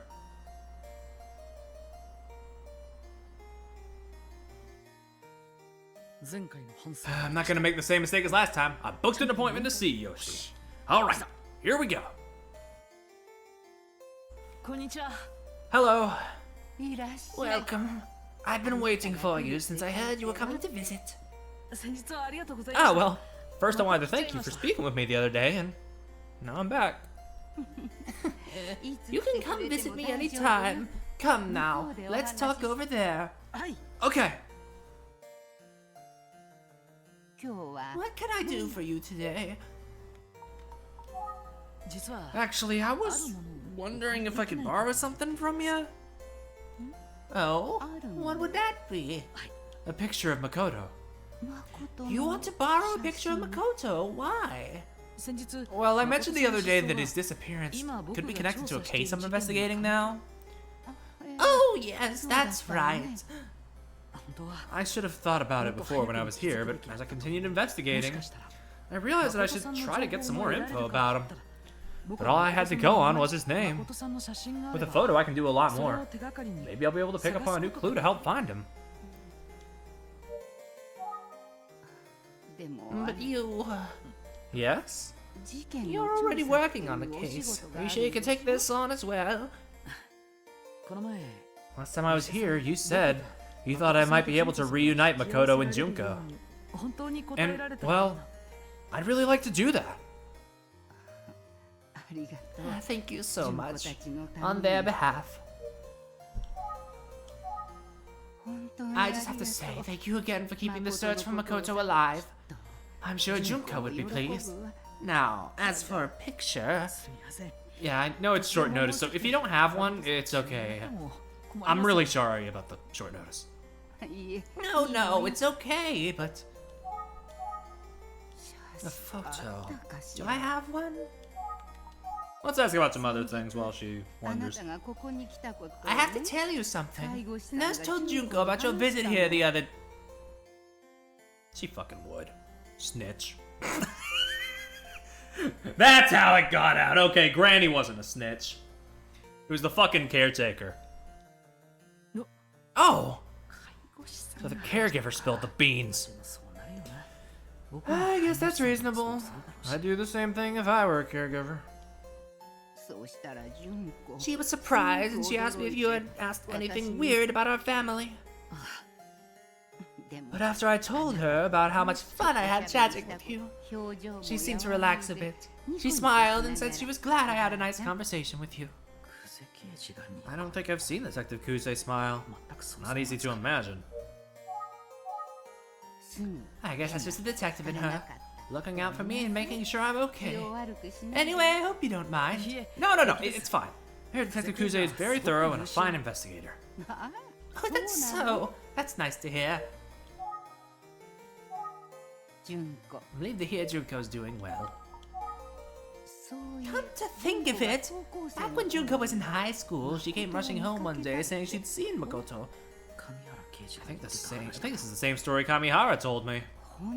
I don't know if it was really him, but Junko was insistent that it was Makoto.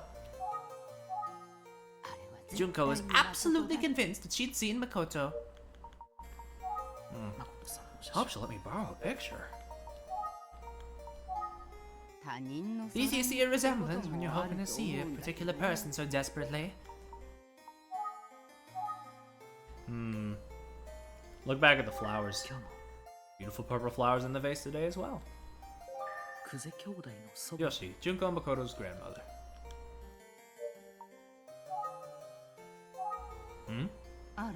What's that sketch? Someone else you're looking for?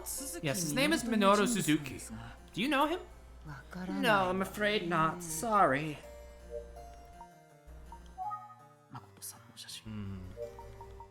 What do I do? What is it?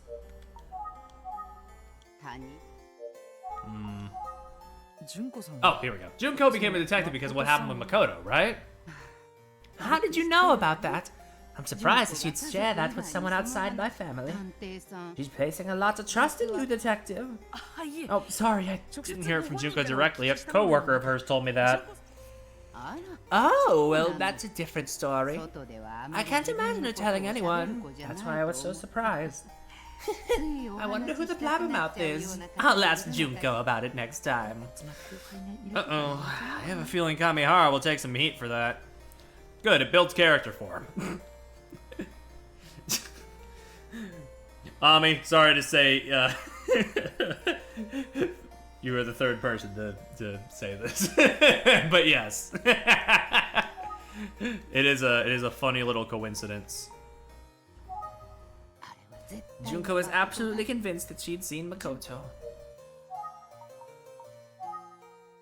Oh, speaking of Junko, she's been busy clearing up some old cleaning up because our old house will be demolished soon.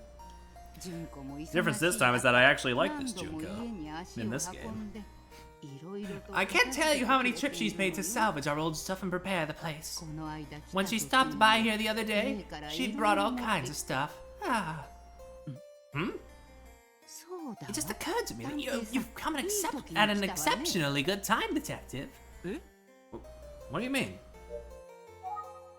What makes it a good time? Well, excuse me, nurse.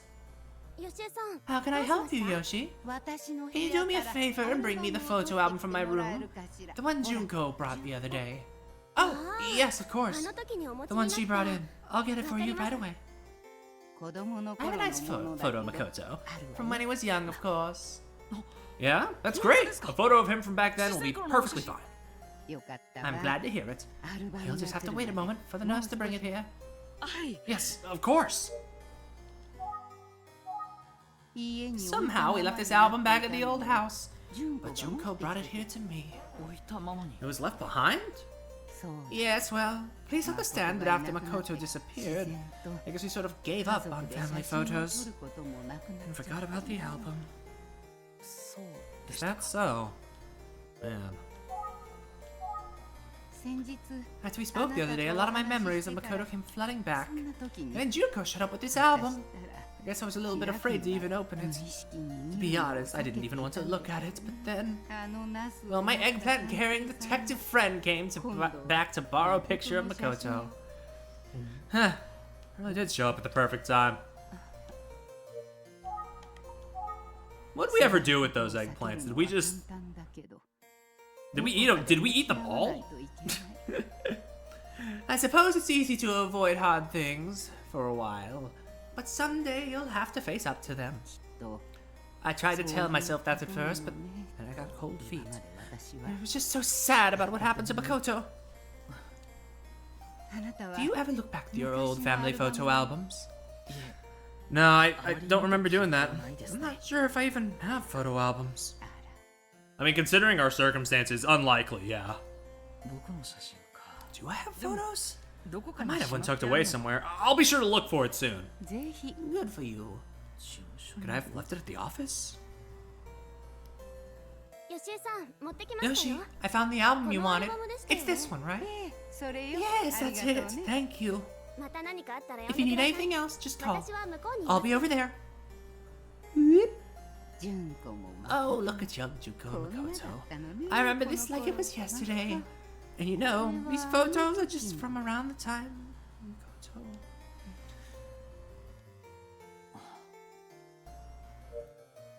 Oh, man. Hey, Yoshi? Oh, yes, I remember this. I don't think she's listening to me. Let her reminisce. It's fine. She looks so happy while she's browsing through the album. I would love to see her, Makoto, and Junko reunited. I hope I can play a part in making that happen. I'm really hoping so too, but we keep saying it, and I'm starting to think maybe it might end up being a little more tragic. I don't know. Is something wrong? Oh no.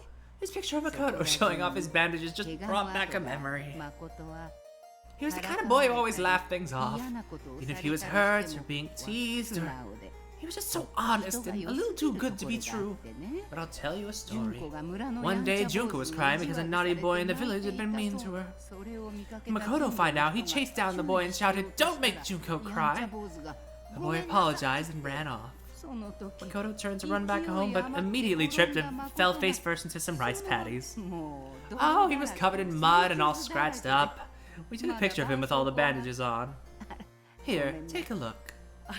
Thanks. Let's see. Bap bap. Good old. Oh man. The family. Well, this one, I'm eating watermelon. Oh yes, look at Makoto there. Oh, he's all scratched and bruised. Right? That's what I was telling you about. He's in tough shape. He's smiling, looks happy. Oh, piggyback ride? That's little Junko. Isn't she adorable? That cute little face. Is this photo from a field day or something? Looks like some kind of relay race. Yes, Makoto was fast, but he wasn't good at passing people. I see. I guess that's somewhat revealing of his personality. This one looks like it was taken on his first day of middle school. Is that right? Yes, it was. Does he look cute in this school uniform? Yeah, he does. The picture of Makoto giving Junko a piggyback ride is my favorite, but the one below that where he's all scratched up, that one's good too. They're definitely both good pictures. Right? Notice Junko's wearing the same hair clip in both of them. Did you like this one?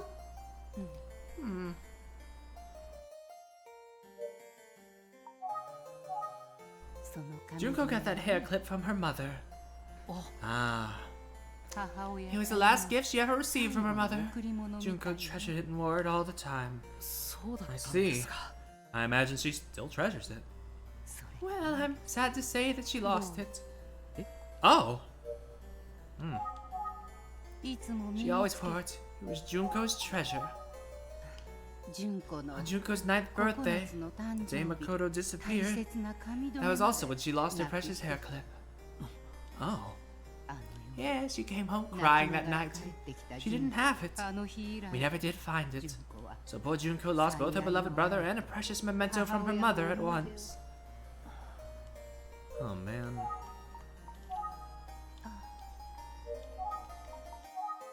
I feel terrible for Junko. So much tragedy in her life. Yes, but she's always had a positive outlook. She never wanted to cause trouble for anyone, even when she was suffering deeply. My husband and I tried our best to carry on normally for her sake. Yeah. Seems like they provide a supportive family. Junko was always putting on a brave face for us. She still does it to this day, I think. Anything else? Guess not. So a tragic misunderstanding caused Junko to quarrel with her beloved brother. And the same day, she lost her precious hair clip given to her by her deceased mother. Yet she bravely soldiered on, for her brother's sake and the sake of her family. We're determined to find Makoto. For Yoshi and Junko.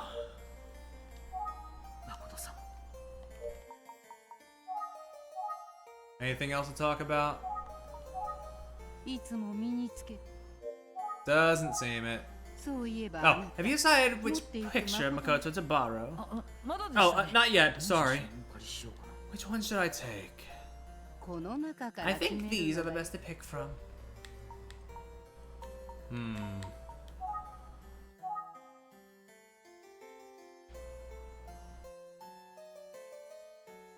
not sure. Give me a sec.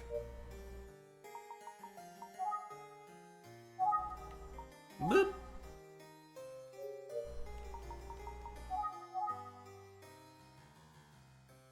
I mean, these two kind of show him like the most like up front and stuff. I don't know. probably be best to pick one of these two. Oh, this one. Yes, I'd say this is the photo where Makoto looked the most like himself. You should take this one with you. Okay. ありがとうございます。 Thank you very much. Ja, I'll just borrow it for a little while. Of course. Thank you for keeping the search for Makoto going. Take care, Eggplant Detective. I'll do my best. Boop, boop. 優し He そう。 seems like such a kind person. I'm sure I'll see him again. もちろんです。 Of course.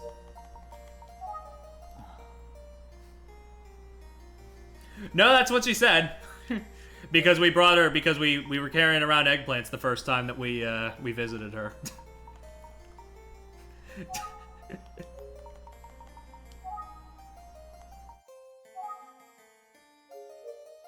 Don't worry about it. Alright, now what to do? You found just the right picture. I'm so glad. Okay, I'm glad it seems like I made the right choice. When Junko brought this album here for me, I asked if she'd rather keep it with her. After all, it's mostly filled with memories of her and Makoto. But she just said she'd come visit here if she ever wanted to look at it. I love that picture of Makoto so much. He has such a big silly grin. Yeah, it's a wonderful picture. Look at the cherry blossoms in full bloom. Oh, yes. Damn, so like I guess that they'd have flavor text for if you picked any of the 4 images. That's neat.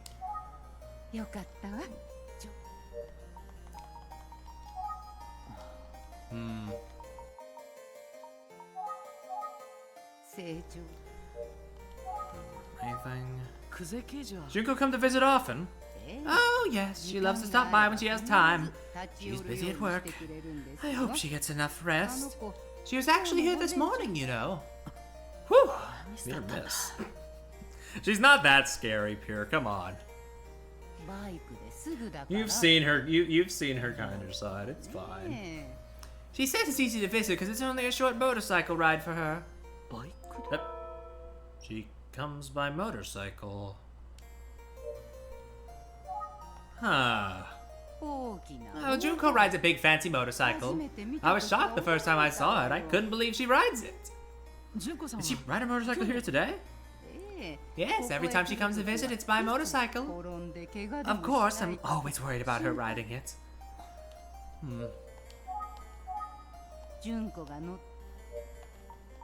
I mean, I'm sure she looks cool as fuck on it, but also, there sure are some other things with motorcycles in this case that we have been thinking about, so,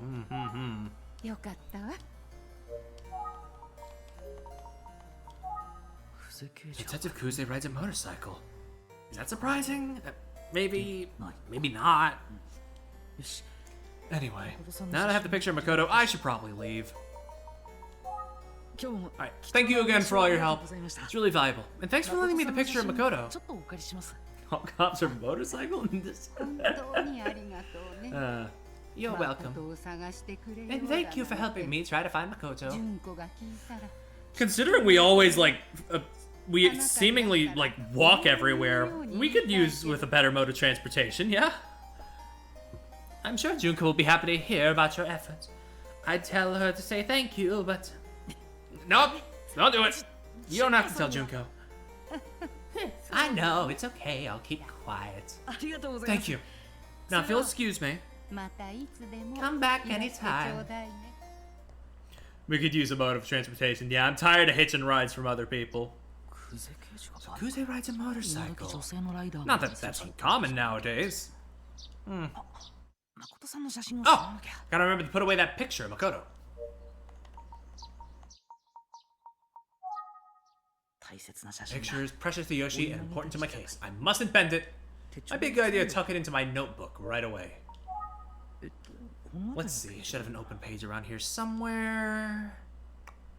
鈴木みのるの Let's put it with the sketch of Minoru. 誠さんの写真を I'm 借り glad I got the photo, but I'm not sure how much a picture from Makoto's childhood will inform the case. Perhaps it's a good time to check with... You're just bringing this on me? That's so many options. We should check in with the smiling man. No. Fuck. Well, not Junko. We don't want her to know we have the image. Can we check in with ourselves? That's a good time to check with myself. No, that's not it. Ah, I've got it! I should go see Inspector Kamada and ask him if he can provide a sketch of Makoto for comparison. Let's get to the police station right away. I'd also like to see how Kamada's doing. I also figured it was Kamada, but like I wasn't sure. I did want to go through the options more. Well, it would be a bit of a hassle to go through all that dialogue again at this point. We're 5 hours in.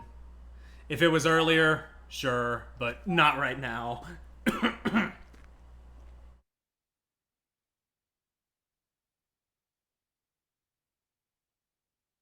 See, they always spring these multiple choice things on me when I least expect it. So it's like, I can't prepare and I can never like scour through the options for funny dialogue. It's a shame. Welcome back. So how's your side of the investigation going? Well, it's really just getting started. He seems like he's back to his usual self today. Long face. He's a little square with it. Let's ask about Inspector Kamada. Okay, yeah, we shouldn't just... Yeah. You didn't look so hot the last time I saw you. Oh, you noticed? I suppose it's just you being a good detective. That was incredibly obvious. Yeah, well, I'm pretty sure I slipped a disc. Slipped a disc? Oh, you were having back issues? That's right. Ow. I feel that. I shouldn't, but I feel that. To tell you the truth, I dropped my wallet in the car the other day on my lunch break. It fell right into that gap by the seat, you know? I had to get out of the car to try and wedge my arm down there. I couldn't lose 3,500 yen. And a slipped disc ensued? Mm-hmm. So that's why you weren't around during all the fuss about Megami. That's right, I was in no shape for that. Makes sense. But now that I'm rested up, I'm feeling much better. Whew, glad to hear it. I know back pain can be tricky. Back pain tricky? For the Iron Inspector Kamada, not a chance. Iron Inspector, but you threw out your back reaching for your wallet in a drive-thru. I asked around, but no one at the station would give me a straight answer about what happened to you. Good. I asked them to keep quiet about it. I can't let the Iron Inspector's reputation take a hit. Of course, didn't bother asking Kuze to keep quiet. That would have been pointless. Yeah, I can't see you're playing along with this scenario. Well, I appreciate the concern and I'm sorry to have worried you. Just be careful with that wallet. Not to worry. I've already replaced it with one that's chained to my belt. It costs 3,480 yen.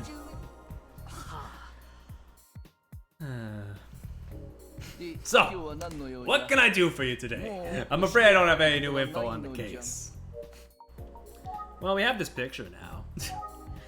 God, this game is like, I've just been having a good time through and through. Like, I would say I'm the smiling man, but I'm the smiling they. No relation. What's going on with you in this photo? Well, it's not strictly related to the case, but I need a sketch of what this child might look like now. It's been about 18 years. Oh, I don't mind helping. Mr. Utsugi has always treated me well, so I'm happy to oblige. Thank you. Follow me. Alright, show me that artistic prowess. Alright, this artist can help you out. She also drew the sketch of Minoru Suzuki. Oh, I was under the impression you drew them. Oh, alright. Nice to meet you. I'm Pure Perry from the Atsugi Detective Agency. Hello. Great, you two can take it from here. Yes, sir. I've gotta go now, Perry. Good luck. You draw a bead stick figure though, true. Yes, thank you. Who is the subject of the sketch, boy detective? Oh, now you're calling me that too? Alright. Boy detective?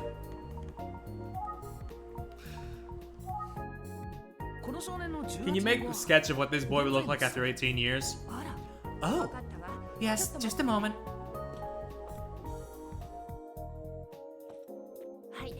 Here you go. That was so fast! They probably just wanted to pass the time quickly in games that we didn't wait that long, but... Alright, girl. What? How? Okay, no, it was just that fast in the universe, okay. That's Detective Kuze's brother, right? The boy in the picture? Yeah, it is, but... Oh, she already had one. Yeah, okay, yeah, that makes more sense. That's the sketch I just gave you. It's nice, isn't it?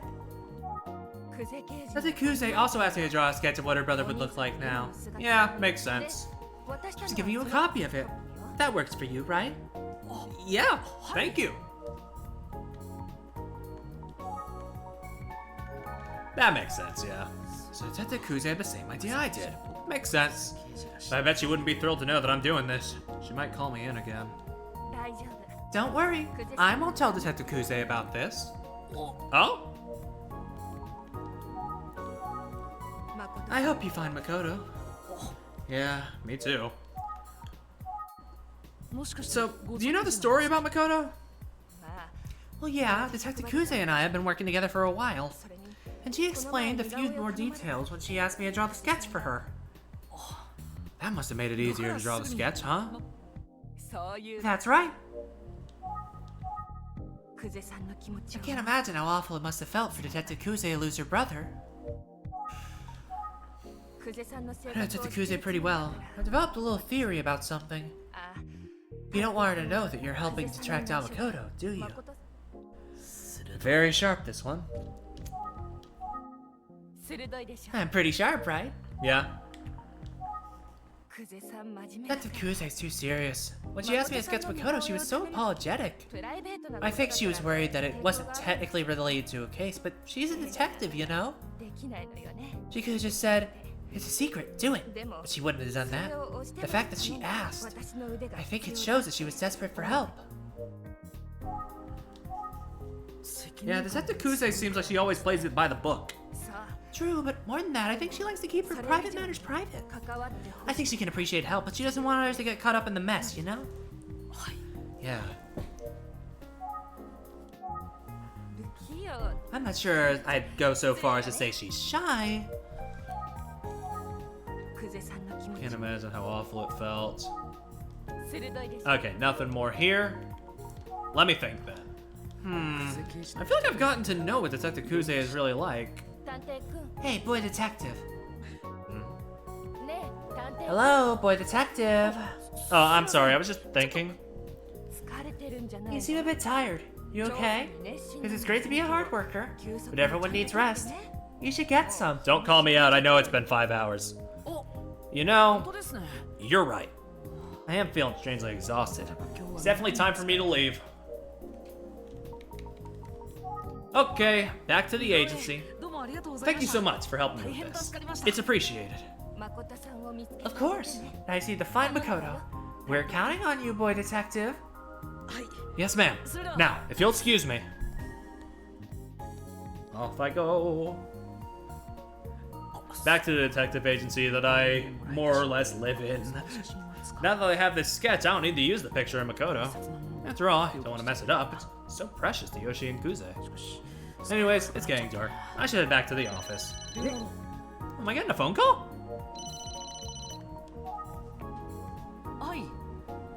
Hello, Perry here. Hello, this is Kamihara. Can you come to Kofuku Station right now, boy detective? Oh, sure. Great. I'm headed to a certain place, and I want you to come with me. Okay, got it. Wait, like a store or restaurant or? You'll find out when you get here, boy detective. What? Okay, I'll be right there.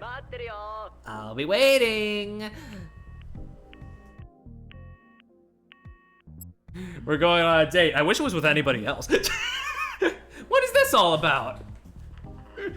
Just because I've grown slightly fonder of this man doesn't mean that I'd want to go on a date with him. Oh shit, that's just where the chapter ends. Usually we do like a recap when we end. I thought, oh, huh. Well, shit. Well, I'm gonna need to end here. I'm pretty exhausted. And where could Detective Kamihara be? There's a lot going on here. He said I'd be able to figure it out. Well, damn, everybody out here is like pretty shit-faced. Hold on. Yeah, save here, not on that one. Yeah, but yeah. I would go longer, but it's been 5 hours, and I'm gonna finish up tomorrow. I don't want to leave people with too long of a VOD if they do want to show up tomorrow, so you know. Just get out of here now. Sorry to say. Are we gonna get accosted by a drunk man again? I hope not. But for now, let's head out. This game is wonderful. I'm excited to see where it goes and, you know, maybe how it ends next time. I don't know. We don't know how far we are. For now, though, yeah, I'm heading out. This has been great. The mystery's gripped me. I'm gonna be back before you know it. For now, though, I'm gonna head off.